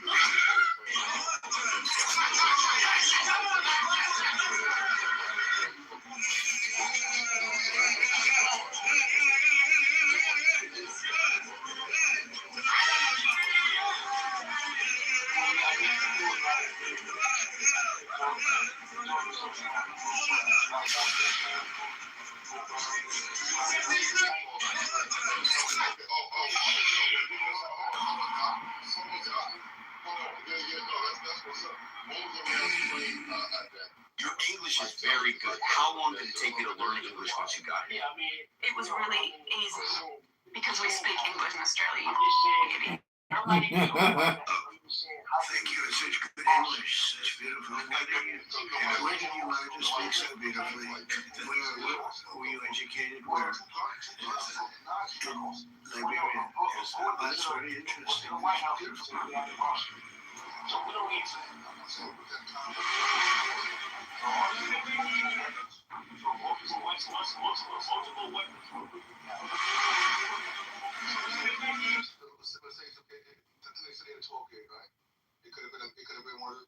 What we need to do now is get focused and stop pointing fingers. You're a problem.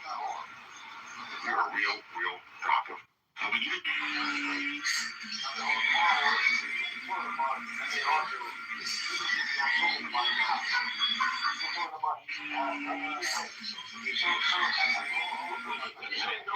What's this? Right, look.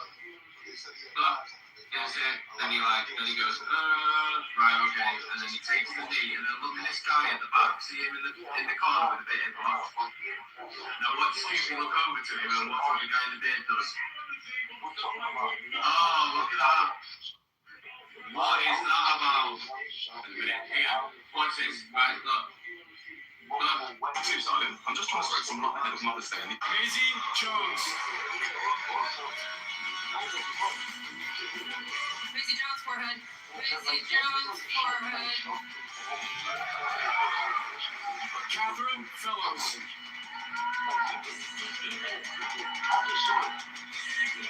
Kate Fellows, she's had it. What for? Nicholas Dennis.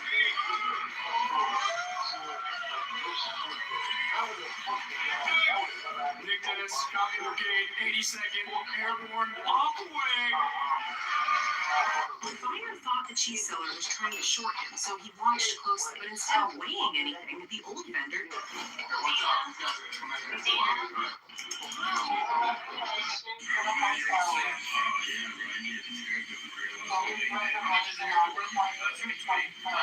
got 2 bills.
Nobody's impressed with AI. I don't understand. It's like all we do is talk about AI, and then when we like actually use it, and then we get.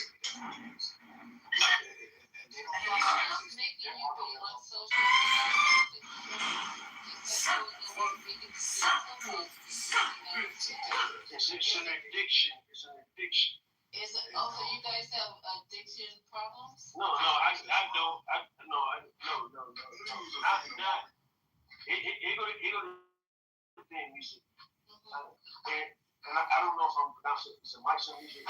It's definitely music. Yeah. But like when I was in China or whatever, like I don't know the shop. When I was there, like they teach those children. First of all, they don't let them on social media. Maybe Instagram in certain ways, whatever, because they don't let them access Western social media because they know it's addictive. Even the founder of TikTok or whatever said he don't let his kids fuck with TikTok.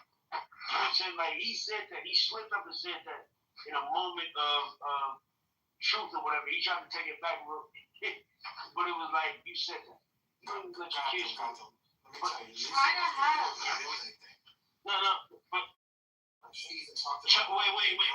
We was trying to bring back tariffs. Like nobody wants to do like we was talking about jobs and jobs trying to get jobs back from China. Like nobody wants to work these jobs, sewing shit. Like China's doing it big. Big Amari. Like you gotta. I don't have been out there, but like we went on. Like if you go out there and pay.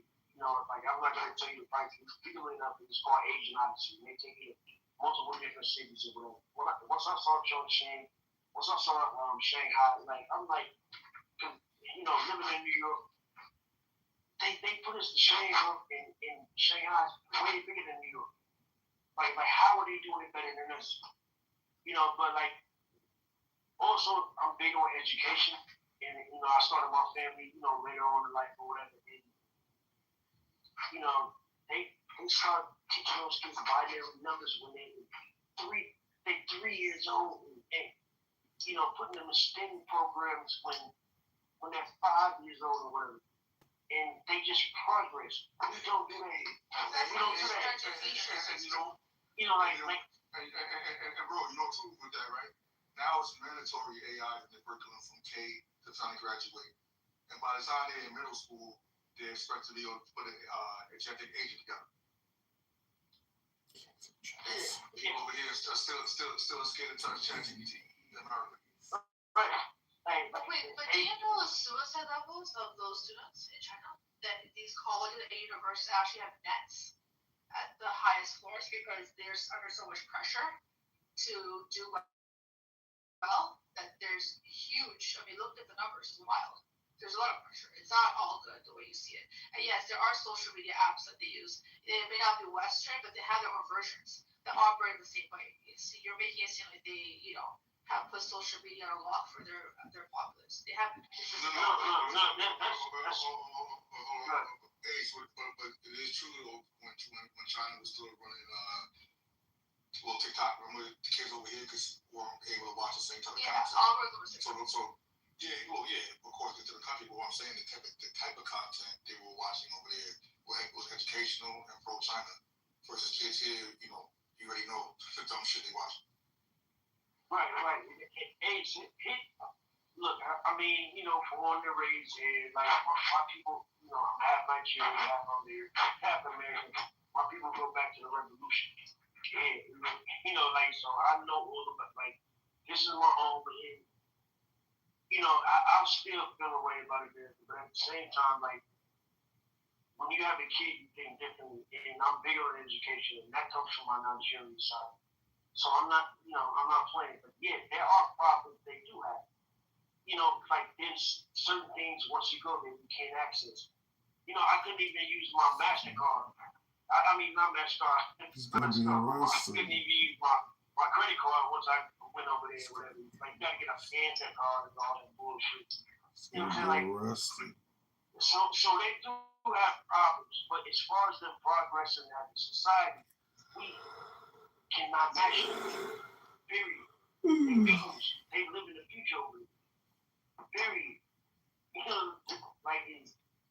over. They are going to be the superpower within the next, I'll give America 10 years, maybe less than that. And Trump knows it. You attack Iran, when all your generals are telling you dumb ass, what the fuck are you doing? You doing Israel this, we're moving backwards here. And I don't want to raise my kids in. I'm starting a new family or whatever. I don't want to raise them in. Those people over there, they're just I don't know. Maybe. I'm sorry? You gonna raise your kids in China, or you just saying another country? No, they're gonna be raised there. We're gonna own property in New York. I mean, we're working on that and whatever. I'm never gonna completely abandon New York or whatever. We're gonna own property in Manhattan or whatever. But raise them and for what? But are you okay with their system in general? You are very you can't criticize the government. You can't say a lot of things. Your freedom of speech is nothing like the way the U.S. is. You do know you have to change your entire lifestyle, right? Yeah, I know that part or whatever. But for what? If you mind your business, you'll look good on it. They don't see you're asking that question because you don't understand how those people operate over there. Those people they just live their lives over there. So criticizing the government, won't you mind your business? What? No, we have to criticize that government. No, but did you know during COVID they actually cemented people into their homes? You didn't have a choice. That's what people don't understand. As a mass, as a Navy, it's one way, but the way that the government operates, they get to take your shit away tomorrow and you absolutely have no way to get it back. There's no such thing. Well, I mean, I don't know. Any interesting going one day Thursday for sure. They can do that here. They've done that to black people, man. So like, so what are you talking about? Like, maybe you have a liquid like experience. No, I'm not. You can't talk about enemy danger, enemy domain and things like that. Like as far as out in China, where you just take this shit with no explanation. You can't say mind your business. So enemy domain don't exist here. Hold on, bro. You can't say like, okay, just go ahead and mind your business. So that means you just walk blind like that. You got nothing to say. It's something's going on fucking around. No, it's not. Hold on, bro. Get ran over by a tank. Just stand there, get ran over by a tank. Don't complain. Yeah, I mean, look.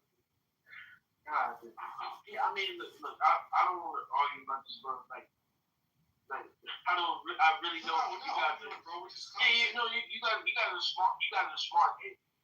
I would prefer more of my melanated brothers and sisters get the fuck out of this country. This shit is gonna go down. All this damage Trump has done within a year and a half, and like he's just getting started. Wait, are you talking about racism? The Chinese kicked out black people right before right after the pandemic? Do you even know the racism is yeah, racism exists all across the world. black folks? Racism exists all across the world. I'm saying, like, if you haven't been there, and you haven't seen what I've seen, like, their quality of life is better. You were there for how long? I was there for 8 days. That's not what you were Okay. through. But what's happening. Hold on. Let me finish. Hold on. Let me finish. But two of my cousins one has been there for 12 years, and one has been there for 6 years. And they have been trying to get me to come out there for years. So, like, I don't know what you're talking about. I'm well versed on this shit. I know what's going on. I just have to see it for myself. I saw it for myself. Yeah. And they're doing better than us. They're living in the future. It's nothing like this. This country is going to hell, bro. And I don't see why people keep clinging on to it. Yeah, but bro, that's cool, but like your argument is for your statements for the end of the days. You know, like it's all good. I'm going by what my people are telling me. Yeah, okay. I've been traveling to Asia. I've been traveling to Asia for 20 years, so I know what I'm doing.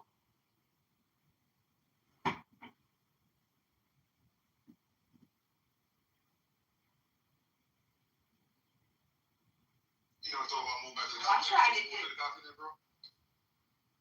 Moving back where? Moving to the continent. You know, talk about that. Africa. Yeah. Like Nigeria. I heard Ghana though. South Africa. I want to go there. Like my little brother. He was in the Air Force. He just got out of the Air Force. He was in the Air Force for a long time. His last place he went to was Okinawa. Whatever. He's out the Air Force now. Oh my shit. Yeah, he's Japan. Yeah. He out there. He met his little shorty in Seoul, South Korea, and now they live out there. They're both out the Air Force. So we're going to Korea or Japan. No, they're still in Okinawa. Yeah, they're still out there, whatever. So me and my sister, whatever, we're probably gonna go out there, probably around Christmas time or whatever. Visit them out. So I haven't been to Tokyo. I've been to the Philippines. I've been to Thailand. I went for, but I haven't been to Tokyo yet.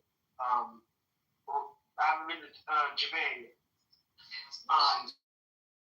Japan better than China. Watch. People tell me that, but here's the thing though, Japan is kind of small. Not even that, but it's small. Like I'm an explorer, so I like going around with so much stuff I want to see in China. Like, so Get a dope hat. Japan is small.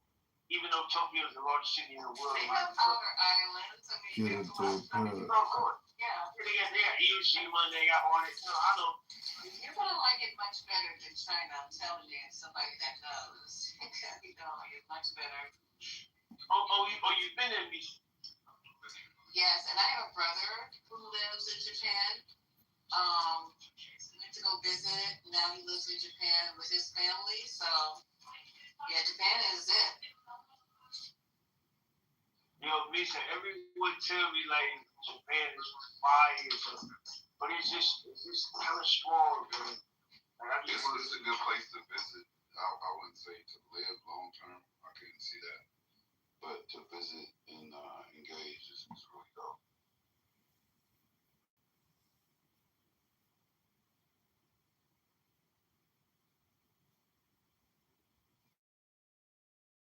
And his lens is from New York. It reminds me of New York in a couple of ways. Like it's overpopulated. Talking about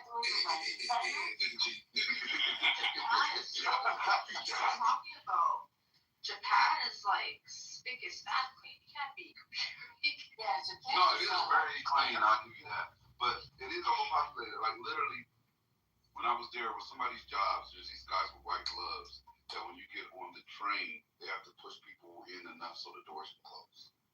That's their job. Do you know how about Indians? People hang out off the side of the train. Oh, they need one of those in New York. That's the same story. Right. Yeah, I was going to say. I said it's like New York. Y'all thought I was being frightened.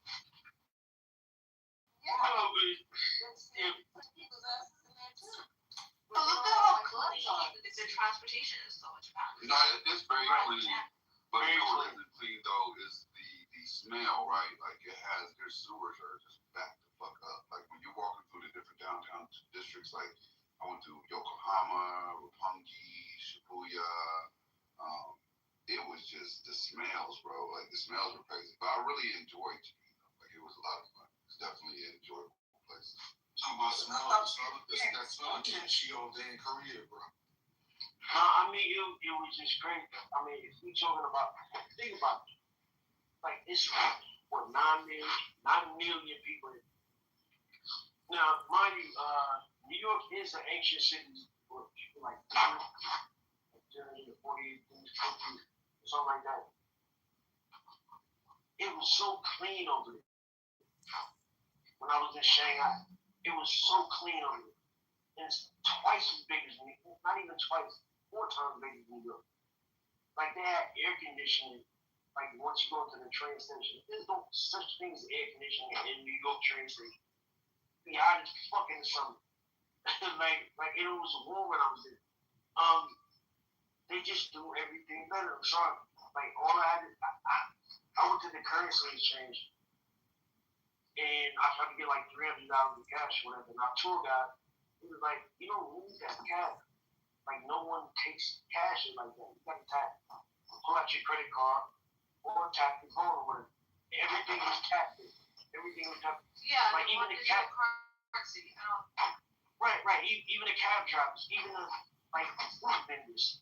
You know what I'm saying? Like everything was so more advanced.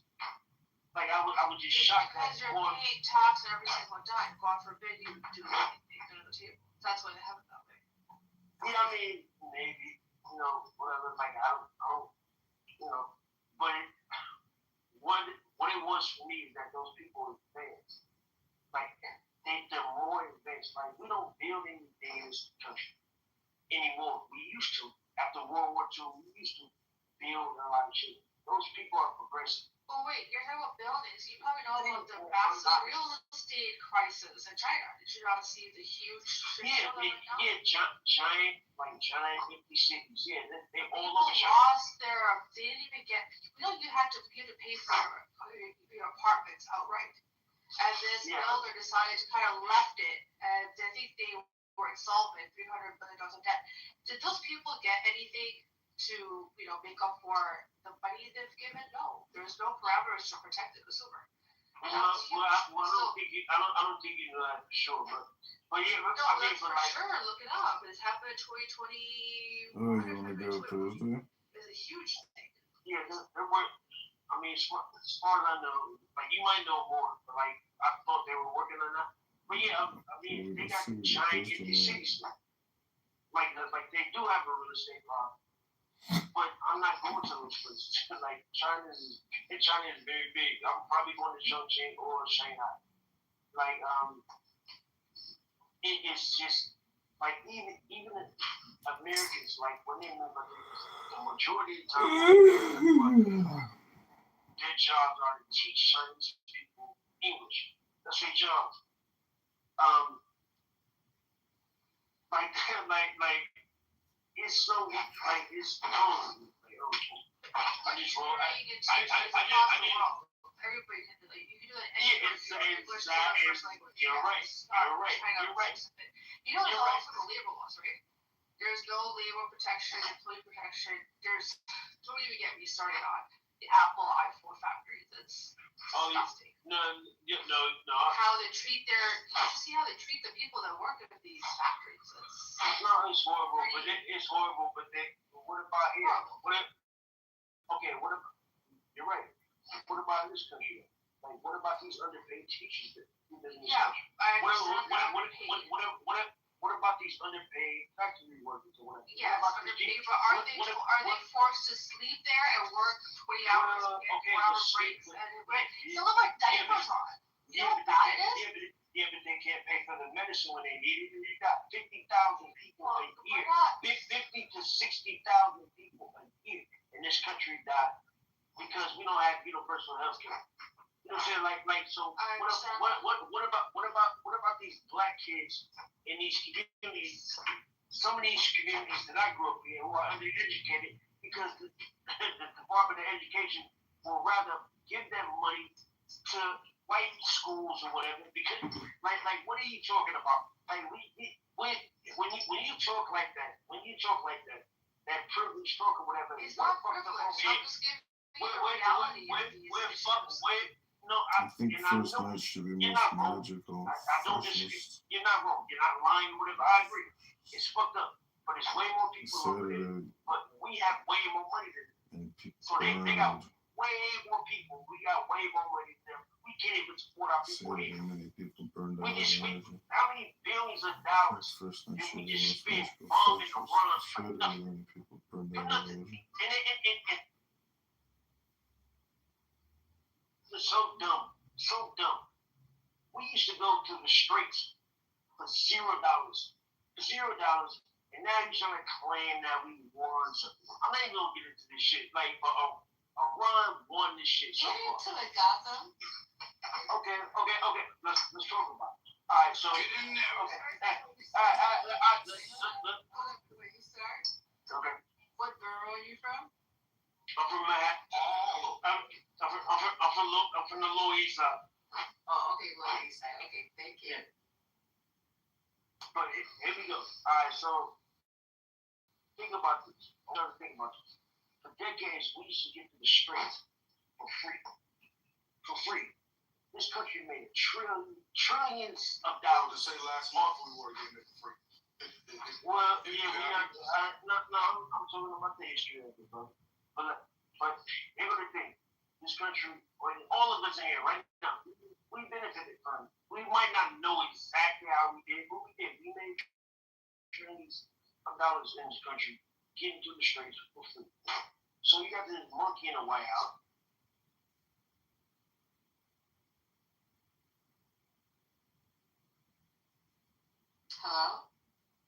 Hello? Can you hear me? Now I can hear you. Yeah. But, no, I'm sorry. My wife gave me permission. But anyway, so, he let Netanyahu, this racist ass Zionist, convince his monkey ass that he needs to attack Iran. So now, the ceasefire deal, I don't know if any of you guys have read it, but I have. We got to pay them. By the way, yeah, let me start from kind of the beginning. Trump thought he could bully Iran. Because Trump is a bully. Like, that's what he's been doing his entire life. like you can go back and look at his history. He was a believer, he was a kid, but he had no idea who he was fucking with when he was fucking with the world. His generals tried to warn him. Like multiple people tried to warn him, like leave those people alone. They are not to be played with. You know what I'm saying? And he does his dumbass Trump shit or whatever, and bombs them or whatever because of the Israelis. And they showed them, like, we're not afraid, we can't bully you. Bomb this shit out of multiple American bases in the Middle East and warned them. Saudi Arabia was scared. Like they were scared. It was like, dude, we're building a bunch of shit over here, we don't want no problem. And it was like, why the fuck would you open your airspace to the United States so they can come bomb us? Saudi Arabia was scared, but I'm not gonna get into that story. Bahrain, the UAE is terrified because they're allowing data centers over there from AI. There's a big thing with AI in the UAE and shit. But, they're ready to like, nigga, we will bomb Abu Dhabi and we will bomb fucking Dubai. Stop playing with us. And they voted to, they're scared to death. And I have never in my life seen Israel bomb like that. Like they're ready somehow. They got Gaza, you haven't seen Lebanon? Syria? No, I was into that. I have never in my life seen them just shred the fucking Iron Dome. Like, for years, they really, like, we got the Iron Dome. They're ready to, like, nigga, fuck your Iron Dome. I have never seen Tel Aviv bomb like that. Actually, I thought it was AI at first. I'm like, this is not real. I have never seen that. So, what's happening right now is they're trying to get through Lebanon. They're trying to open up something so they want the Americans to land in Lebanon to get to there to try to get to Iran, but that would be stupid. Like, we will never win a ground war in Iran. Wait, are you saying that Israel's bombing Lebanon to make way for the U.S. military to get to Iran? Yes, yep. That's not even a fact. That's what I think. That's just what I think. I never said it was a fact. That's my opinion. But anyway, and then the Strait of Hormuz, which we know for years, military generals have said for years, if you fuck with the Iranians, they will. The Iranians was like, we're not playing with you. If you fucking play with us or whatever, any ship that has anything to do with America, we will send. Hey, do you support America at all, bro? Like, No, it's not about supporting America. It's about supporting. I'm not supporting tyranny. That's what I'm not doing. But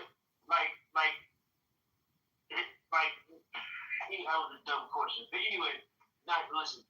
But anyway, the Iranians saying like, yo, if y'all anything coming through the Strait of Hormuz, like if you send it through here, we're gonna send it to the bottom of the fucking Persian Gulf, like period. And people are scared. So what happened was with this ceasefire deal or whatever, and this is how dumb Trump is. This is how stupid he is. Like I said, we never had to pay anything to go through the Strait. But you were not supposed to. But do you know why? There's let me get to it. Okay. Now they're saying the deal that Trump's this great deal making made with the Iranians. Now we got to pay $2 to $3 million to send any ship to there out of the That's not even I'm sorry, that's not the ceasefire deal. That's not even there's no deal. It is not. Okay. What is it? Okay, so the reason why Iran has not charged for the use of Strait of Hormuz is something called UCLAUSE. This was actually a treaty that was signed. This is considered natural waterway, international, so they're technically not allowed to charge any ships. The other parts like Suez Canal, etc. Suez Canal, etc. have charged, or Panama Canal, because those are creative waterways, right? They're actually man-made. So that's why they charge. In this case, under the U clause, anything that is naturally made by nature, this is just you're not allowed to. And also keep in mind, Oman is on one side and Iran is on the other side. It's actually a shared waterway. This has been the case since forever. This is a U clause. This is actually a treaty that was in place. Because of Trump's BS, they tried to do an asymmetrical warfare by creating this scenario where they say, you know what, we're going to start charging you guys now. Technically, legally, they're not supposed to. And they're not even letting in U.S. ships. Don't you know? They're not even saying you can come in and pay $2 million per ship. No. They're only allowing in countries they're friendly with. So this is not them just targeting the U.S. with a special price. They let the Chinese and the French do it. Yes, because they have a deal. Because it said if you're not, if you Exactly. I know, but this China and Iran have had a deal when it comes to their oil. China buys 80% of their crude oil. That's been in place for a long time. And then India had to negotiate with Iran. Pakistan negotiated. And Spain got through because Spain said, yes, we will go and expel U.S. Israel diplomats. So basically, if you're not an ally of Israel and the U.S., they said come on through. But they did. But right now, everything's shut down. Don't you see what's going on right now? So you're telling me that Iran is not charging American? American U.S. are the ones who rule. Shit, bro. What are you talking about, bro? You said Right now, they don't even allow. Listen to Haitian. Right now, the U.S. has it where every port that potentially has Iranian goods, they blocked it. They can't even fucking send their shit out. No, guys, you need to read up on this situation because you're clearly off 100%. Okay, where was I wrong? Where do we start? Where do we start? Okay, let's go. Where was I wrong? Strait of Hormuz, the way that operates, there was apparently a ceasefire deal. He said that was signed. It was never signed. There's nothing that's been signed. I haven't forget it. No. I never said it was signed. I never said that. There's nothing on the table. No. You know what Iran asked for? They asked for reparations for all the costs of the damage that's been taking place on their country. They've asked the U.S. for reparations to repair. That's what they've asked for. I don't think y'all know what y'all read. No, they're gonna charge any American shit. Yes, not everything. Wait. It's not part of the deal. They're gonna charge them $2 million. They're gonna charge us $2 million. Yes. Okay, so yes. But so they why charge you everybody. saying I'm wrong? Why you saying I'm wrong? You said it's part of their deal that they proposed. No, fuck y'all. But nobody's paying them, bro. Ain't nobody agreed to pay them shit. No. You're gonna pay it when you pay taxes.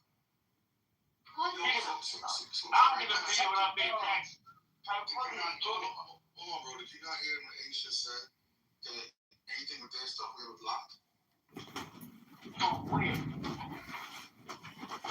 Persian Gulf. So you're telling me that America's gonna block anything that comes from Iran? No, they're shooting. They're shooting at them. I don't think y'all understand. I don't think y'all understand what's going on. And also, America is gonna pay between $1 and $2 for every barrel of oil that goes in. They are going to millions of dollars that American taxpayers are gonna pay. Y'all don't It's not understand just what's going on. America. Every single commercial vessel that's what they're charging. It's not just America. And America hasn't even had it. Of course. Yeah, anything that has to do with America. The only people who are getting through there are the Chinese, the Russians, the French. Period. India paid, Pakistan paid that price. $1 per barrel, which ended up being $1 million, $2 million. Greece paid, Spain paid. They have us told. Right. Iran is gonna make hundreds of billions of dollars from this shit. Yeah. And they would have never happened if Trump dumbass didn't bomb them. That's like now, and we don't even know what those people are gonna do with those hundreds of billions of dollars. This is what America does. They fuck over the American people, and y'all But wait, you know Iran's been under very strict sanctions by America. You said what again? Did you not know Iran's been under very, very strict sanctions by the U.S.? Yeah, I know that. Yeah, so I don't understand the point of all this. No, but that was before this. That was before this. We're talking about the straight enemies. Yeah, and right now the sanctions have not just economic, they're physical. The fact that Iran cannot ship or receive anything, dude, that's huge. You think those people care?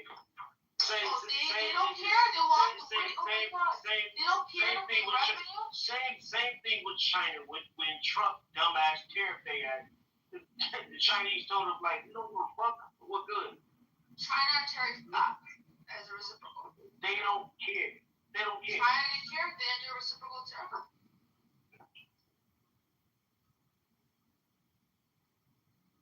Yeah, I think you're forgetting the U.S. is still a reserve currency. We're still a petrodollar. You're forgetting that right now. Ace, you literally said that nothing is leaving Iran and going into Iran, and he said he don't care. Exactly. They don't care? They don't give a fuck. So when they can't get a fucking grain or anything, they don't care? Make that shit make sense, bro. Well, you did have some people in here from Iran, not trying to side with anyone. And they were in Iran, though. Well, he said he was in Iran, and he got, what did you ask him, Omari, what he was using, what type of white rice? I'm in Japan right now, then. He said he was using, I forgot what he said he was using. He needs a VPN. That's also very hard to obtain.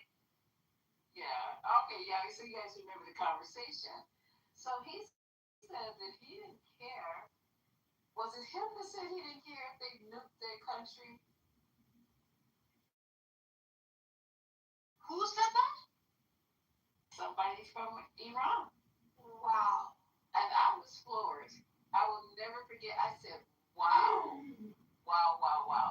Like he thought that it was actually going to be somebody left to start over. I was just like, what? I would never even say that, even in jest, that I would want somebody to nuke my country.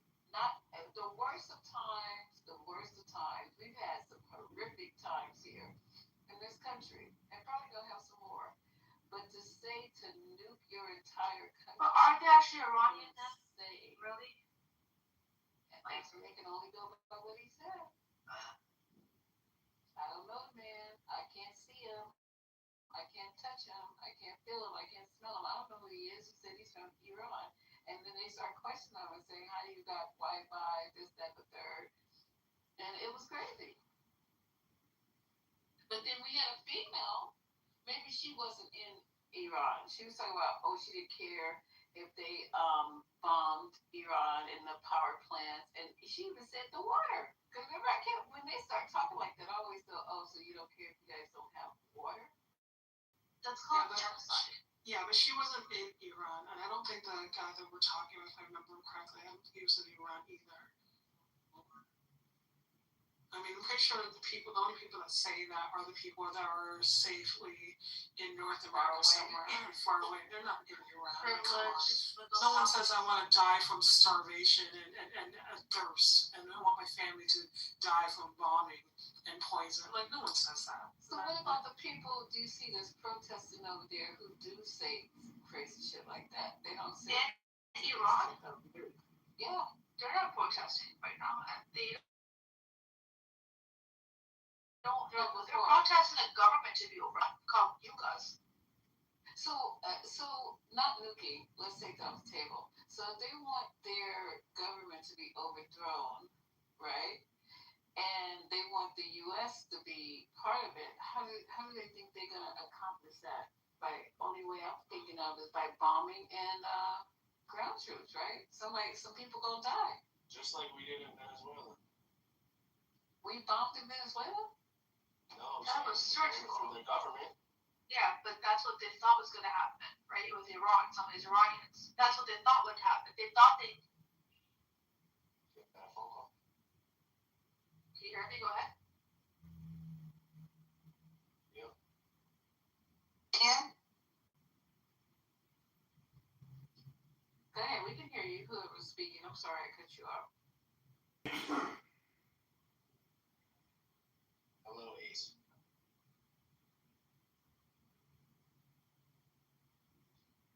Right, Gotham? What's up with Gotham? Oh, there he is.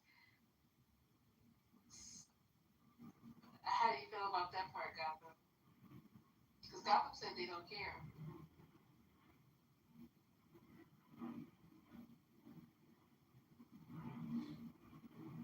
Did we lose Gotham?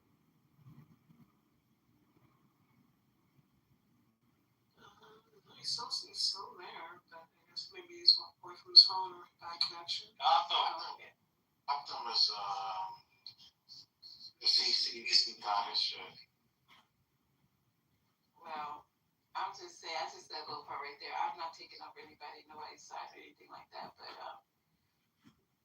it's only one way that you're gonna get regime. And then now, what's going on now anyway, Ace? Because I don't think we're gonna do anything there. I think that Trump is just waiting till the end of the week so he can say, I'm done. And I don't think he's gonna do anything now because he's not up to shit. He's wishing for a ceasefire. He's wishing for it. Okay, so the guy, the new person in charge, I was trying to find out because someone said that he's in Korea now. What's his name? Atola? The new Ayatollah Ahmadinejad. Yeah. So someone said that it's rumored. Well, first he went to Russia, and then from Russia he went to, I guess, did he say South Korea? So I was trying to look it up, and there's nothing on North. Okay, it was nothing. I couldn't find anything about him being. We have no idea. Nobody knows. No one even knows if he's alive. Nobody, but he hasn't even been a public statement outside of written statements. The people. Yeah, but the U.S. is usually speculating. I believe that he's fucked up. He got violated by a bomb. U.S. dropped in his head. Yeah, they said I think amputee. Who told you that? You know, also he's in a coma. A whole bunch of. But who told you guys? Who told you guys the injury? Yeah, injuries are New York Times. What? I don't know what that Arabic slur you just said on your record. I don't speak Arabic. So you just spoke so. I said Ayatollah Khomeini. Like, are you just ignorant? I'm just trying to find out how you guys know the injuries. Because they put it, well, today on the NPR this morning, they spoke about it on the Today Show. The Daily. But it's not confirmed. It's sources. Lisa, I just put an article in the chat where they talk about some of his injuries in the New York Times. So did they give a source? Frank Cannon. They also said apparently he was gay. That also was a rumor going around, so.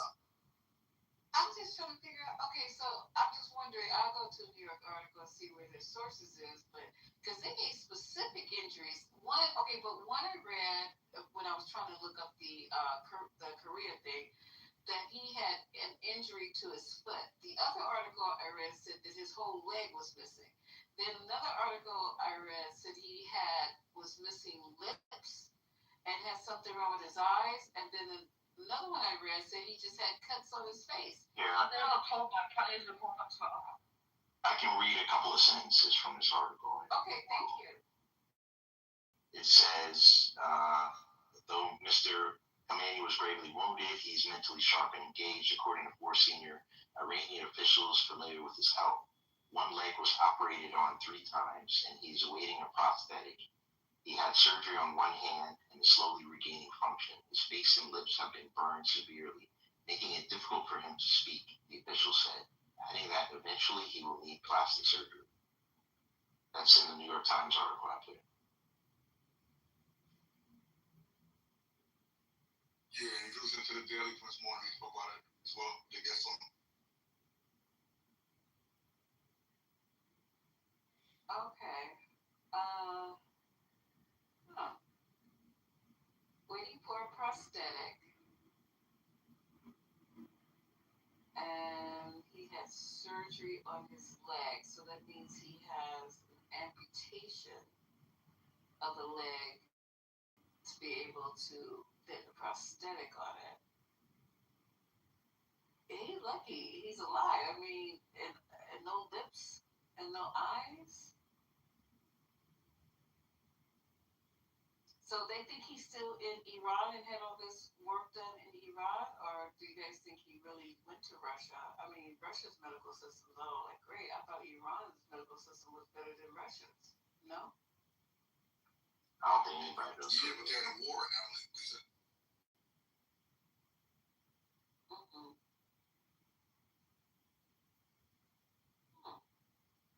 And they haven't been able to bury the bodies either, have they? The 60,000? No, I'm talking about the Ayatollah that got killed and the other relatives. I thought you had maybe they were. They're supposed to, but they were. Something came out a couple weeks ago. They were talking about that they hadn't been able to bury. Yeah, that's been postponed. Yeah, that's what we don't know. It's postponed. Well, one thing I did read, did you guys see the 5 guys that are they being hung or are they being firing squad in Iran? And they made a video. I don't know if this is true because how is this stuff getting out? They made a video. You guys can Google it. It was early during the day when I was looking for clips. I came across this. They made a video of them singing some song. It's 5 of them before their execution. You all see that?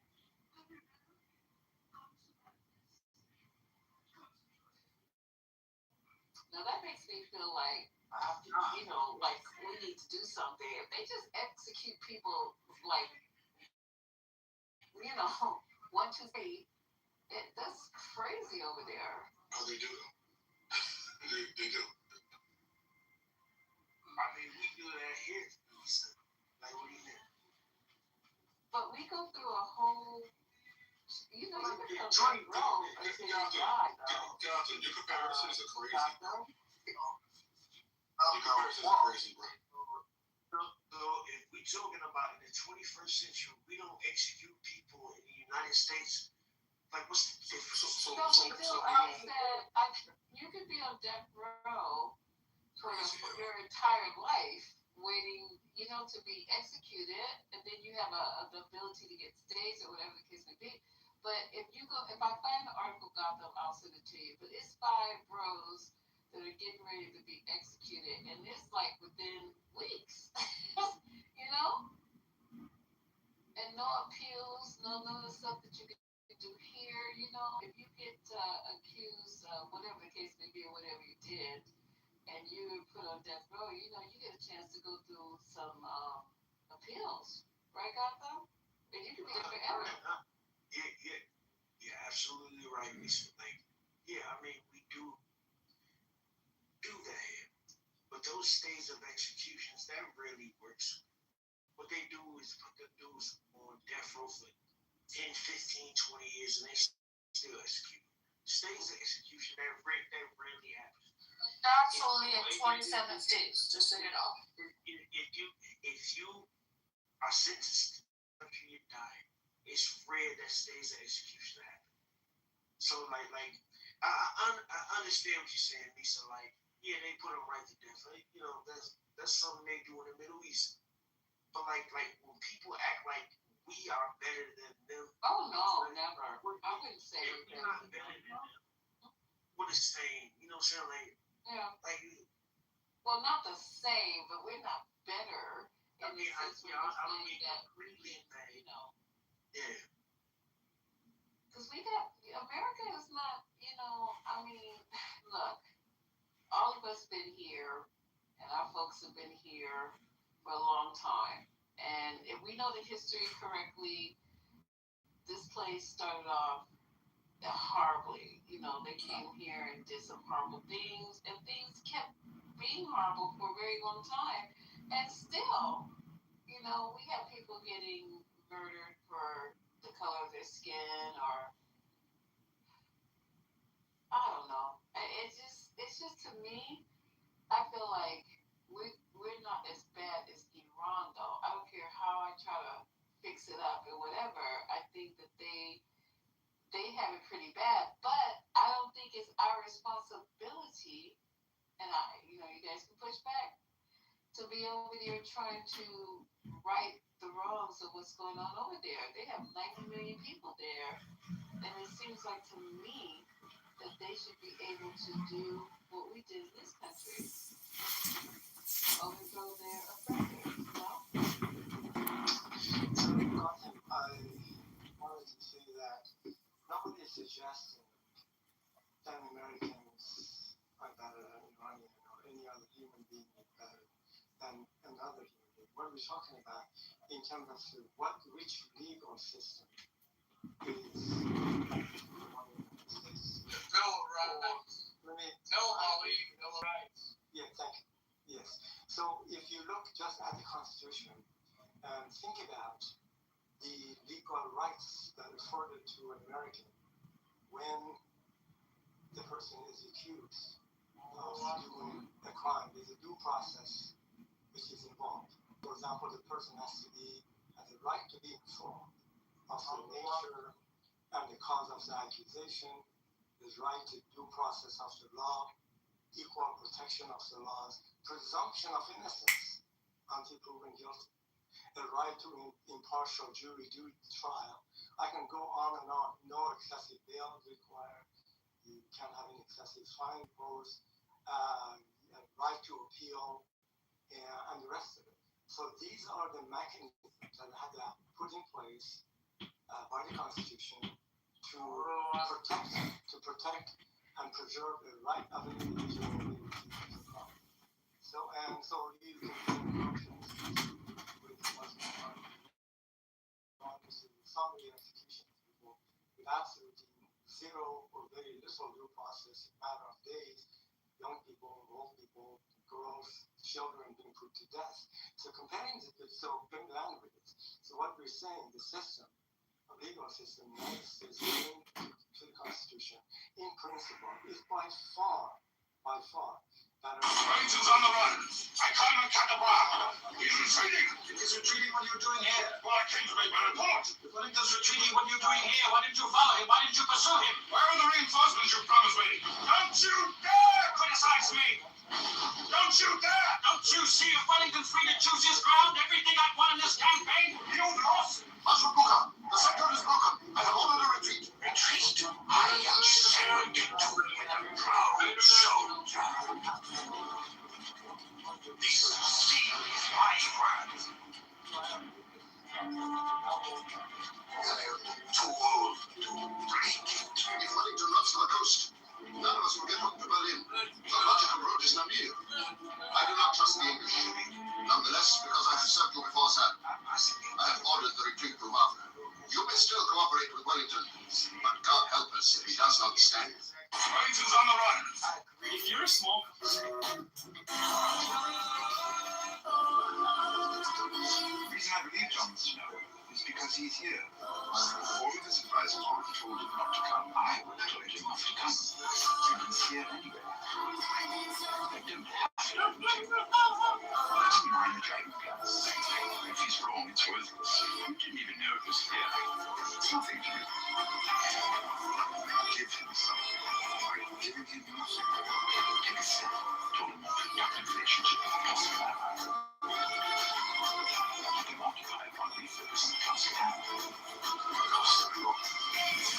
Ever since Kitover said that taking a knife in the heart for his people, did you notice that? You must allow him to flex the fancy. It's true.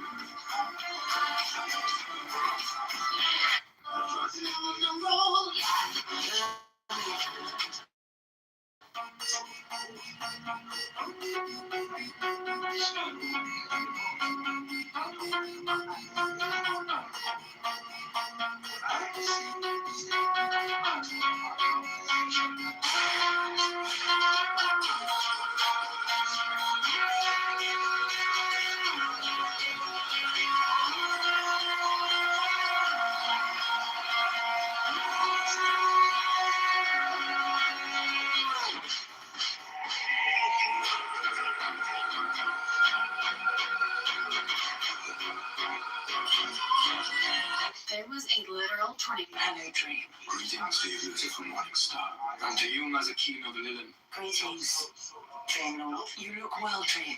Are you well? I presume the ruler of hell knows this is no social call. Have you come to join forces then, to ally your realm to ours, to acknowledge the sovereignty of hell? You know my feelings on that, Lightbringer. I have come because my helm of state was stolen from me. I believe one of your demons has it. I should like it back. Now. Dream, if only it were that easy. Which demon has your helm? Name it, and we will bring it here. I confess I do not know the name. Then we will have to summon all of them. There now, Dream, you may inquire. Which demon has your helmet? Okay, well, thank you for that.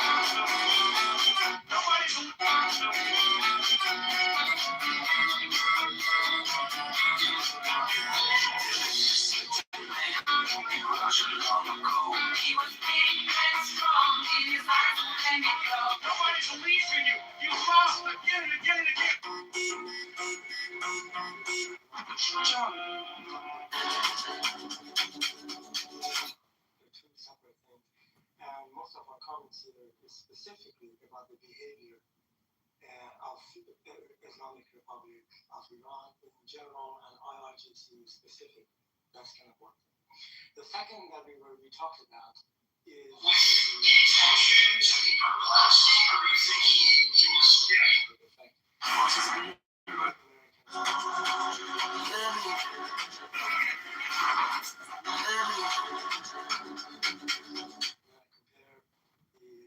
Constitution legal framework to the Constitution of What do you need from me? Iran, which I can't even read it to you. Man, your bones, man. You need to be in the hospital there, my brother. You need to be in the hospital, don't you? Is by far better than many other countries, including. I agree. So there's the next one that you made another comment. I forgot. You start diverging into something. Why don't you go back in? Was it death penalty conversation? The comparison? Yeah, that's a good question. So I think the point, actually, my comment, the impetus to what I tried to say, we were talking about death penalties, which in Iran, it could be a very short time, and in terms of somebody being accused and executed. The due process and the way in the US, as somebody mentioned, it takes many trials and appeals. The individual could be in the death row for decades, and waiting maybe is not a good thing, but certainly that's completely the difference that we are talking about here. Anyway, so you cannot compare. It is unfair. It's unjust to compare the two systems. I don't know any kind of equality between the two. Yeah, please go ahead. Ali, look, so I follow you real, like, I fuck with you, Ali. Like, I like you. But no, of course, when we're talking about a judicial system, yeah, it's harsh. It's harsh over there. Within a few days or whatever, you execute it or whatever. And I really do think that's wrong. And maybe that's because I'm American or whatever.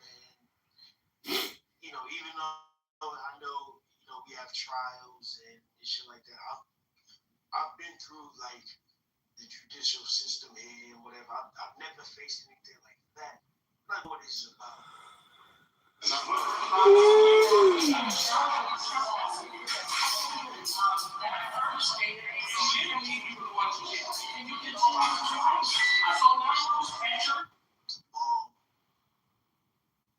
This country or whatever, and it's not going to change anything. This fucking country, because they can't afford medication. They can't afford medication. Like, think about it, 60,000 people in this country die every fucking year. You have more people here, like just my island alone. Manhattan is so small you can't even see it from a fucking map. Like I would have to point it out to you. We make our network. No person of interest is in custody, and that woman, as you mentioned, $1 trillion a year. the hospital in critical condition. Not only are riders shaken up about this, but now a community activist. Schools are good in black communities and stuff like that. Like Stepping up and offering a $10,000 reward, hoping someone out there will come forward with new information. Chicago police say it happened around 9:25 Monday night. A 26-year-old woman arguing with a man in his 40s on the blue line when things suddenly turned violent. getting multiple calls for either blue line a little bit of a run or whatever. You guys are kind of doing well over there. Your government is fucked up. It is fucked up. But the people, I think some people are actually, happy over there. And you guys can do better or whatever. But I'm thinking about Americans and people are suffering over here. I do not give a fuck about April 24th, 2024. Drug use, drug dealing. Like, I don't care about Iranians getting nuclear weapons. If the Iranians get nuclear weapons, you just seen an exchange to bomb the fucking world, no, they're not. Even if they get a I graduated from college in 1993, and if you want to give some sense of progress or the lack thereof, 50. You know that's.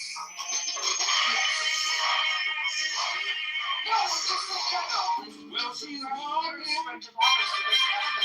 That's just what it is. That's we're there to help free these people. That's. I'm saying, and I do have to warn you that it might be a little tough to watch. Security video shows the moment a car careened into the City News Cafe in Cicero and Irving Park early this morning. It appears it was being pursued by Chicago police. You can see after the impact, 2 people are outside of the vehicle. 2 others get out of the crashed car and take off running. Police are seen running after them. We've blurred the faces of the men involved because we don't know if they will be. The money is being wasted. I do agree. It's total BS. It should be used towards beautiful things. Sunday 76, 4:24 p.m. Got a vendor over here, Michigan and Walton. See that guy there at 900 number? He was bending over. See how he's bending down? Like right there. He's bending over. It was like that for about 10 minutes. See him right there? Hey, 45th Ward, it's Katie. The American citizen in many, domains of interest, and in terms of so let's say this: America is the greatest country on the face of the earth. The Safety Act has been. Hyatt workers say someone turned on the heat lamps typically used in winter over their picket line. Combined with the outdoor air temperature, Linda Long says it was hotter than the Hyatt kitchen she's worked in for a The United States on a yearly basis between $20 to $25 trillion. Next, in terms of the military budget, U.S. You have to add up the budget of the next 9 countries. Yeah, it's about $1 trillion roughly is our military budget, which is about 17 to 18% of the total budget of the United States.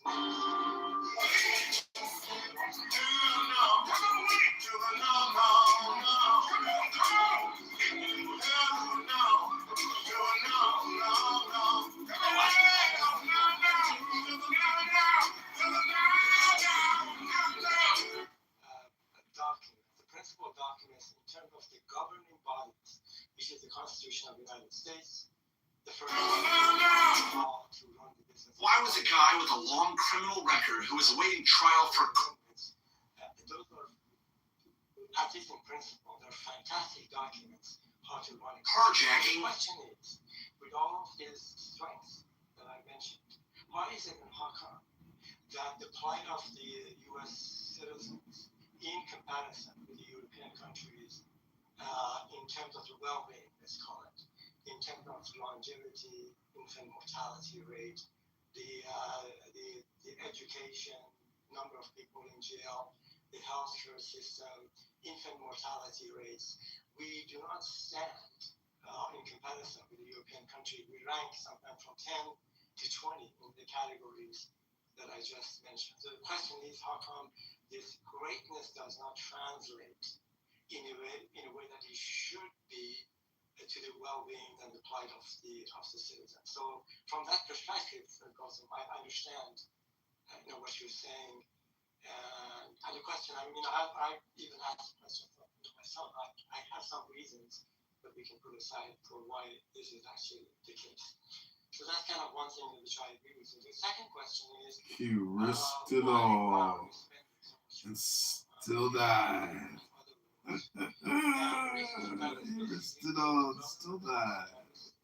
In collaboration by Israelis, they have determined that Iran presents a serious threat, immediate threat to the United States, to Israel, and perhaps other countries, just because of but the U.S. the U.S. intelligence agencies do not deem Iran an imminent threat to the U.S. Ungrateful. Well, I'm just trying to tell you, you may be correct. I'm just trying to present to you, I think everybody should know the objectives.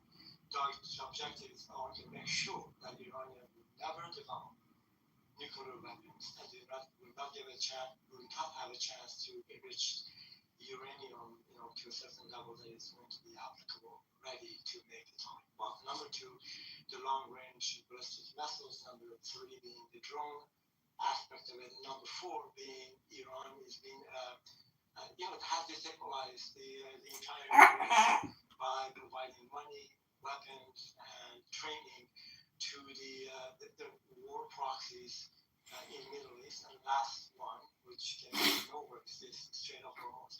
Now, these are the objectives. I'm not suggesting they're good or bad objectives. And these are the reasons that the U.S. is gone to war with Iran. Now, you may disagree or agree with the objectives, but those are the reasons. So there's been some calculations being done. We're not going to allow Iran to have access to the four things that I just discussed. That's all. So that is why we're spending the money. We don't disagree, but that's the way it is. No, I understand what you're saying. You're not ready to say. But what I'm saying is that why can't Iran build nuclear weapons? Like I don't understand that. Do you actually think if they actually build nuclear weapons, they're going to use them? They're not going to use them. So when people say that Iran building nuclear weapons is a threat to the United States, no, that is Benjamin Netanyahu. That's what he said. This is all about Israel. The United States. Yeah, we don't want them to have. No one is going to use a nuclear weapon, bro. No one is going to use that. So what they have. Israel has it, and mind you, Israel is the only country that they won't even admit to having. They're the only ones. This is based off Israel's rhetoric. That's what it is. That's all it is. It's a simple math. 1 + 1 = 2. This is not complicated. It's not complicated at all. You're right. To your point, I'm sure you know, Netanyahu has been saying since the 1990s, Iran is 20 days away from a nuclear, 3 months from a nuclear weapon. They're, 1 year away. This is the rhetoric he's been spewing to try to create fear, try to get the U.S. involved since the 1990s. Right, Ace. Right. And don't forget, we had JCPOA. Perfect. It was took 20 months to negotiate until Trump ripped it apart for no good reason. So, Gautam, let me just address what you just said. I personally will not put it past the Iranian regime to actually use them. That's kind of my perspective. I may be wrong, but they get this information. That's number one. This is a fanatical regime. that will go to any extent to make sure that it survives. And if it doesn't survive, takes everyone else with it. So that's kind of one fear. The other fear is once they have it, it will be like something like North Korea. You can't touch it. Basically, then they are free because of possessing to do whatever to they can. They can close the Strait of Hormuz or impose, let's say, $2, $3, $5 billion for any cargo ship of any carrying anything, LNG, oil, fertilizers, what have you, through the Strait of Hormuz. You can't deal with them now because they have the weapons. They can provide and money, weapons to the proxies in the Middle East. You can't touch them just because now they have the bomb. So the idea is to keep, again, any other regime, actually, in Iran, I would not have a second thought about them having it. North Korea? Yeah, no, that's what I'm comparing to. And I'm just saying they turned into North Korea. And let me just land with this.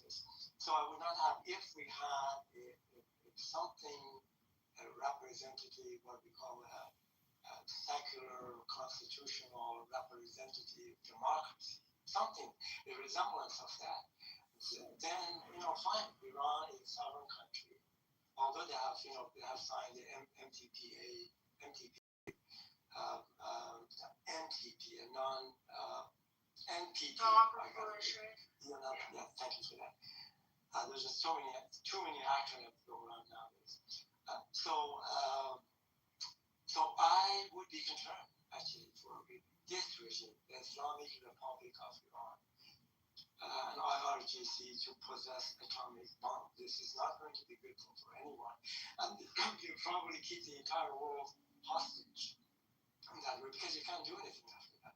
Because of that, these are preventative measures are being taken that this opportunity is not being given to the Islamic Republic of Iran. Now, you may disagree with this, but actually this is what is germane. But Ellie, there's been a fatwa that was put out by the previous Ayatollah. Religiously, he said, you cannot possess a nuclear weapon because of proximity to the Kaaba. It's just as recent. People don't know. He seems to, operate differently. So this has never been something that Iran has actively pursued. Yeah, this is possible. I don't know. Right. So yeah, I mean, when we talk, okay, so we have to take this back to the Cold War. Like, you're a smart guy, whatever. Do you know what that is?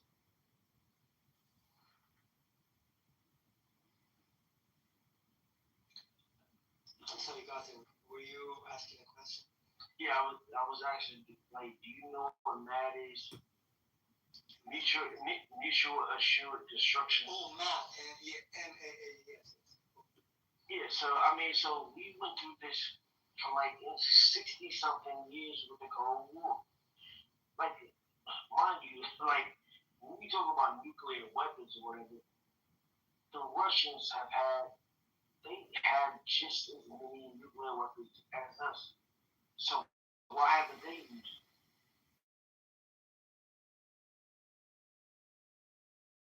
These are, and you're from there, these are sophisticated people. These are not some sand, because Trump just think these are sand niggas who are going to just bomb the world or whatever. That's not going to happen. Like it's just not going to happen. Like the Russians understood this for 60 years or whatever. Like for people to actually think that the Iranians are some imminent threat as far as nuclear weapons bombing the United States, that's not going to happen. It's not going to happen. It's not going to happen with Israel. Gotham, I have a question. Gotham, isn't it true the Samson option is something that Israel does hold as part of their doctrine? That if their back's against the wall, they will utilize a nuke? Part of the Israeli doctrine, Samson option. But no one seems to be afraid of it. No one seems to bat eyelash to that. That's actually written, encoded. This is not even conspiratorial. So why aren't we concerned about that? Exactly. This hypocrisy of being concerned about one country as opposed to another, which is actively aggressive and going and literally bombing their neighbors, and does not bend to any kind of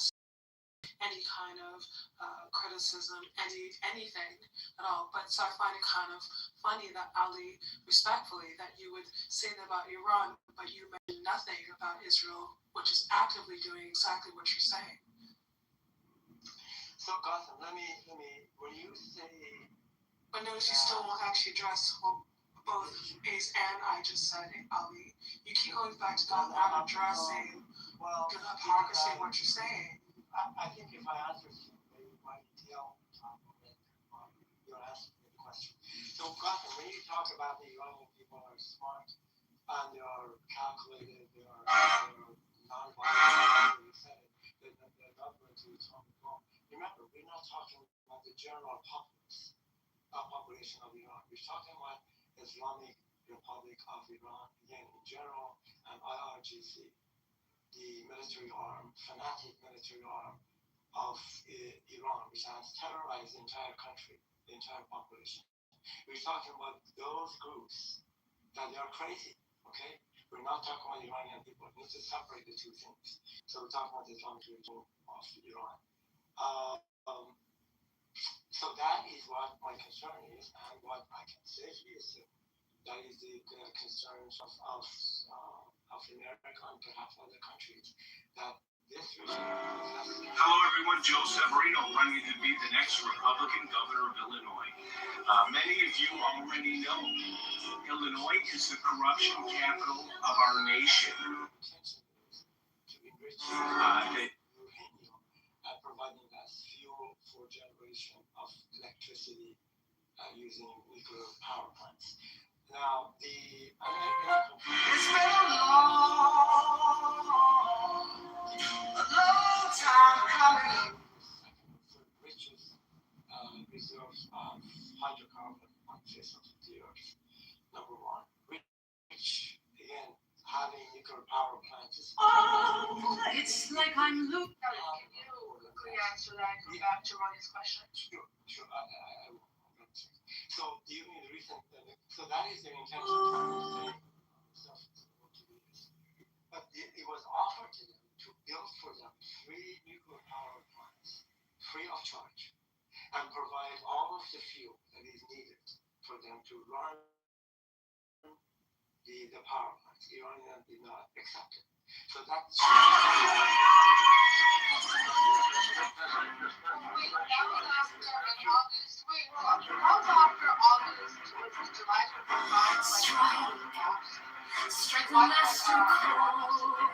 Negotiate after that 12-day war occurred. Like this, the terms have completely changed. The landscape has changed. So don't look at Iran and say, "Oh, how dare they not trust their, people that bombed them." I mean, and have sanctioned them for more than a decade and have literally fought every single step of the way. Exactly, but can you answer close allies to their enemy? Exactly. Ali, can you answer what we talked about? Israel, who does have nukes, who also does not abide by any of the treaties that other countries are held to. Right. They also have the Samson option, and they are aggressive. Why is it not a threat to you, Ali? I think Israel has had atomic bombs, probably in tens or hundreds of them, I'm not sure, various kinds. That is not correct as well. But why don't you find that to be the gravest threat? But Israel has never signed NPTA. Because that's bad. They have also never allowed anyone to go in to respect them, which, I agree with you. They've never even had nuclear weapons. I think if you have an atomic bomb, you ought to be subject to the same kind of criteria that other countries that they possess atomic bombs. And this is applicated with Israel, and this is the point of contention. And the Samson option, that's written doctrine, right? Military doctrine. That's on the books as to how they're willing to do, mutually, what do you call it? They're okay with collateral damage. They're okay if they literally have this, that they will deploy nukes in the case of where their backs against the wall and they may lose their territory. Iran doesn't have anything like that. Iran has, in the last, listen, I'm not for the RHC, but it's also very disingenuous to say, I think they could have possessed an atomic bomb since 1979 to today, but they haven't. They've chosen not to, but they easily could have. We know this. So you're speaking out of space of speculation, but with Israel, we know how much of a threat they are. They're the aggressor. How aggressive has Iran been to its neighbors since 1979? They're not bombing their neighbors just for the race, but Israel is. So why don't you find Israel to be the greatest threat in the region? And we shouldn't be aligning with a nation like that and helping them achieve their goal when it comes to destabilizing Iran. I'm out here at the Chicago Federation of Labor Mayday 5K, and I'm for Israel to come out of the closet and exactly say how many bombs they have and so on, and be kind of recognized as a country that has atomic bombs. We know that. We know they have it. But they say either yes or no. They don't respond. That's one thing. In terms of how they soft. The quiet. I have not seen it. I would like to see where and how. Sure, I'll take it.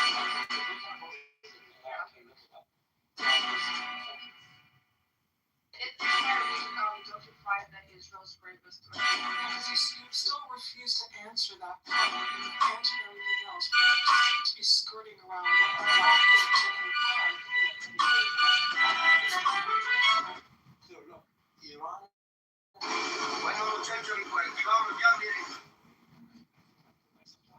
Before this regime. Patrick, I want to go back to you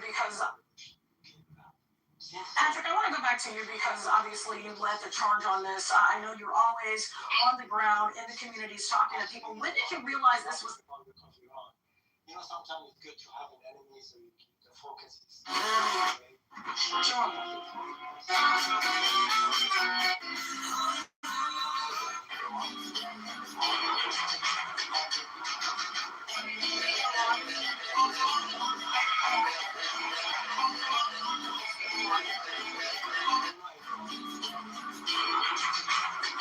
These soldiers love you admit you poisoned the king. No. Of that I'm innocent. I'm guilty of a far more monstrous crime.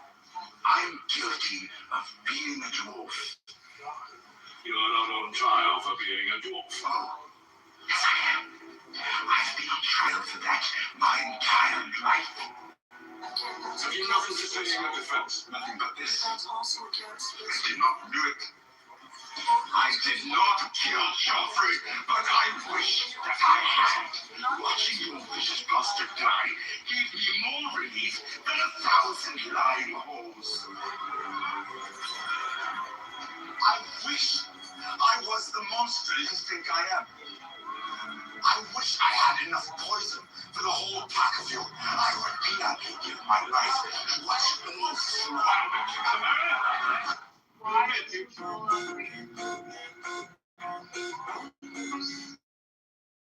sorry, Hezbollah did not ever exist until more than until the annexation of she lost it never existed. Never existed, right? And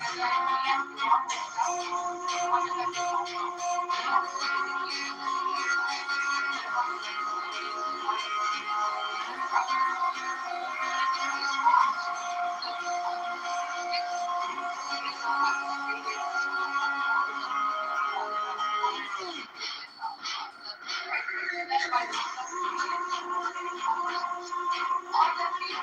have the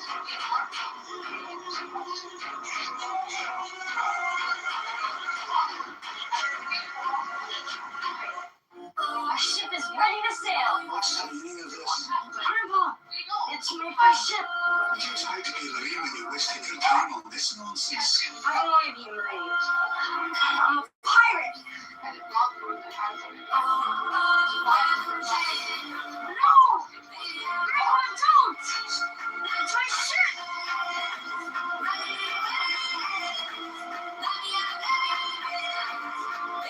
Your training begins today.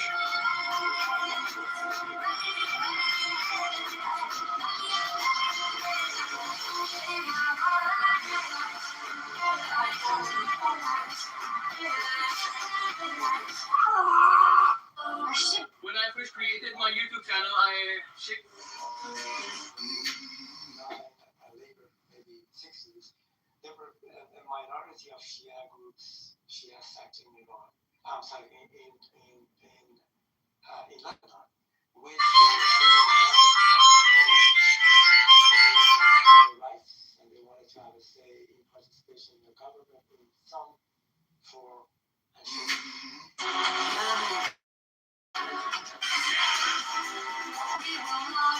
The gift my father gave me, everyday relief, a six-figure job in tech. No, I need some. What the hell do men want? It was around. Yeah, it was around that. But the PLO, you gotta understand that. We're talking about a terrorist group, talking about nation. The terrorist group is a different thing from a nation or a large country. Like, we've been fucking with Iran since the 60s. We overthrew their elected leader, and we installed something. We installed something that was our fault. So America has to take accountability for that shit.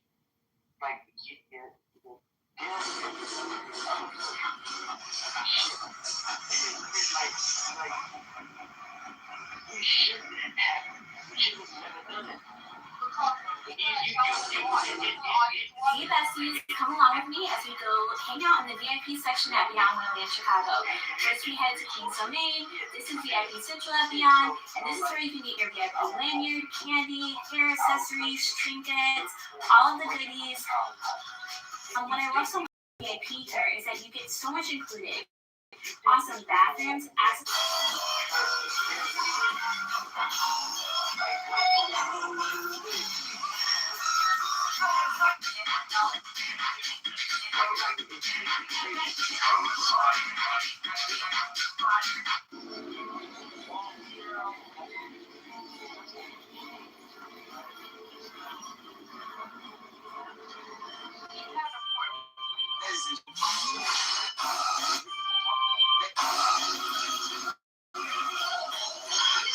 ladies and gentlemen.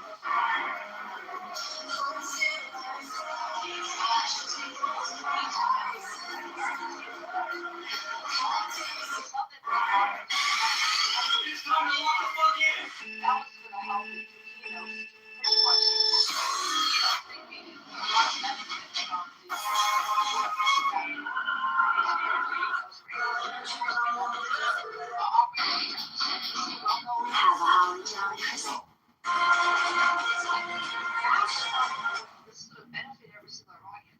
God forbid he does that. RGC would have even existed if we didn't start to meddle there. Then bring in the Shah, who isn't a democratic. He's an authoritarian monarchist. Was also very.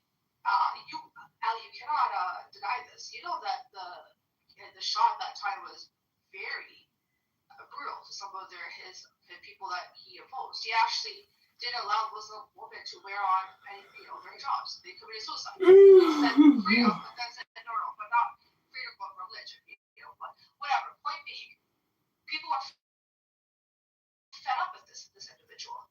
And this is when the RGC came in, it wasn't a violent revolt. They came in pretty peacefully. They would never have come in. They came in peacefully. There would have been no need for them if we didn't meddle. So it is relevant.